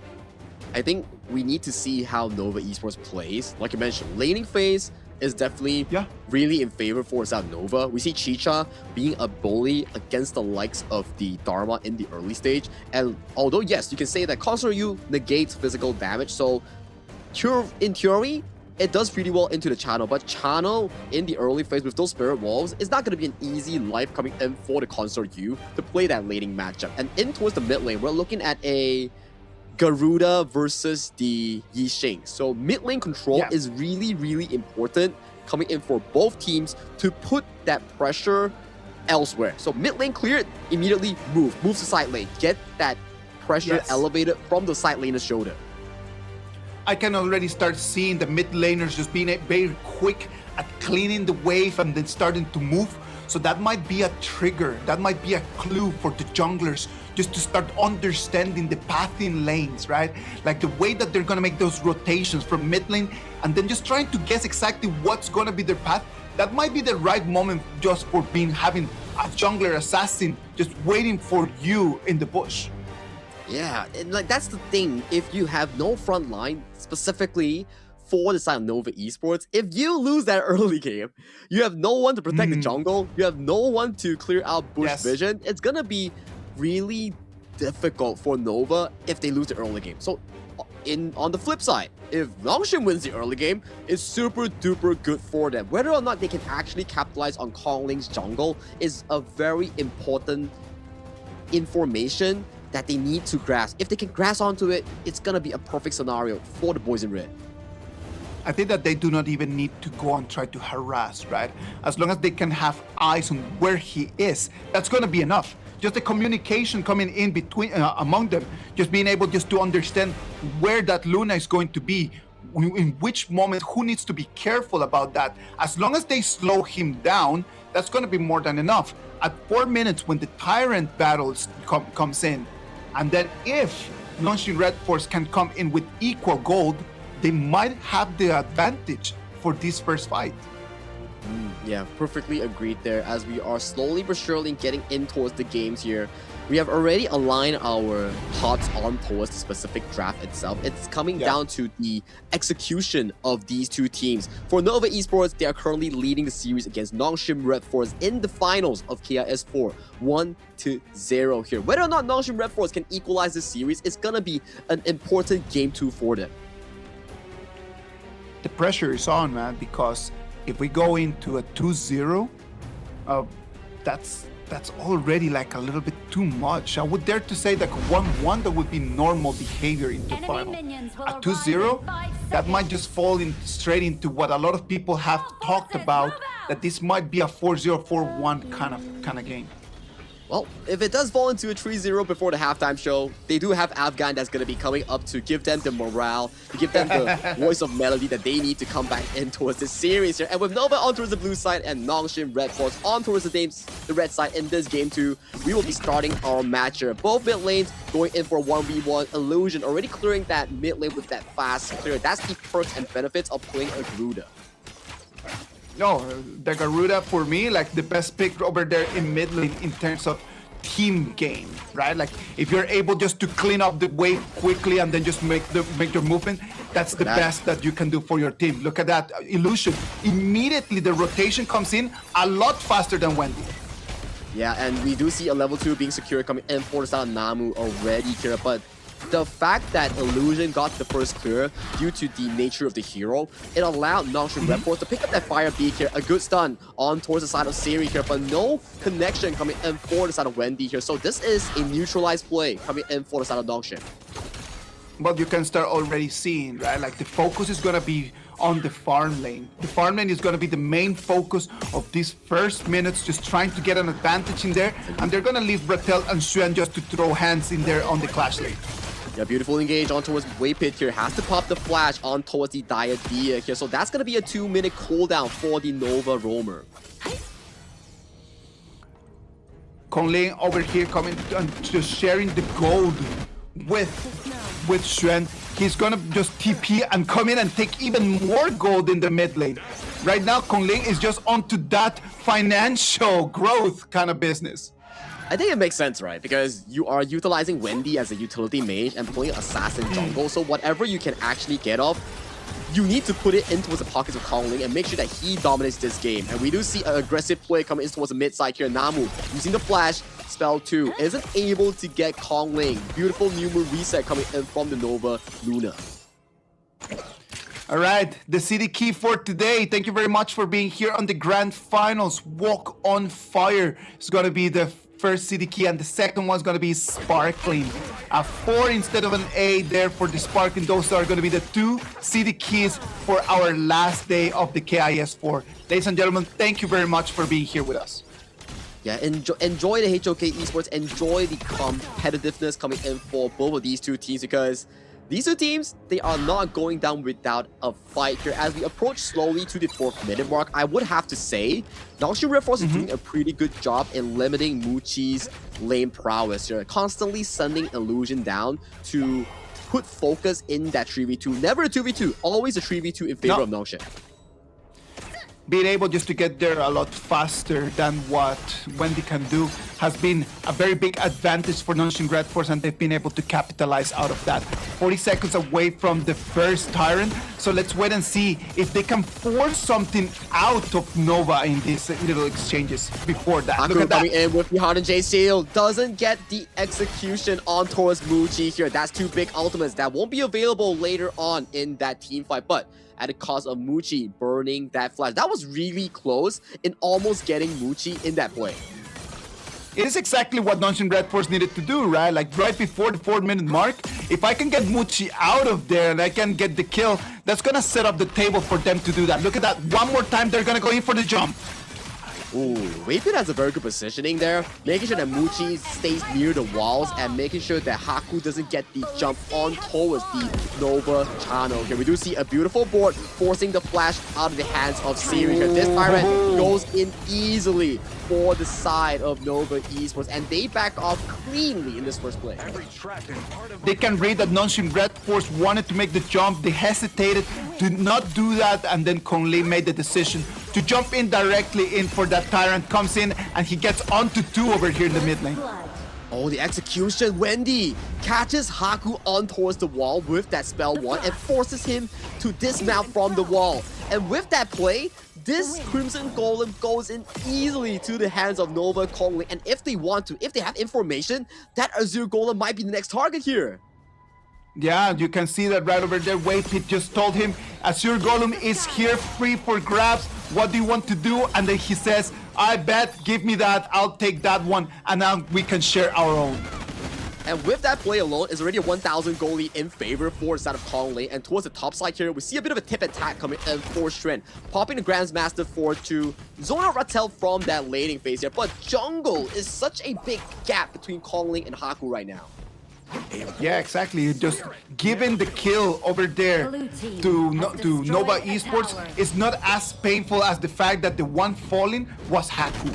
That fate could not fall right over there because it's already a 1,200 gold advantage that Kongling has on top of his counterpart.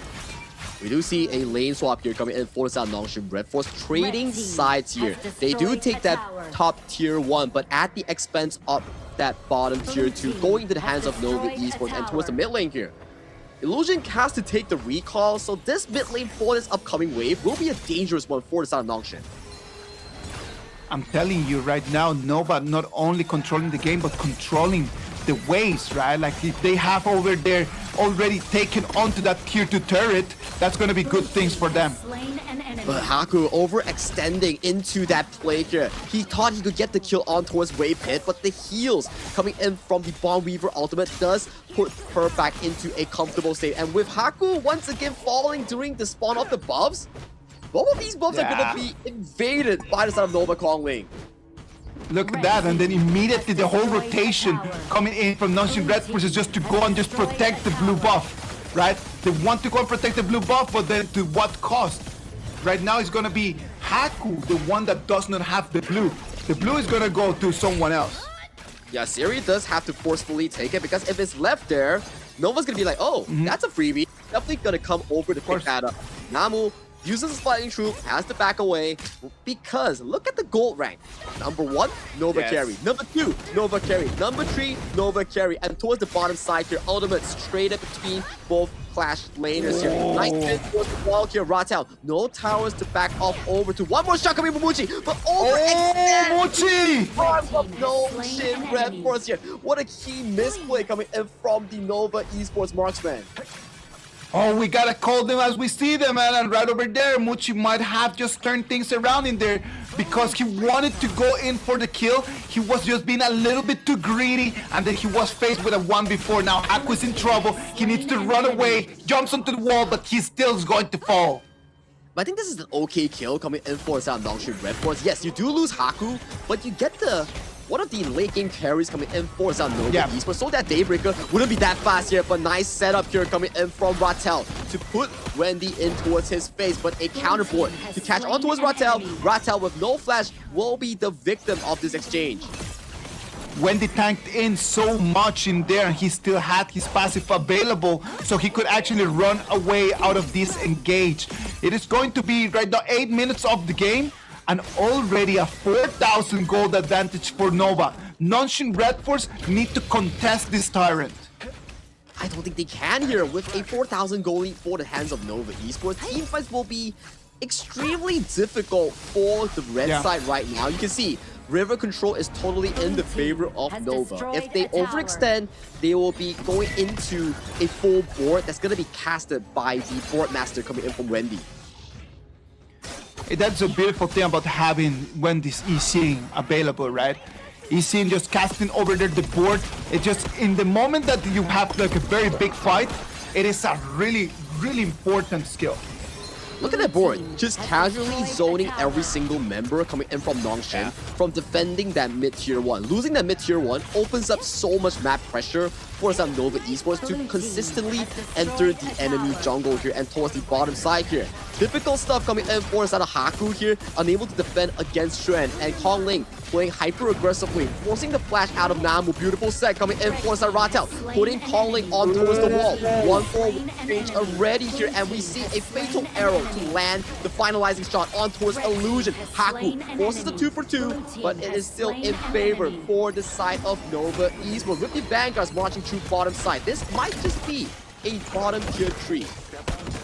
Oh, I'm really sorry. It's only Siri and Namu, the ones that are going to try to clean the waves. And the problem is that they have Vanguards to try to clean in here. The turrets take a lot of damage. They're down 50% of his HP over there in the mid lane and in the farm lane. Right now, things looking good for Nova. We're gonna make it to 10 minutes, and it's gonna have to be Haku as he comes out of the fountain just to come in and see that his Azure Golem is gonna be one more time harassed by Nova. Yeah, Nova just getting vision of this certain objective here. Calling wants to go in for the steal here, but is forced away by the Wings of Judgment coming in for the side of Illusion here. Longshin Red Force starting off this Shadow Tyrant in towards the bottom side here. Ratel wants to look for a specific engage. The Hardened JCU does secure its mark here. Shred pops the Grandmaster Forge on towards Siri, going for a 1v1. Gets the first kill here. Nova Esports having blinking health bars here, but Shred to the rescue. Getting back-to-back kills for the side of Nova Esports here. Although Haku does get few kills coming back in towards his pockets here, but he is the single sole member for the side of Nongshin, and he will be taken down. And with the final death timers here, this will be game 2 going into the hands of Nova Esports. Nova Esports one more time, they come in, they win a big fight, and then after the ace, the base is going to follow. 2-0 advantage for Nova Esports in this KIS 4 Grand Final. Wow, already a very convincing lead in a BO7 series for the side of Nova here. 2-0, so they are 1 point away from securing match point in KIS 4 for Nongshin. It's not the time to panic. It's the time to settle yourself down. Think of a specific draft that could be potentially useful against Nova Esports in the upcoming Game 3. The problem in here, I do not think it's a matter of the draft. I do believe that the draft was actually pretty good for Nongshin Red Force. I do believe that the draft worked really well for them. The problem was the execution of it. The execution was not on point. The problem is that Haku keeps falling again and again and again and again. And then if the Fade is not available in there, it becomes so squeezy. Who's going to contest these big fights?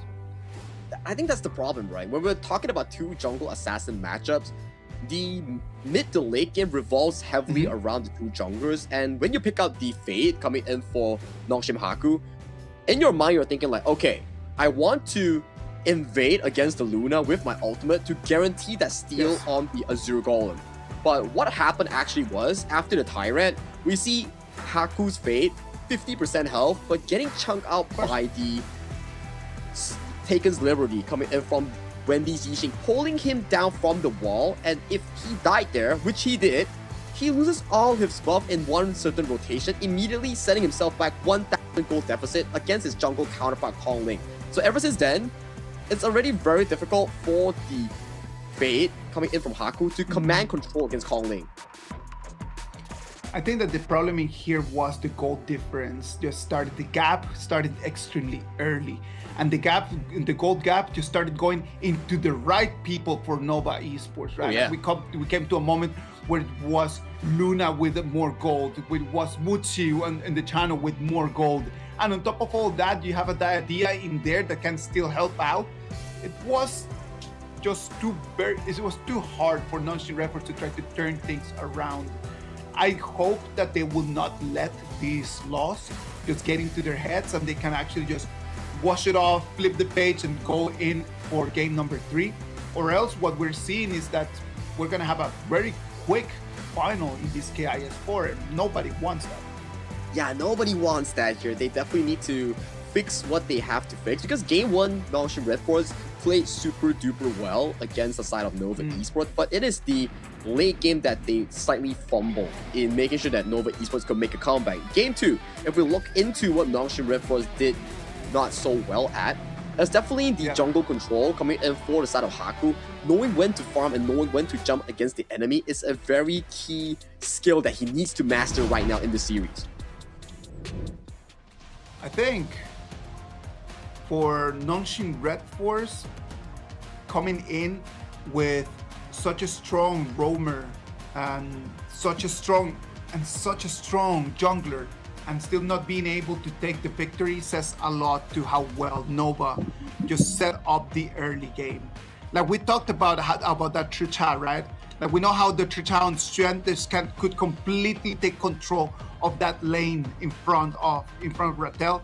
And the option for Nongshin was just to double up on farm lane.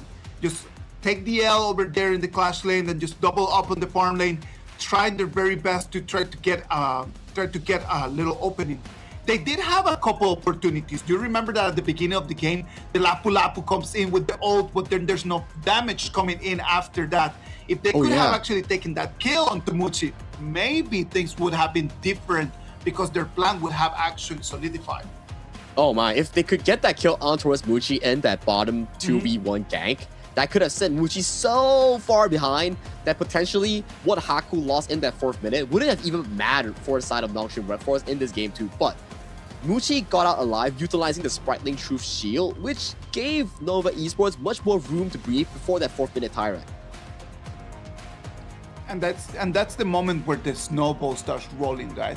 It starts rolling down the hill, getting bigger and bigger and bigger. We'll see it over there when we get to see the gold graph. This game was very Nova style. Very quick, very dominant since minute 1. As the door opens, I'm just gonna start going and attacking, right? Like they tried to do that in the first game. They did not have that opportunity. In this game, it was just completely in terms of what they want. Not even 11 minutes the game time in this match. It was very fast. It reminded me of the Nova Esports versus Blacklist International Game 2, where drafting-wise, it looked slightly in favor for Blacklist. And in this specific case, drafting looked fantastic for Nongshim Red Force, but it's down to these execution in the early skirmishes. The mistakes that the opponents do tend to put their draft behind in terms of the actual expectations for Nongshim.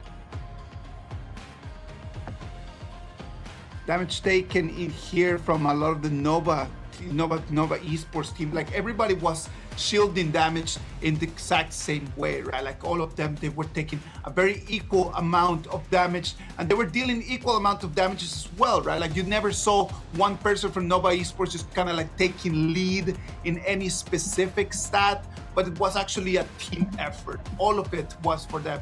Look at that. This is exactly how Nova games look like. When the gold starts rolling in the minute 4, and then after that first Tyrant battle, it starts going up, and never stops until the end of the game. But surprisingly enough, the late game fight coming in for the Shadow Tyrant was relatively close for the side of Nongshim Red Force. They did secure the Shadow Tyrant. They did force out few key kills on towards Illusion, on towards the side of Wendy and also Muji. So it really comes down to how they play that early game. I think early game is a part in terms of laning phase, in terms of jungle control. In game 1, it's more towards the side of the entirety of Nongshim Red Force in making sure that they pace themselves for a perfect finish. Nongshim Red Force, they need to right now sit down and try to find calm, measured decisions in order to come back in game 3 with something different. They've had 2 games where with the start of the game, like the opening stages, the decisions are correct. The problem is that they have not been able just to capitalize out of those. In the first game, a little bit more clear than in the second one. The early game, they need to just keep doing exactly what they're doing, but the mistakes cannot happen. If the mistakes wouldn't have happened in that first game, game number 1, I do believe that they had a bigger opportunity in that game than what they had in this previous one. Yeah, fully agreed with you there. So for Nongshim Red Force, maybe is to revisit their mistakes here, reduce the likeliness of those mistakes being repeated in game 3 and potentially game 4. Look to get that first point on the board to solidify that confidence going into this best of 7. It's gonna be a rocky route for Nongshim from here on out. Look at how the map looks like there for Konglin. Total domination in the jungle area, looking in this specific matchup, right? Like we talked about how Konglin, he had some very big shoes to fill in, as CY was such a dominant player in the past. But his performances in these 2 games, this one with the Luna and the previous one over there with the Ogran, they show you that this KIS4 might just show to everyone that he is right now the rightful heir to that specific throne.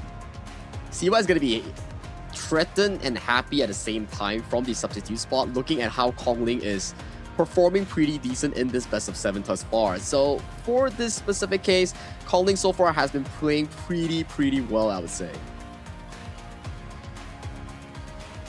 Over here in the mid lane, we can see the total domination from Wendy as well.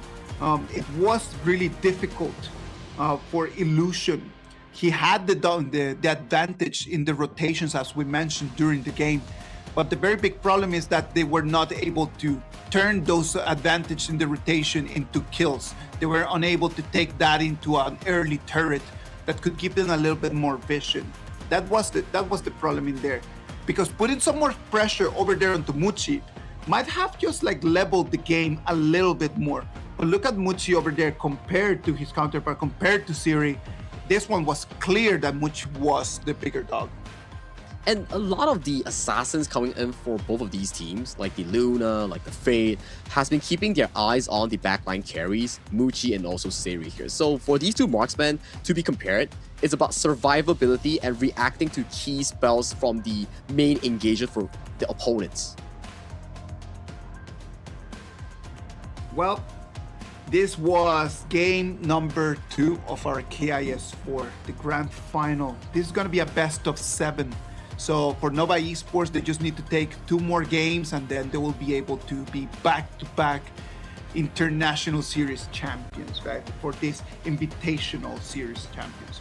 I hope to see the fight from Nonshin Red Force coming back. But what about if we take a look at the MVP for this specific game? Game 2, the MVP is going to be the one and only Wendy on that eSIM Boardmaster. He was really clutch in some of these plays here. The reason why Haku was so behind in the early segments of the game, losing the multiple double buffs, losing Azure, losing Crimson, it was because Wendy clipped Haku from the wall, and that jungle discrepancy came from that specific play that we will be seeing later on in the highlights. And that's the important thing, right? Like, you just need to show up in the clutch moments. Like, you need to understand when you need to show up. And for Wendy, through this whole tournament, he's been just stacking up so many more MVPs than anyone else. I think that this is like the 6th MVP that Wendy's got. And he definitely deserves it. From that play alone that clipped down Haku, that is the downfall of Haku in every single play later on. But this was the aggressive play coming from Muji, over eager in getting the kill, just to be ganked by the multiple members coming in for the side of Nonshin Red Force. Oh, come on, like sometimes when you're having an advantage and you see the easy kill right over there, everybody wants to jump in for that. That is the problem about this situation. And you can see throughout the entire highlights, I don't want to say a lot, but Haku didn't really have a good time. I think first 4 clips we saw was Haku dying, Haku dying, Haku dying, and that's not really comfortable when you're playing a jungle assassin. And look at that, this one in here, he comes, takes a kill, but then after that it was Haku dying one more time. The stress is definitely piling on towards him here. We can see in this final team fight here, beautiful raging scene coming in from the side of Namu here. Muchi getting isolated by Siri in that 1v1. Then Xuen coming in for the cleanup here on towards the backliners of the side of Nonshin Red Force. Although Haku does get a return kill on towards the side of Wendy, but he has no escape route, and it is an easy end for the side of Nova Esports coming in for this game too. They win the 1v1 battle over there in the Crimson Golem area. Just to walk it off over here to the Crystal.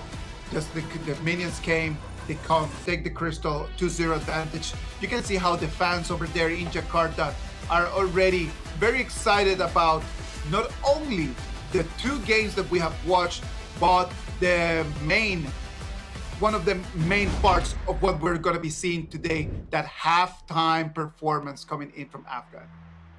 So now, before we go into Afgan, right, we still have one more game before we go into the halftime show. How does Nonshin Red Force bounce back from this? We talk about, okay, early game, late game, none of that. How do they stabilize their mental? You've been playing in competitive sports, traditional sports. How do you maintain that mental here, Isaac? You need to cancel the noise. It's just that simple. You need to cancel the noise, understand that in this moment, whatever that we say as casters, right? Like whatever that the fans say in social media, whatever that other people might say is just noise. You need to cancel that noise and just be able just to understand that the only people that can have an effect into the result of this game is the 6 people there, the 5 members that are playing and the coach. These are the only people that they need to be listening to. So coming in, sitting in a circle, talking to each other in whatever way that their culture as a team works. They just need to go and communicate and come up with a strategy. And then as long as everyone is working on that specific strategy, is it a good one, is it a bad one, as long as everyone is doing the same thing, they will always have a chance. The problem is if right now we start overthinking about the situation that we're in and we're not communicate what we actually want to do. Decisions need to be made. I think this really boils down to the 6 players, including coach that you just mentioned just now. Coach YK definitely has to play an important position here in stabilizing the mental of the 5 players, making sure that they do not lose confidence in their own gameplay. Hope is always there if you can maintain that mental game and maintain the same level of performance that they have shown from the group stage, that 1 win against Nova, to the 4-2 against DNT, to the 4-1 against Boom. Maybe they can repeat that success that they actually had from that long route that they took against Nova this time around in this final VP.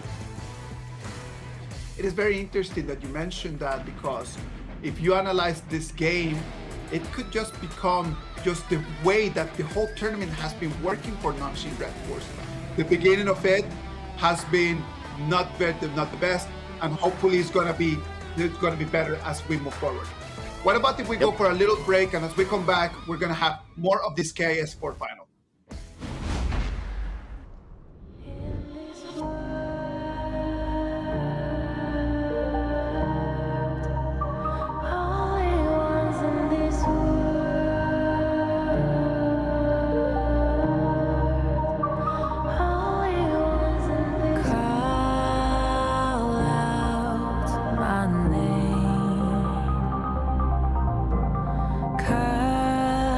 The sound of the rain.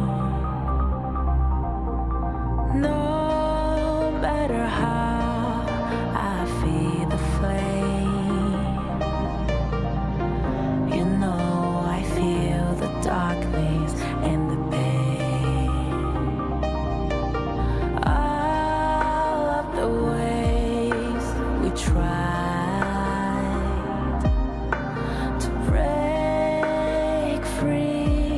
from the night,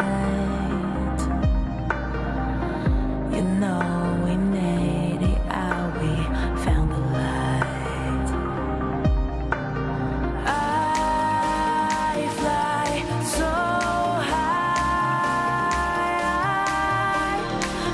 high, light up the skyline. Let's do it this time, like it's a whole new vibrant world.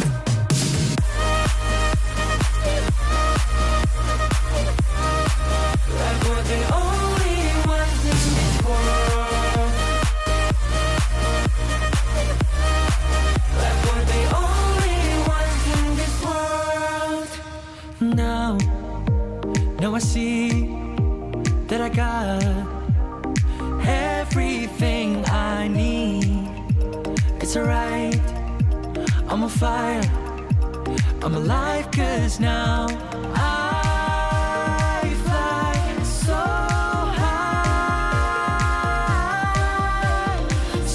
high, light up the skyline. Let's do it this time, like it's a whole new colorful world.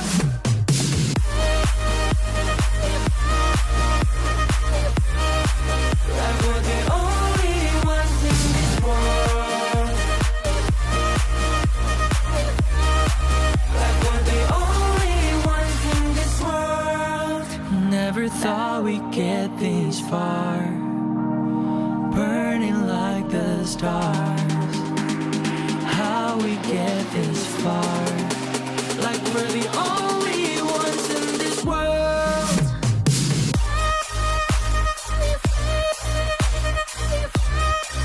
Like we're the only ones in this world.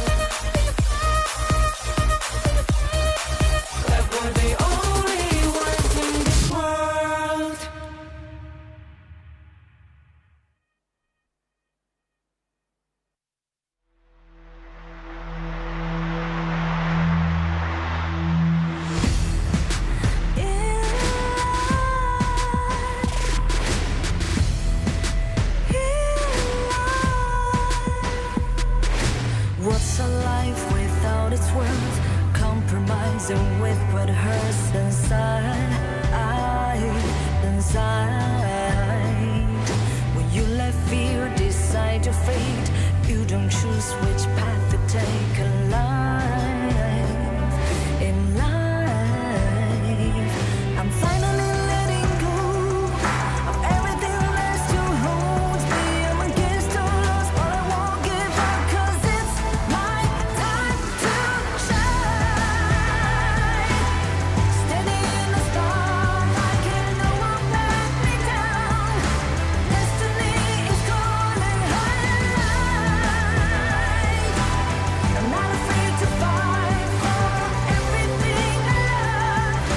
Victory is on my side.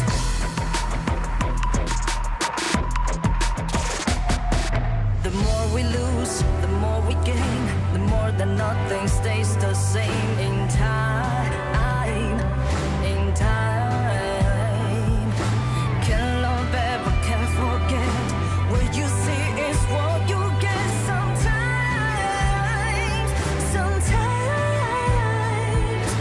gonna show the world tonight.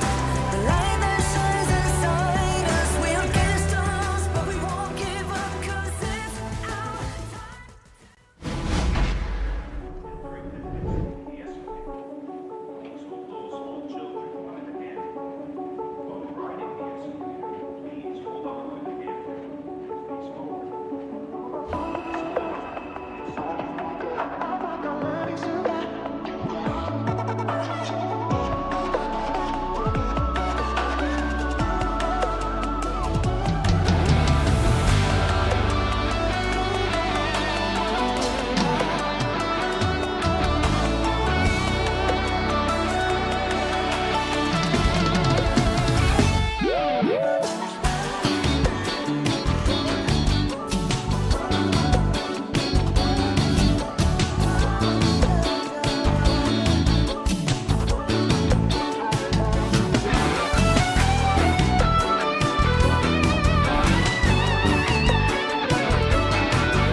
Honor of Kings, make some noise.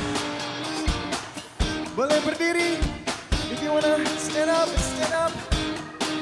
Kita sama-sama lagu ini. Are you ready, guys? Ready, guys? Come on. Sing.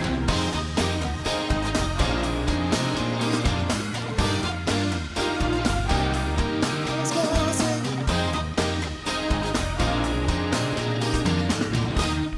Berasa di dada saat kau pandang mataku. Apakah arti pandanganku?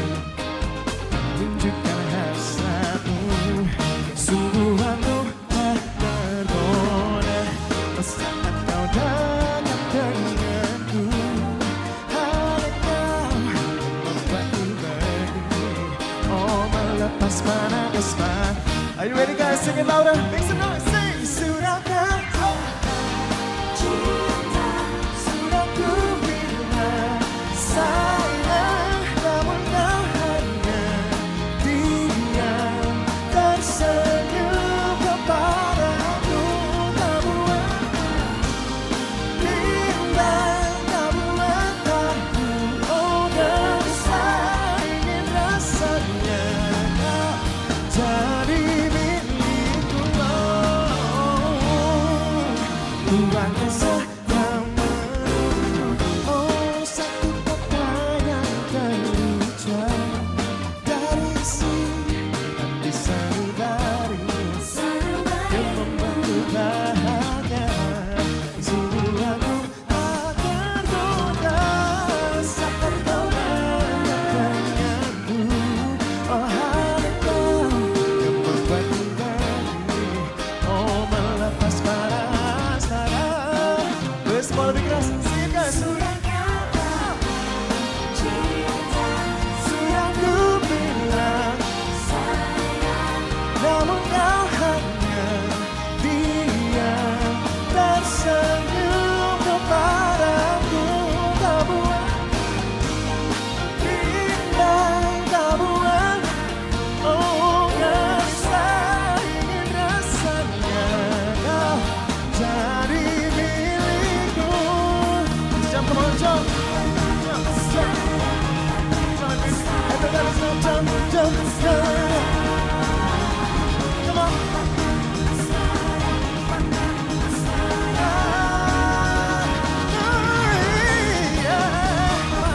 Asmara, para, asmara, para, asmara. Para, asmara, para, asmara.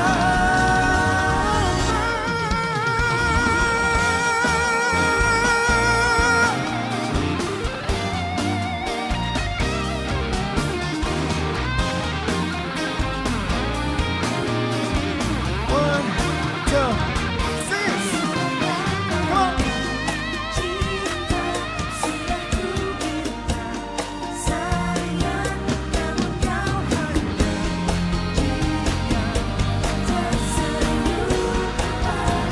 Oh, kau buat aku bimbang, kau buat aku oh, gelisah ingin rasanya kau jadi milikku.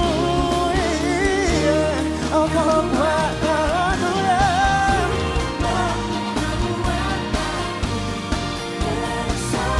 ingin rasanya kau jadi milikku. Iya. Ingin rasanya kau. Lanjut lagi semua, jump.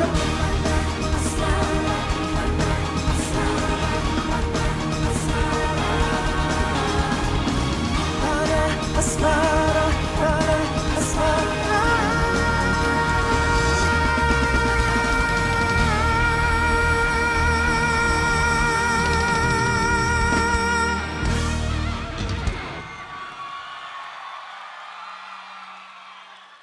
Thank you, guys. Hi.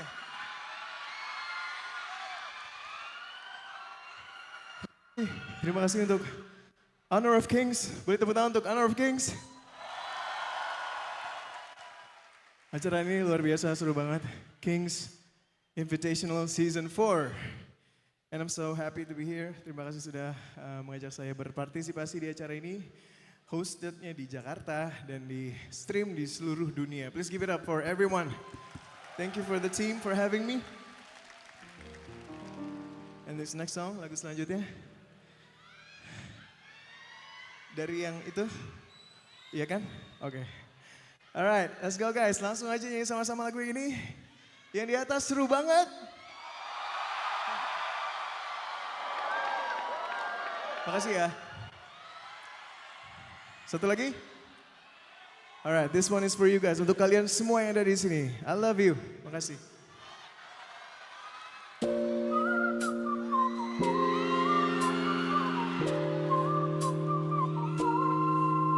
Kau yang tiba, datang tanpa ku minta. Tiba-tiba hilang saat ku cinta terlalu lama. Demamku pikirkannya, di mana letak salahnya. Kau pikirkan apa ku masih sendiri. 1, 2, 3. Ku lepas kacamata, apa kau lebih suka? Ku yang tak mau kalah, tapi untukmu ku mengalah. Ku tahan sajalah, itu karena kau mau. Memang aku yang salah, suka cari masalah. Salahku setengahnya, berharap pada manusia. Kecewa akhirnya. Semua, kita tak jodoh, tapi kita bertemu.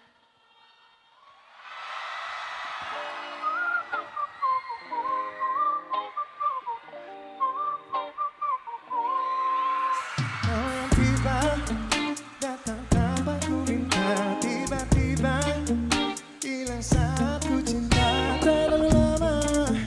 Demamku pikirkannya, di mana letak salahnya. Kau pikirkan apa, ku masih sendiri. Honor of Kings, make some noise. Ku lepas kacamata, apa kau lebih suka? Ku yang tak mau kalah, tapi untukmu ku mengalah. Ku tahan sajalah, itu karena kau mau. Memang aku yang salah, suka cari masalah. Salahku setengahnya, berharap pada manusia. Kecewa akhirnya.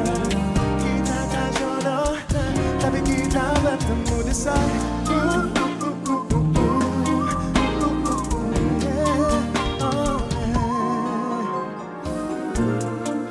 Mengerti lebih dari dia yang kau anggap berarti. Tak kau lihat aku di sini. Sing it. Bila aku sudah jatuh cinta, mana peduli akibatnya. Dengan kau waktu dan tenaga, ku beri semuanya. Tak kau alasan, ku pilih sendiri. Sing it deh. 1, 2, 3. Ku lepas kacamata, apa kau lebih suka? Ku yang tak mau kalah, tapi untukmu ku mengalah. Ku tahan sajalah, itu karena kau mau. Memang aku yang salah, suka cari masalah. Salahku setengahnya, berharap pada manusia. Kecewa akhirnya. Say, kita tak jodoh, tapi kita bertemu. Come on, kita tak jodoh, tapi kita tak jodoh, tapi kita tak jodoh. Lepas kacamatanya semua. Ku lepas kacamata, apa kau lebih suka? Ku yang kalah, tapi untukmu ku mengalah. Ku tahan sajalah, itu karena kau mau. Memang aku yang salah, suka cari masalah. Salahku setengahnya, berharap pada manusia. Kecewa akhirnya. Kita tak jodoh, tapi kita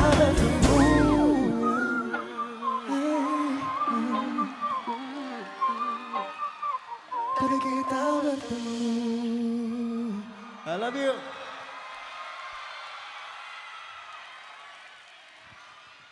Terima kasih.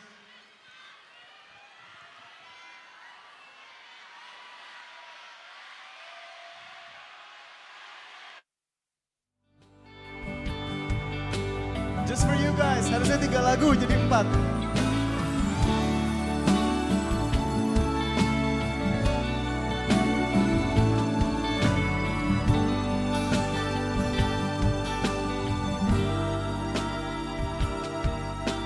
Tapi minta bantuannya semuanya nih, boleh? Andai kau tahu. Boleh semua?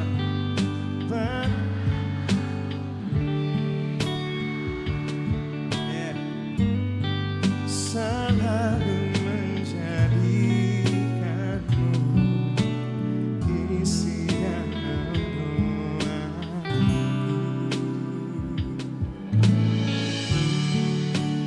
Tahu tak mudah menjadi yang kau inginkan.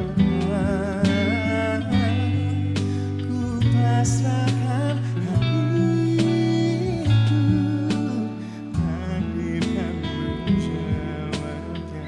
Oke, semua yang balik keras semua. Jika aku bukan salahmu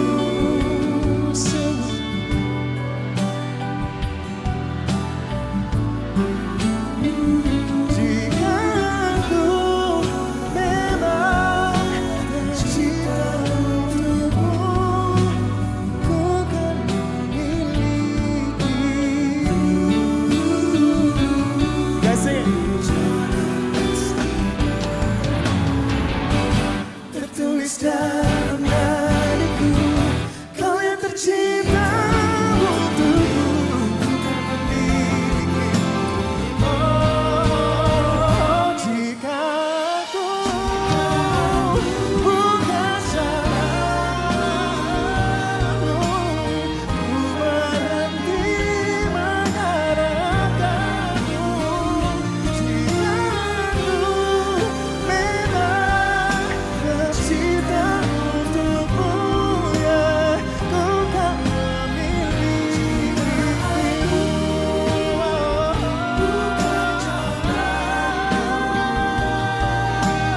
Ku berhenti mengharapkanmu. Jika aku memang tercipta untukmu.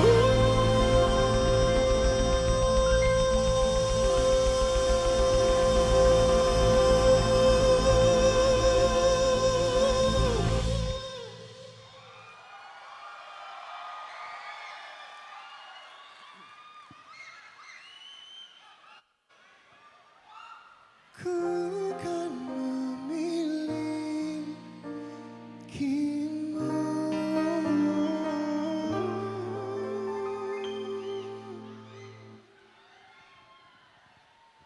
Jodoh pasti bertemu.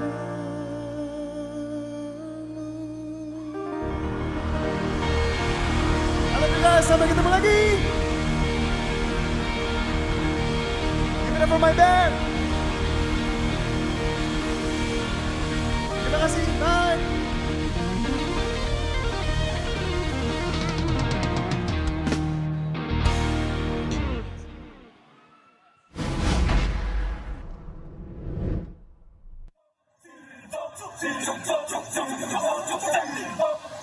Kings Invitational Series, let's go.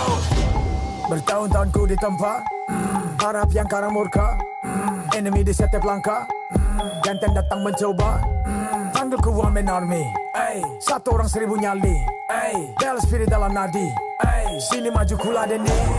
Langkah sudah jauh mereka pikirku mau mundur dan buang sau. Kehormatan yang utama di puncakku pertama. Berdiri hantam balik semua yang halangi arah. Fikir-fikir lagi kalau kau mau halangi. Genderang perang sebab bunyi sini hadapi. Old school tank mentally dia takkan berhenti. Bukan instan imitasi. Coba kau lihat sapu cara bermain agak lain dengan strategi yang saya desain. Akulah mastermind di balik kekacauan. Satu punchline sapu ku mundur semua lawan. Insting tepurku deteksi ancaman. Enemiku libas seperti Anoman. Yo satu pukulan tangan kosong. Langsung jatuh runtuh panggil aku Wukong. Masih strong di power hantam lawan yang menghadap. Sapu cakar lebih tajam lebih dari kokong pedang. Yang saya incar turawana bukan tata singgah sana. Maka wajar apabila dong bilang sambil jasana. Siapa yang berani mendekat kemari? Saya yang kesana atau kau yang kesini? Jutaan kalian pun saya terakan lari. Seranganku cepat sulit kau hindari. Dominasi, ku kendali. Berotasi, ke tiap sisi ku ambil alih. Saatnya kita untuk eksekusi. For my party. Push, push, push, push, push, push. Everybody move, move, move, move, move, move, yeah, move, move. Saat datang dengan mode brutal, kendalikan setiap titik vital. Damage magic, serang mental fisik, 1000 taktik, kau kalah cerdik. Mau coba jatuhkan sama mana bisa. Siasatmu sudah saya analisa. Terdapat selak, gerak, geriku sulit tu dilabrak. Game over, hancurkan semua tawa. Kombinasi skill dan power, teleportasi ala Enoku yang LOK. Kau tahu ku tak bisa redam, pula tekadku yang takkan padam. Tu kehormatan yang tak bisa dibeli. Saat saya genggam jangan harap kembali. Adu mekanik tingkat tinggi, siapa paling berani? Aku paling gigi. Pedang raja yang kuhulus, tebasannya bak angin menghembus. Long life the king, akulah raja, dentuman zira, ini mental baja. Akulah hukum dalam wujud nyata, seni tempurku susah tukar baca. Y'all better run, I've already won. Nowhere to run, your time is done. Tidak bisa kau atasi, berat untuk kau hadapi, kalah pedangku menari, kau balik kanan dan lari,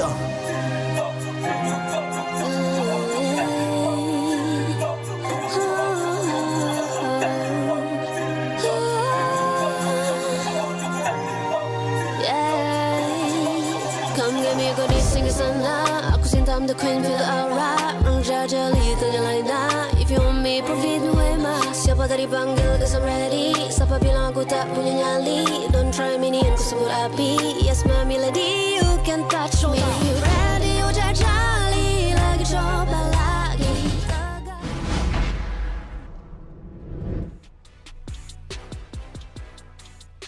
Welcome back. This is the Honor of Kings Invitational Season 4.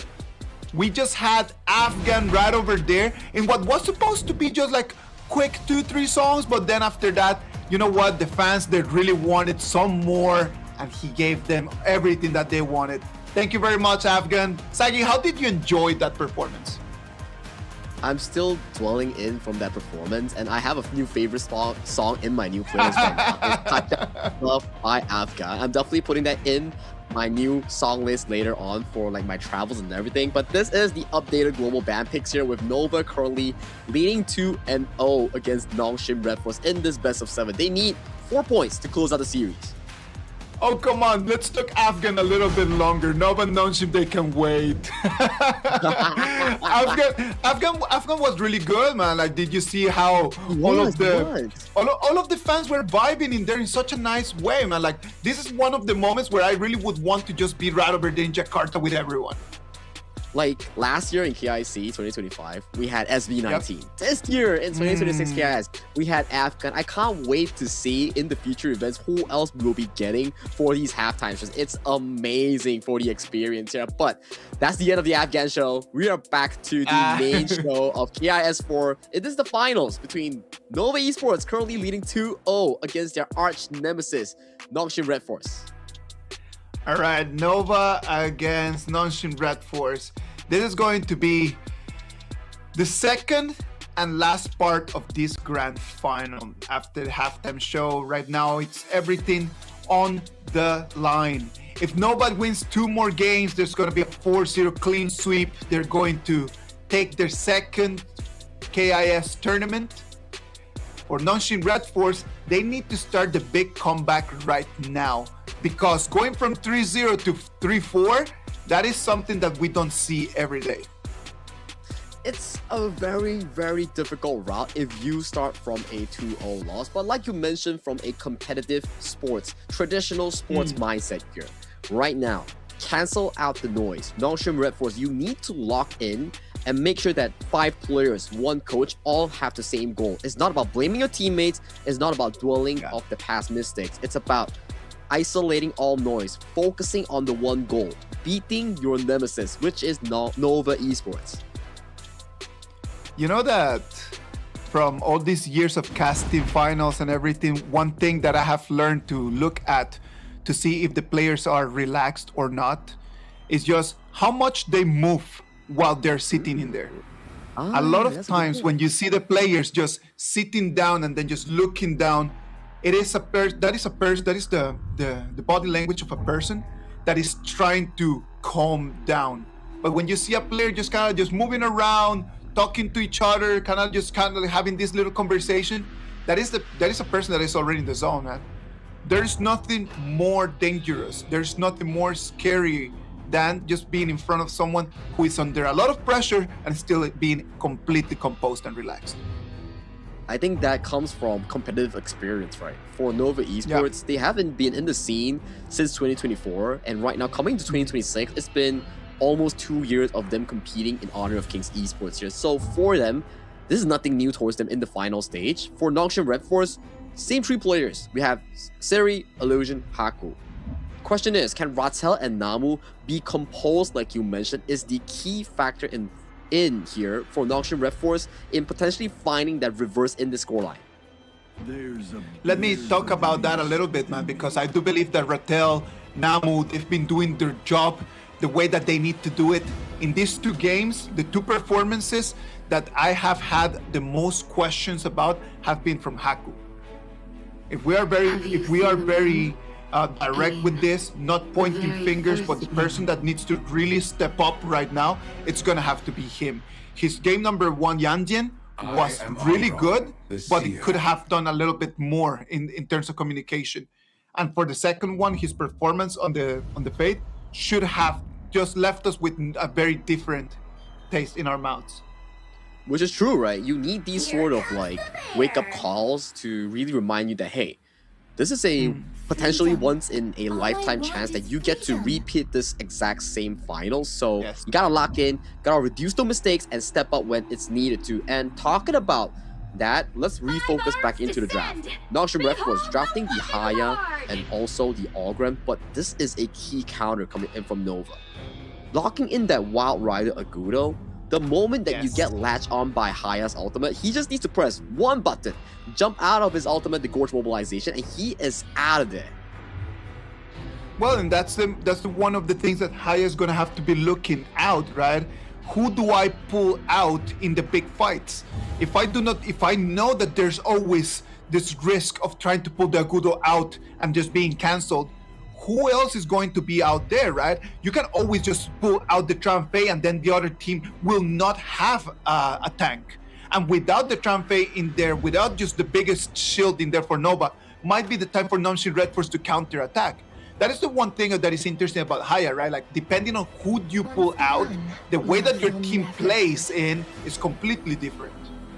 Fully agreed, right? So this Haya needs to find a secondary target that potentially might not be Kongling or Waypit. It might be more beneficial in going for Muji or the side of Wendy directly.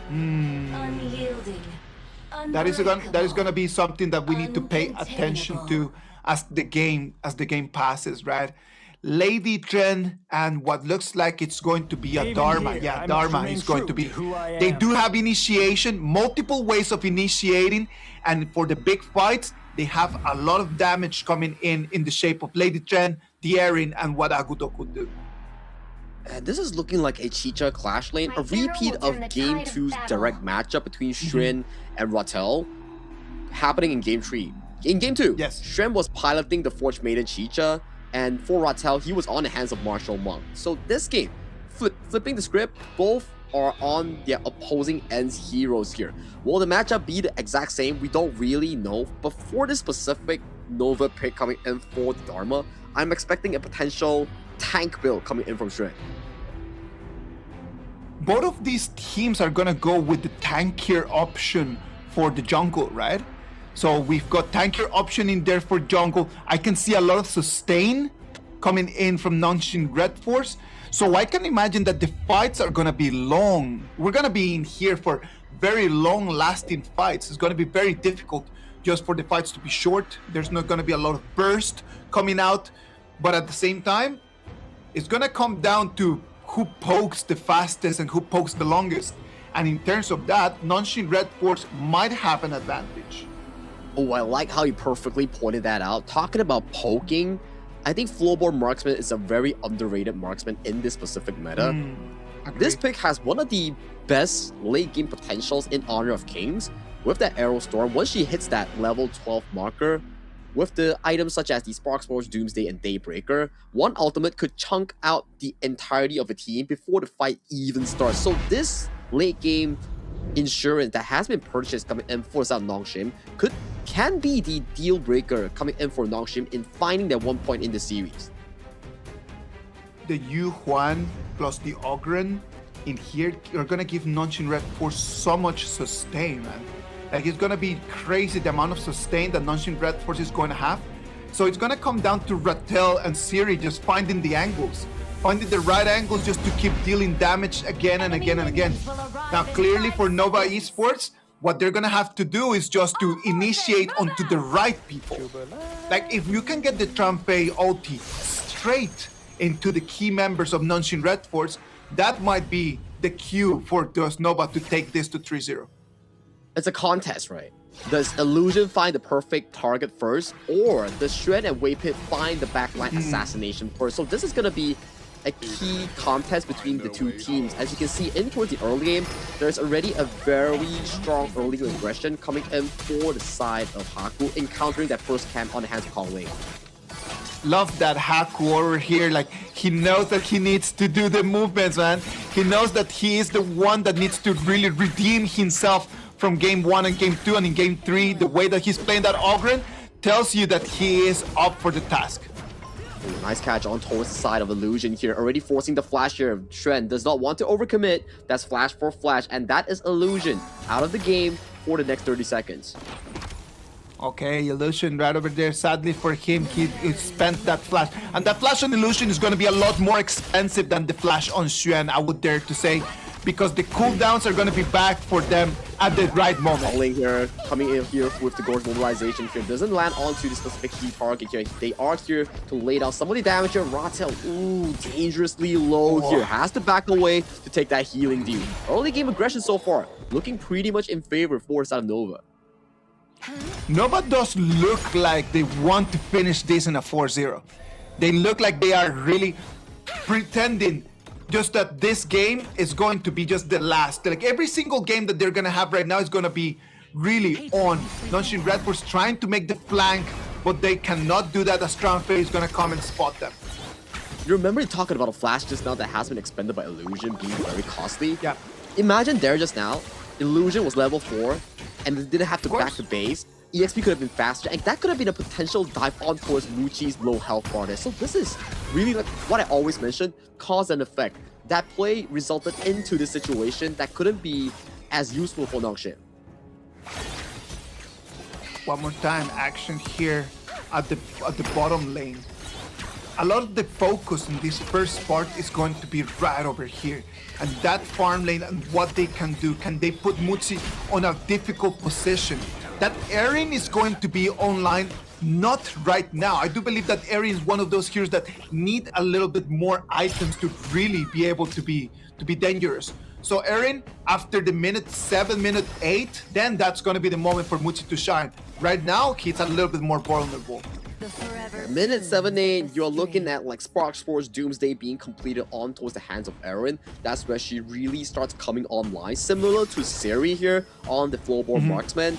These two farm laners are looking at the similar timers here. But fortunately for Nongshim, Siri can afford to scale to a very late scenario here. So for them, if this game is in a stalemate, equal game, it favors Nongshim more. So, if Nongshim plays it to stalemate, let's imagine that they decide, like, you know what, we're just gonna slow things down. Look at that one more time.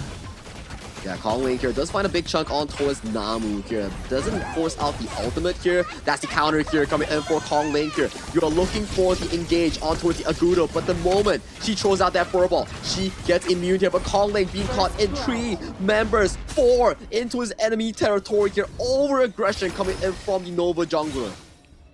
It is going to be Nonshin Red Force that are going to take that first blood. Congratulations to them as they take that one, and that's going to give them priority over here on the first Tyrant.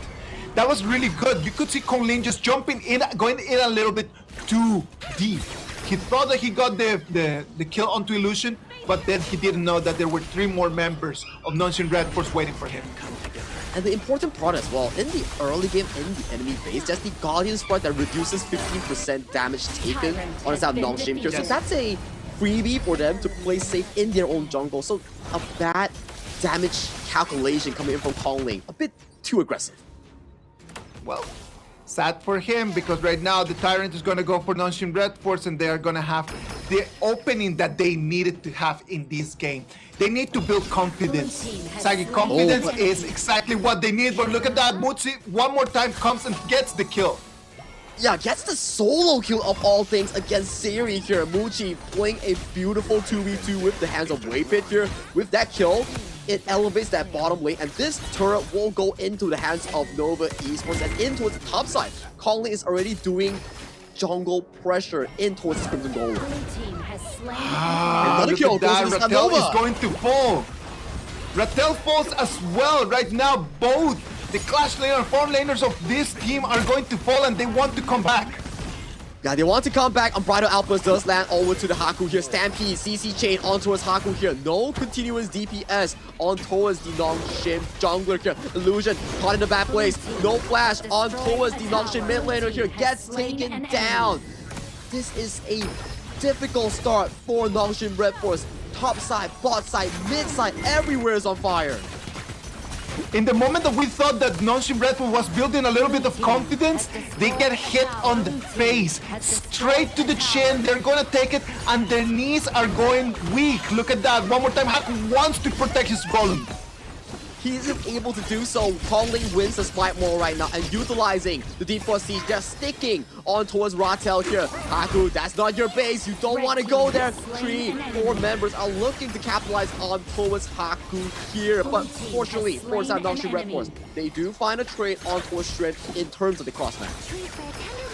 Right over here, even though it was a 1-to-1 trade, Xuan is going to fall to the cost of Haku. One more time, the jungler from Nonshin Red Force is going to be taken down. Slowing down Haku, slowing down Siri, it's the best thing that could happen for Nova. And Nova's confidence starting to ramp up ever since that Game 1 and Game 2. Starting from Muti's solo kill onto a Siri, then Xuan finding the initiation on towards Ratel. And it's leading towards his 2,000 gold lead healthy currently for Nova Esports to once again put focus on this Crimson Golem. Even though the fight is right over here, Ratel is nowhere to be seen. The Unbridled Outburst comes in, and look at that. Nova one more time. They try to take control of the red buff. They are controlling this game so well, utilizing the Unbridled Outburst to zone away from Haku's Smite range and strength. Man marking Ratel, making sure that he doesn't get a proper flank angle on towards the Nova members here. And it's looking really, really tough for Nongshim as towers are just falling rapidly. Has destroyed a tower. The tempo right now is working in for Nova Esports. 7 minutes and 30 seconds, and they're already just knocking at the doors of the high ground of Nonshin Red Force. This is not what Nonshin needed. Completely the opposite. Yeah, completely the opposite right now. We can see Kong Lane finding a good position here. Uses a more mobilization on towards Ratel here. Ratel has to force the flash. Xuan comes in with the truth. Doesn't find on towards any single member here. On towards the flip side here. Haku getting man chased down by 4 remaining members of Nova Esports here. Coming out of the Moonscape Mirage. Haku is the sole member to be sacrificed coming in by Nongshim. Haku falls, and right now that tier 2 turret is going to be under siege. The minions are coming in, and Nova Esports knows that they could actually take onto this one even without the minion wave. Yeah, this is looking like Nova amping up the pedal and refusing to pull this game to a late game marker here. We talk about this. The draft looks insanely good for Siri if he can pull it towards the late game. But that's what you want. You want the late game, and Nova is denying them. Look how much pressure they're putting on towards Rattel. Everywhere he goes, he's man-marked by Shren. He's zoned out by all the levels of CC provided by Nova. Siri right now, with only 5,400 gold, that's not going to be enough for him to really be online. On the other side, Erin having such a great time. Yeah, Muji is so ahead in the curve right now. Check out Lujin here, trying to find for a flanker. Shren does find a first truth on towards Rattel. That's one member down, coming in for the South Nongshin Red Force. Haku, dangerously low, caught in the midst of multiple members here. Muji, already a double kill, gets the kill onto Siri, make that a triple here. Looking for a quadra here, Risky Mirage.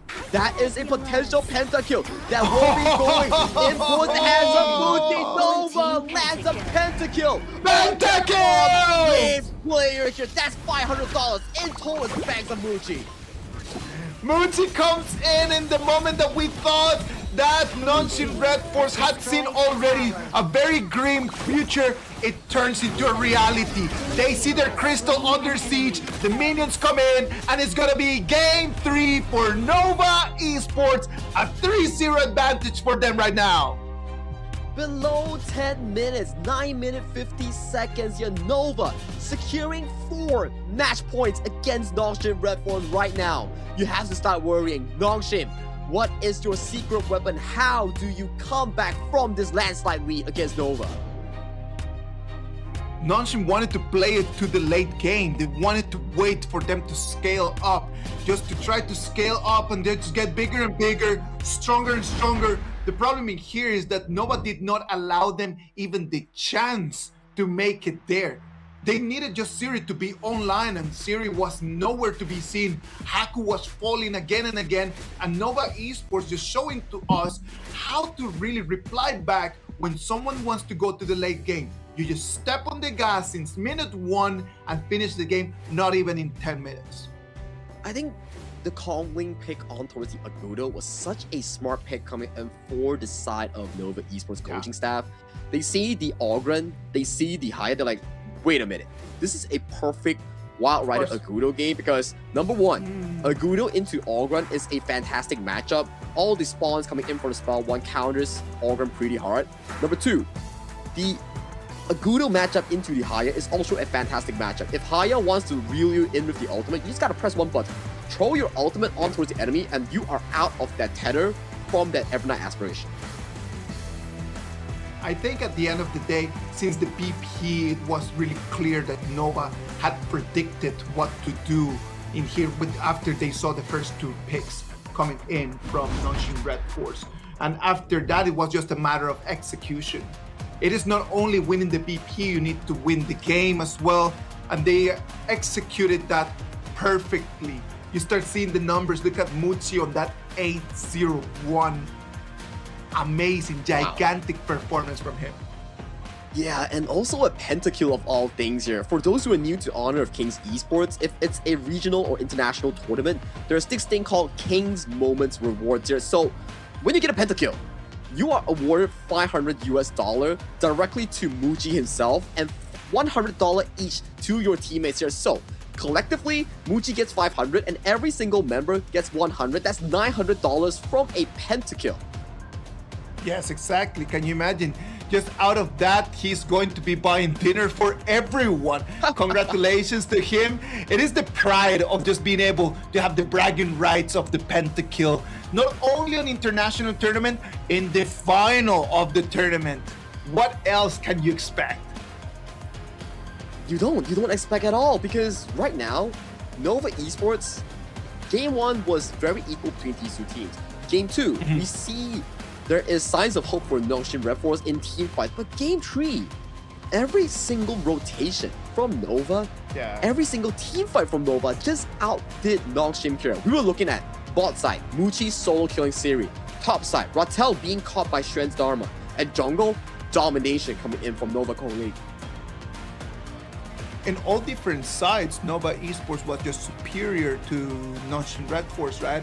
So I am really looking at the game where Nova comes in, they win the BP, they win the execution, they win the fights, finish it under 10 minutes. Psychologically speaking, they are having the best day of their lives. But on the other side, Nongshim Red Force right now, what do you do? Like right now, shoulders are starting to feel heavy. Right now, it's difficult just to kind of like put a smile on your face or something. It is gotta start just feeling helpless, just to go to your teammate and be like, it's okay, we can still do this.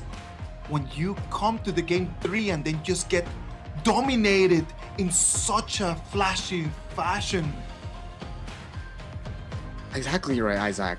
Where we are looking at all these psychological factors here. We keep saying that yes, you need to calm yourself, you need to compose yourself, but right now, the pressure is on towards you. Drafting no longer works. In game, you are looking at pieces that's being shattered. Your game plan is being tumbled by the side of Nova Esports, and they are figuring out from minute 1. So for Nongshim, maybe the next step is to play your absolute best and see what it allows you to. In a sense, if you still do your best and you bow out, it's still respectable. But let's focus on this specific matchup that you mentioned here. Look at this chart of Muji versus Siri. That is just absolute domination by the Nova family. Muji just puts it right over there. If you want to know exactly how to play this game, just go and just watch his POV. Just watch his POV and then you will understand exactly what it takes to be a top level performer in this game. Just the speed of his fingers, the angles that he gets, at the same time that he's just not only giving but receiving information from his teammates. One more thing that he's going to be receiving is going to be that MVP. On the Laurel Princess airing 801 on the KDA, Mutsi is going to climb up one more MVP. A pentakill, $500 for himself, $100 each for his teammates here, and also another MVP title under his name here. So far in the knockout stage, Muji and Siri are tied for the most MVPs, and with that, Muji overtakes Siri and is right now tied with Wendy for the most MVPs in the playoffs. Red team has slain an enemy. Wow. Like, this was just Nova all over the place, man. Since minute 1, right over here, look at that. There was nothing that they could actually do. Like, look at that Haku taking on to 4 members. We talked about the fact that they might have the sustain, right? Because of the way that they draft. But you cannot sustain when there's such a big gold gap in between you and your opponents. You really cannot, and look at this pentakill here. Everybody was like, okay, it's Muji's pentakill, we get extra cash. Everybody, stop, hold yourself. And Shem was like, inside, it's like, okay guys, I'll take the debt, I'll take the debt here, I'll take the L, so we can get more money in towards the bank here. Yes, Getting exactly. that pentakill for Muji here. Fantastic stuff here. So now we realize, who's vibing the most during the Afgan concert? It's not the audience, it's not Nongshim, it's Nova Esports.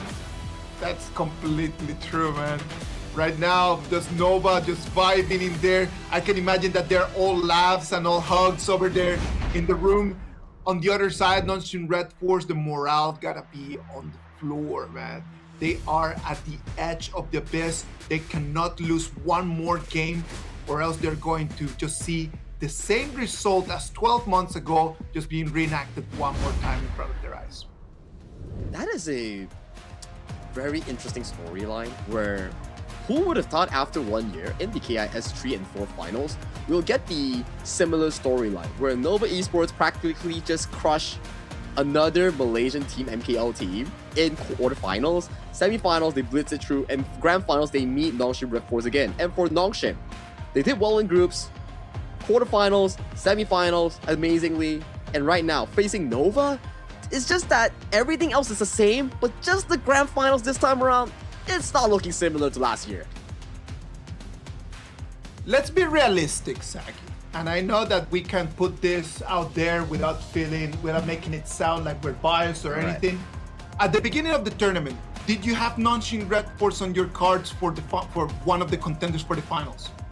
Okay, because I didn't. Honest with you. I did not. I'll be very honest with you. Hear me out.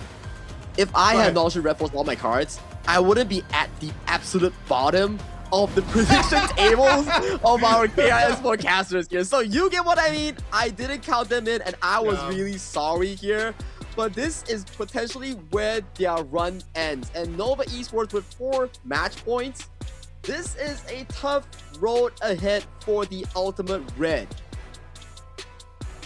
I'm telling you, man, Nonshin Red Force, if I would be the coach and I would be the players, I would come into this next game, not with the pressure that I need to win 4 more, but relaxed on the fact that no matter what, take it 1 game at a time.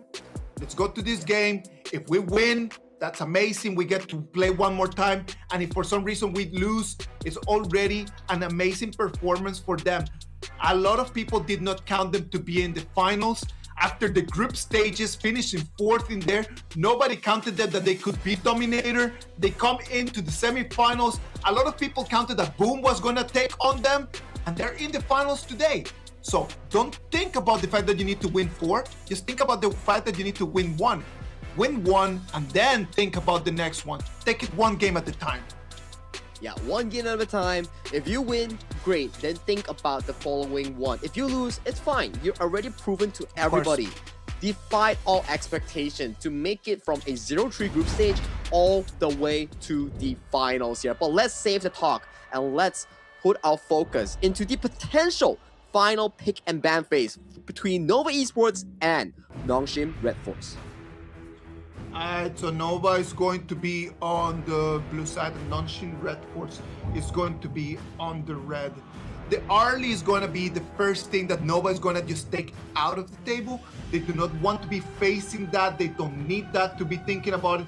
They've already played it as well, so there's no need to actually keep that option in there. The Lung is going to be taken away as well, coming in from Nonshin Red Force. It was the first matchup that we had in terms of marksmen in that game 1, the early against the Lung. Yeah, these 2 marksmen, I doubt that they'll ever come down to see broad daylight for these 2 teams. No. And if you look at the specific bans coming in from Nova, you might wonder, are they planning for the potential pay first pickup coming in for this game 4? Why not? This is the perfect moment, right? It is a great moment right now. They've got the momentum. They've got the confidence. Why not? Let's just go with something fast tempo. Let's go. Look at that, Sagi. You should become a coach, man. Look at that. Hey, You're just calling them immediately as you see them.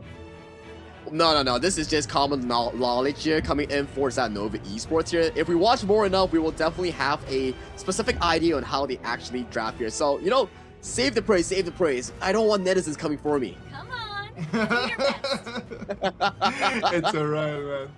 I love the fact that right now we can see this game. We've got the Trampe and the Mai Shiranui gonna be the shield and the ninja coming in. So they're gonna have one extra assassin in the mid lane. At the same time, they're gonna have a big bodyguard in the roamer. I'm not a big fan of this, to be honest. If you duel with the Mai and Zhangfei 1-2, great. You have a lot of engage. You have a lot of pressure on towards the Nova side. That is if you can survive to the key team fight moments.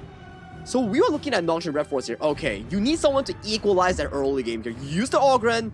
You potentially look into the Ukyo Tachibana on the hands of Haku, but they don't want that. They want to focus on the reigning prowess coming in from Siri. Once again, giving the priority over to the Nongshim farm lane. Actually, that Direnjie pick is really good because that puts a lot of the heroes that Muchi would prefer to have in there, they're completely off the table, right? Like that Direnjie would have been a very good option, knowing that he's already played all of these other options. He's already played the Erin, he's already played the Arlie, he's already played as well, he's already played the channel. The Lung is not available. What is there for Muchi to actually counter that? So instead of just taking the Yukio Tachibana for Nonshin Red Force, they decide, you know what, let's just nerf Muchi instead. Yeah, let's just nerf Muchi instead, making sure that Muchi doesn't have the best of the times here. He's definitely feeling like really on form ever since that pentakill. So you make a good point. A lot of farm laners are unavailable. 3 farm lanes automatically banned due to global ban pick. So for Muji, potentially going into the route of the Flowboard Marksman or even the likes of Monya, these are viable options coming in for the Nova farm lane. Umbrosa is going to be locked in for Nongshim Red Force. It's going to be that Umbrosa against Byron matchup over there in the first stages of the game. Umbrosa is one of those heroes that we don't see much, but I actually like a lot.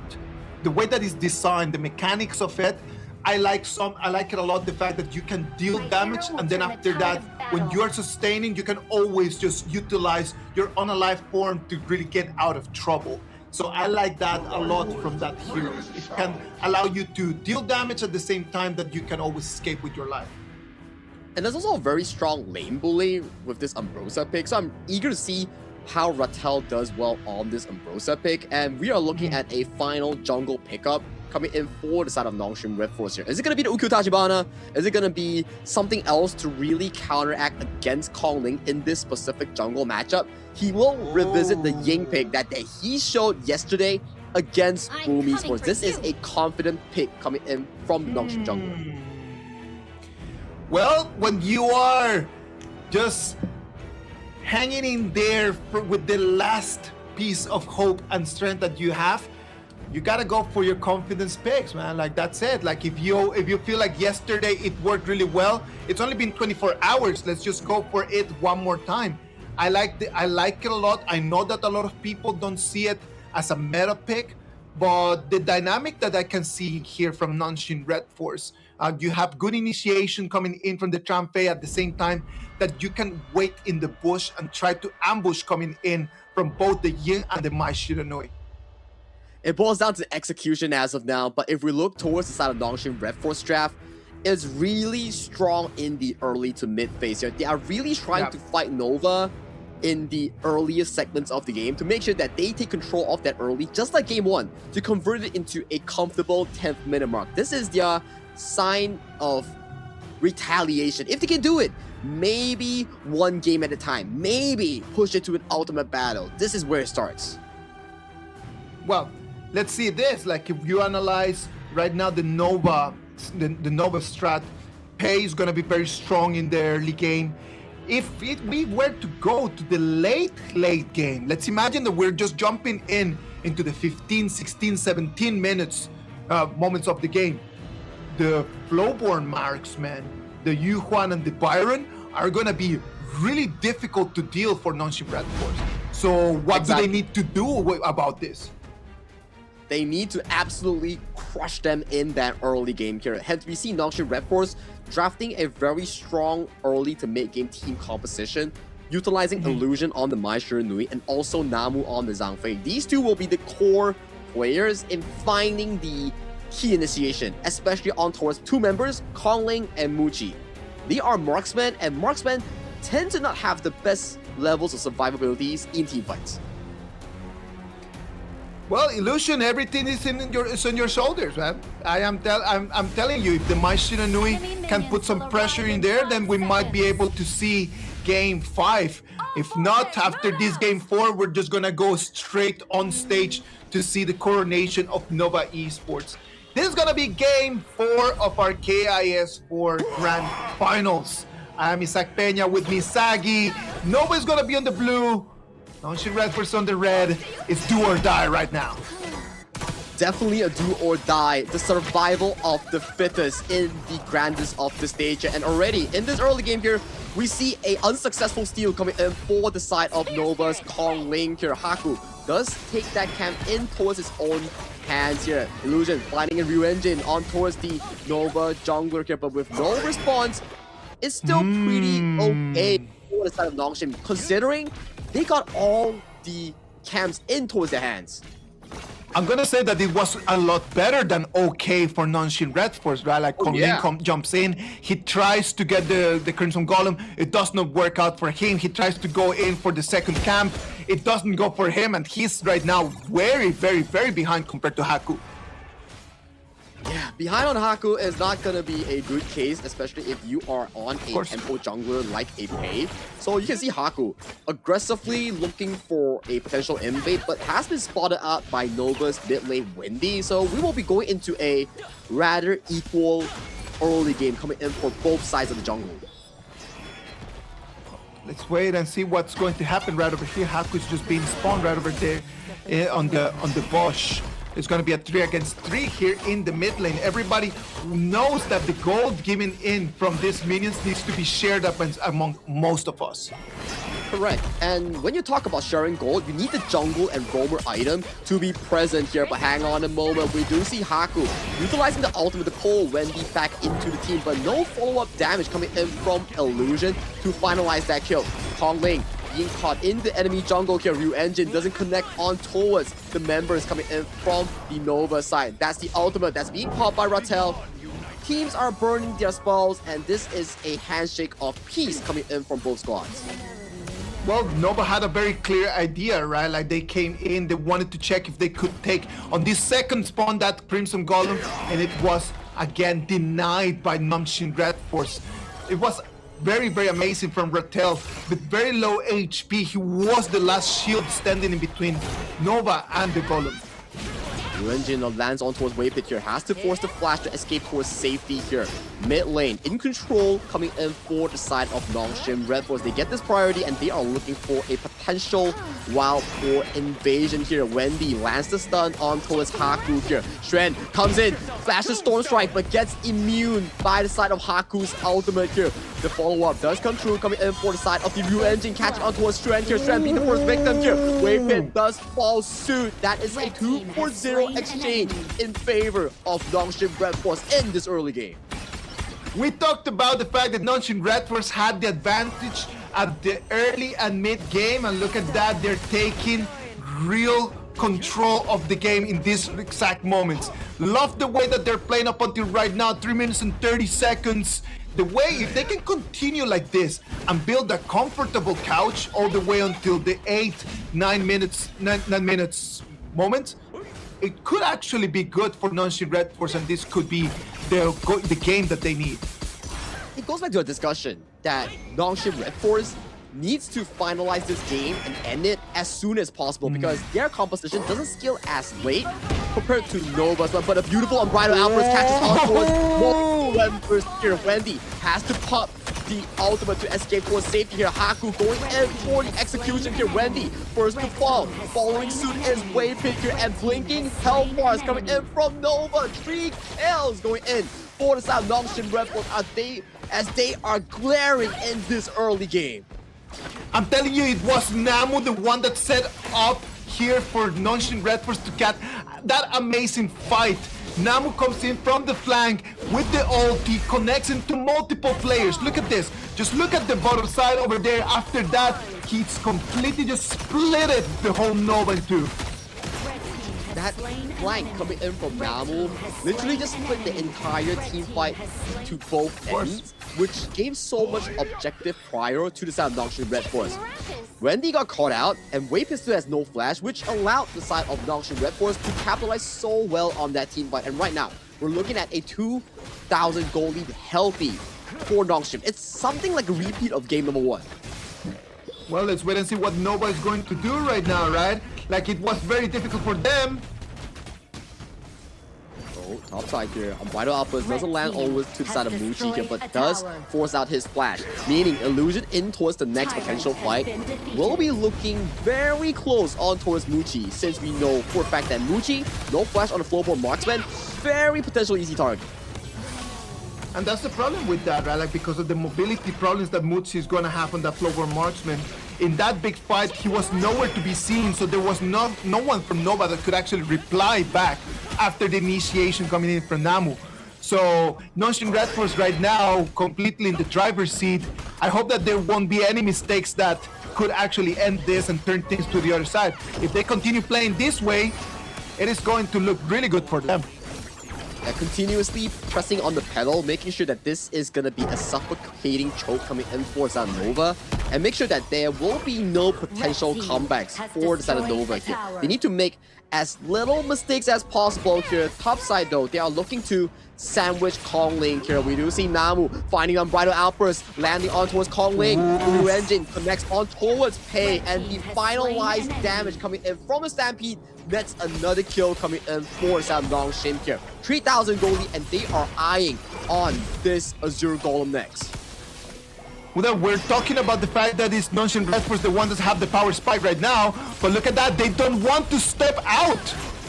Yeah, Starburn connects on towards Shren here, and the third spear wheel lands on towards him as well. That's flash committed from Clash lane of Nova Esports here. Jungle under the siege. Nongshim Red Force has so much control in this first 7 minutes of the game, almost pushing it to a 4,000 goal lead. I'm loving this. 7 minutes of the game. Let's wait and see what Nongshim Red Force can do with this. As I was saying, man, like, they are right now not only in their power spike, they're executing everything perfectly. Everything going perfect for Nongshim Red Force. What is Nova going to do right now? Because right now they're gonna have to just face this gigantic storm that Nongshim Red Force is. Can they really just slow down the tempo of the game and not engage? Because they're already 4,000 gold behind. I think it's not really their problem or decision to select to say that they want to engage or not. It's coming down to whether Nongshim Red Force lands their initiation. So far, Illusion and Namu, the two key players that we pointed out during the drafting phase, they haven't whiffed a single engage, and that is actually very magnificent. Yeah, the people that need to stand up are standing up, and that's going to be the difference between games 1, 2, and 3 and this game 4. The Kongling being caught out by the Flash Re-Engine again once by the side of Illusion here. You can't be playing so aggressively, Kongling. You're getting punished for your over-eagerness. Oh, Kongling right now in that pay, it's going to be completely off. That's the biggest problem for the pay, right? Like, if you're just getting caught early on in the game, like, what your teammates are gonna just be suffering. But Illusion does face check into a Bush of Death here. Without the flash, he does get caught by Shren, giving an extra kill over to the pockets of Muchi here. This does mean this Crimson Golem does go into the hands of the Nova farm lane. We did talk about this. Early game, yes, Nongshim Red Force definitely has so much priority over this early game. But when it goes to the late game, this is where Muchi starts shining here. You can see other members, they're not so rich, they're not so well farmed up. But look at Muchi, 6.2k, and right now they're trying to limit Ratel on this aggressive take, going down to the Arrow Storm. But how do they escape from this? Haku going in with the 3 stack of Spear Wheels here, executing Muchi. Second one, landing on towards Wendy here. Siri trying to find the continuous damage on towards Wayfit here, does get the trade-off here. Farm, roam for the side of Ratel. They thought that they were taking in Ratel for free, but then after that they had to pay. And that was a very high price to pay, man, because Mutsi is the one person that is the only hope just to try to slow down this game. Ultimately coming in for the side of Haku here, connects on towards Wendy here, so there will be no wave clear available for this Nova bottom tier 3. Excellent siege coming in for side Nongshim Red Force, putting so much pressure. And take a look at the mini-map here. The teammates of the side of Nongshim Red Force is trying to get to Kongling's position here. I don't think he can actually escape this here. The first Re-Engine lands on towards the Nova jungler here, but he's surprisingly tanky, utilizing the shield coming in from Pace Skill 2 and the Sprite Link 2. 10 minutes, and right now the Dark Tyrant, the Shadow Overlord are going to be available and up for grabs. Right now it's the moment for Nova just to try to think about something that is going to slow down the game, because if this 10 minutes Dark Tyrant and Shadow Overlord go to Nongshim Red Force, that's going to be the end for them. They do not have the tools to be able to protect their turrets and to protect their crystal from the siege. Just like what Isaac said, that's why Nova Esports are pressuring this bottom L-shaped bush to see whether they can actually get any signs of control of this specific objective here. In the forefront here, it's a 4v5 in favor of Nova Esports. Unbridled Alphas pushes the members here. Kongling lands the crucial swipe on towards the Pirate, and the fight erupts, going in favor. Everything for the side of Nova Esports here. Topside, we see a Hail Mary push coming in from Ratel, but with the 4 kills and the Shadow Tyrant, this is the same story as game number 1. They are looking for the potential game-winning push in that bottom side. I'm telling you right now, the problem is going to be how to protect this high ground turret. They had the advantage over here in the high ground turret. They had the super minion advantage, but Rat is going to be gone. That 4-0 trade here for Nova, it's going to level things out, and this is bad news because as time passes, Nova gets stronger, and Nongshim Red Force, on the other hand, is going to get weaker and weaker.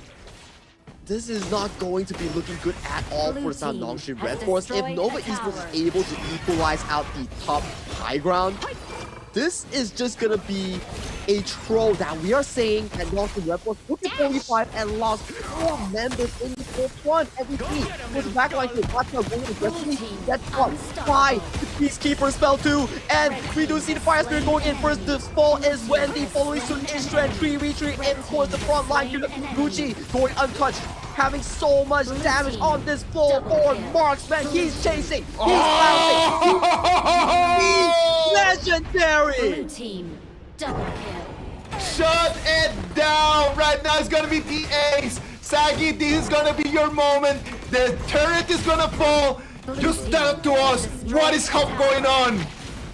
With the minions marching through towards mid lane, 5 seconds is not enough from Illusion to save the game. History stands confirmed. Nova's legacy is forged in honor, and this is their game. Once in Philippines, now in Indonesia, against the same rivals. Nova Esports deliver once again to defend their title and make history as the first ever back-to-back champions of Honor of Kings Invitational Season 3 and Season 4. Nova Esports, the representatives over there, look at them. They want to put their hands on the trophy. They know it belongs to them. The champions of our KIS4. Nova Esports. Ladies and gentlemen, clap for them. This is Nova Esports, your KIS4 champions.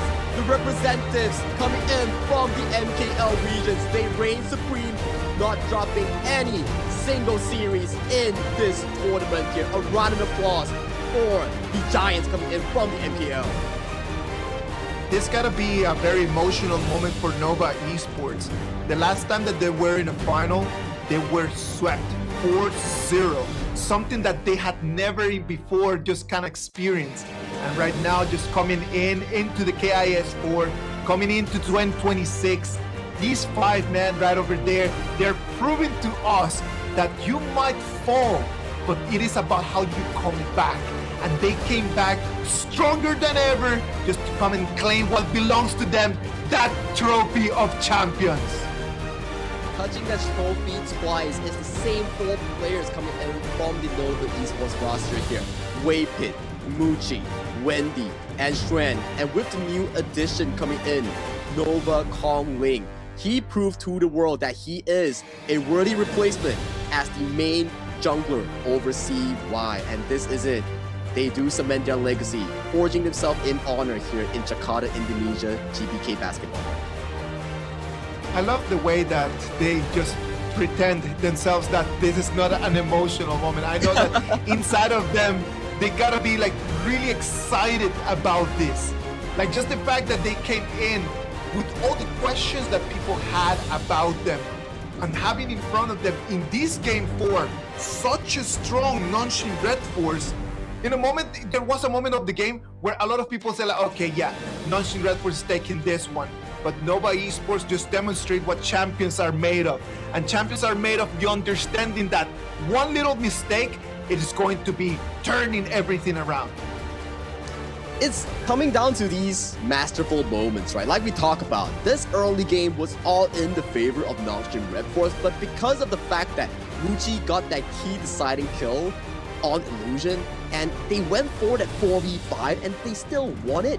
Muchi went from 0 kills to legendary at the final moments of this game 4. And we think about it, potentially Muchi might just be the candidate of the FMVP this time around.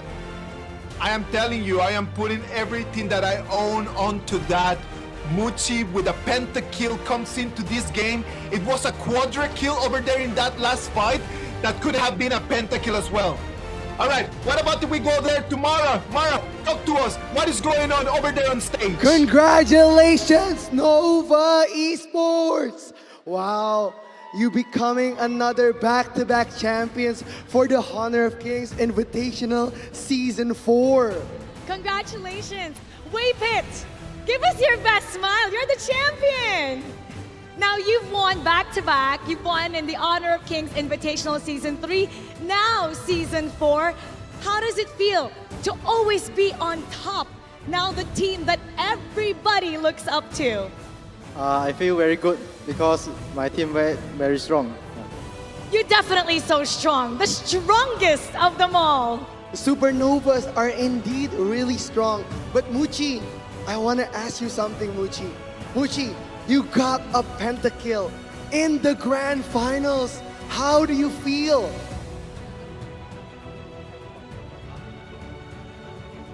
How do you feel, Muchi? It feels very good. You feel very good. Of course, it's gonna be amazing because the pentakill is on the grand finals. Yes, the next one is for you. Schwan just asked me, is there one for me? Of course, Schwan, there is. What would you like to say to all the Honor of Kings fans and all the players who dream to be exactly like you?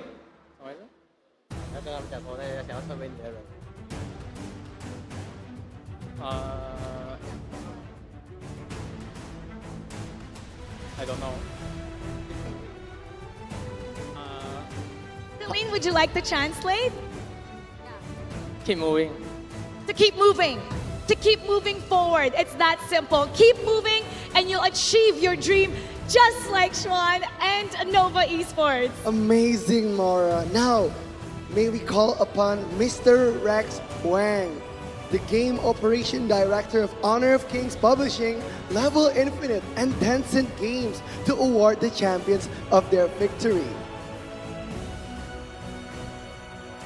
And now, may we call on the medals? Great. Players, you can step forward. Congratulations, Muchi, Kong Ling,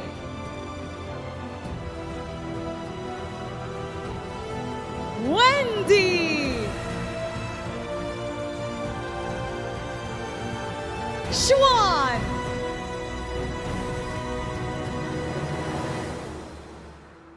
and Waypit. Now let's take a photo. Smile to the camera. Nova Esports, give us your best smile and hold your medals. This is your moment.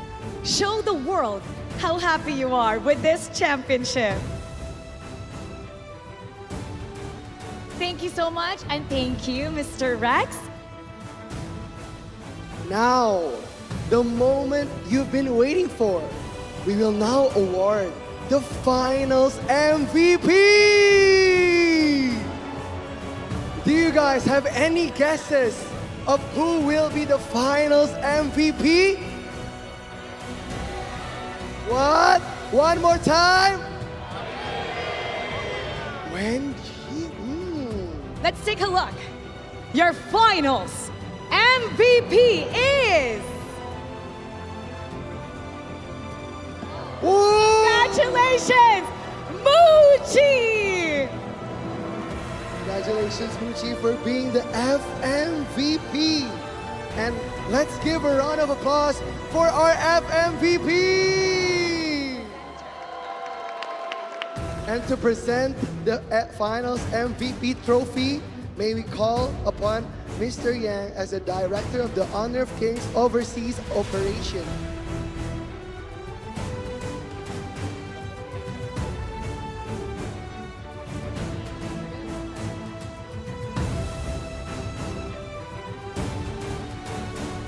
Your finals MVP is the player that has made the most significant contributions to their team to help them achieve this championship. Smile for the camera.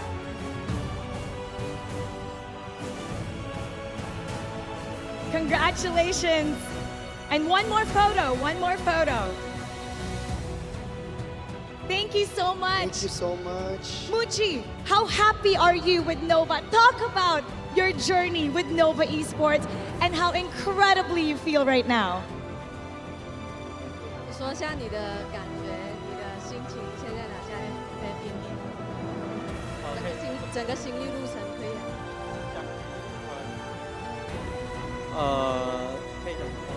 我觉得自己能拿 MVP 很不可思议吧，就感觉蛮不容易的。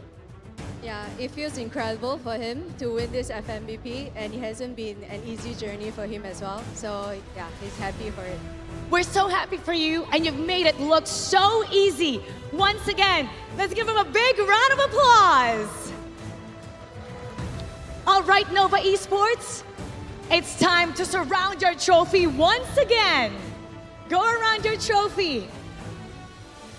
And we can call on coach and the team manager all together. It's time to claim what's rightfully yours in 3, 2, 1. Congratulations, Nova Esports!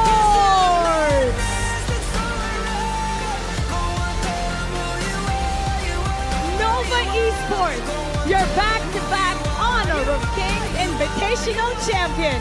Now you're Season 4 champions. They stand at the pinnacle of this competition, staying on top and proving why they deserve to be the champions. My name is Honor, my name is King, my name is Champion, my name is Strength. This is your moment to show them who you are. My name is Pentacle, you think it's strange. My name keeps ringing inside of your brain. Congratulations, Nova Esports, one of a kind, hard to beat. They've done everything they can to show their dominance in the Heroes Gorge. And now they will celebrate their win with this fantastic championship in the Honor of Kings Invitational Season 4. Game on. Thank you once again for being with us in the Honor of Kings Invitational Season 4.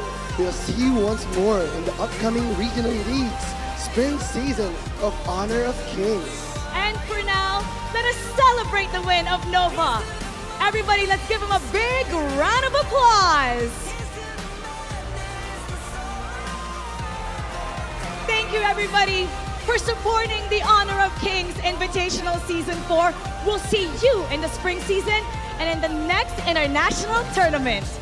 This has been our game.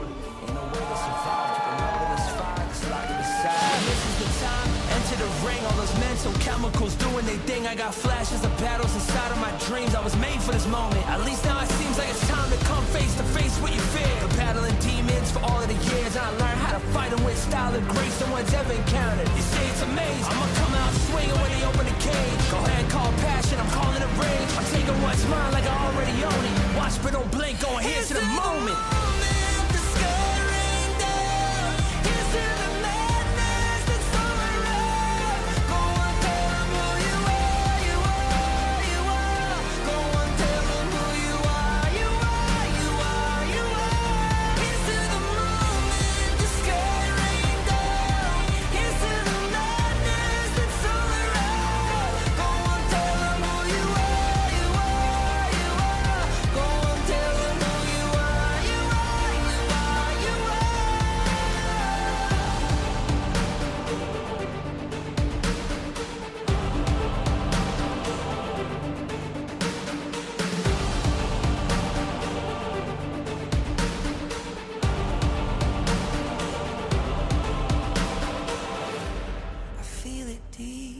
Flowing through my blood, rising up to become someone. You hear it calling, and taking it all on my own. What a sweet victory, and taking all of my control, awaken something deep in me. Like flames, feel it burning inside. Take a hold of pursuit of the prize. I've been told ain't no way to survive, keeping all of this fire that's locked up aside. When this is the time, enter the ring. All those mental chemicals doing their thing. I got flashes of battles inside of my dreams. I was made for this moment. At least now it seems like it's time to come face to face with your fear. Been battling demons for all of the years, and I learned how to fight them with style and grace no one's ever encountered. You say it's amazing. I'ma come out swinging when they open the cage. Go ahead, call passion. I'm calling it rage. I'm taking what's mine like I already own it. Watch but don't blink. Going here's to the moment. The sky rained down. Here's to the madness that's all around.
Invitational Series, let's go.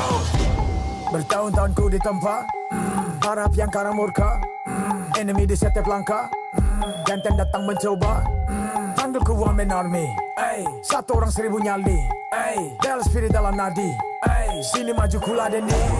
Langkah sudah jauh, mereka pikirku mau mundur dan buang sau. Kehormatan yang utama di puncakku pertama, berdiri hantam balik semua yang halangi arah. Pikir-pikir lagi kalau kau mau halangi, genderang perang sebab bunyi sini hadapi old school tank mentally dia takkan berhenti, bukan instan limitasi. Coba kau lihat sapu cara bermain agak lain dengan strategi yang saya desain. Akulah mastermind di balik kekacauan, satu punchline sapu ku mundur semua lawan. Insting tepurku deteksi yang zaman, enemiku libas seperti Anoman. Show satu pukulan tangan kosong, musuh jatuh runtuh panggil aku Wukong. Masih strong di power, hantam lawan yang menghadap. Sapu cakar lebih tajam lebih dari kopong pedang. Yang saya incar turawana bukan tata singgah sana. Maka wajar apabila dong bilang sambil jasana. Siapa yang berani mendekat kemari, sayang kesana atau kau yang kesini. Jutaan kalian pun satrakan lari, seranganku cepat sulit kau hindari. Dominasi, ku kendali, berotasi ke tiap sisi, ku ambil alih. Saatnya kita untuk eksekusi. For my party, push, push, push, push, push, push. Everybody move, move, move, move, move, move, yeah, move, move. Saat datang dengan mode brutal, kendalikan setiap titik vital. Damage magic, serang mental fisik, 1000 taktik, kau kalah cerdik. Mau coba jatuhkan sama mana bisa, siasatmu sudah saya analisa. Terdapat salah gerak, geriku sulit tu dilabrak. Game over, hancurkan semua tawa. Kombinasi skill dan power, teleportasi ala Enoku yang LOK. Kau tahu ku tak bisa redam, pula tekadku yang takkan padam. Tu kehormatan yang tak bisa dibeli, saat saya genggam jangan harap kembali. Adu mekanik tingkat tinggi, siapa paling berani, aku paling gigi. Pedang raja yang kuhulus, tebasannya bak angin menghembus. Long life the king, akulah raja, dentuman zira, ini mental baja. Akulah hukum dalam wujud nyata, seni tempurku susah tu kau baca. Y'all better run, I've already won, nowhere to run, your time is done. Tidak bisa kau atasi, berat untuk kau hadapi, kalah pedangku menari, kau balik kanan dan lari,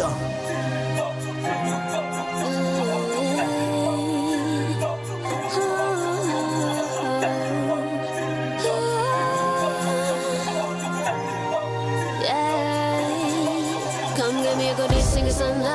Aku cinta I'm the queen, feel alright. Orang jajali ternyalain dah. If you want me, profit me way mah. Siapa tadi panggil, cause I'm ready. Siapa bilang aku tak punya nyali. Don't try me, ni aku sumber api. Yes, my melody, you can touch me.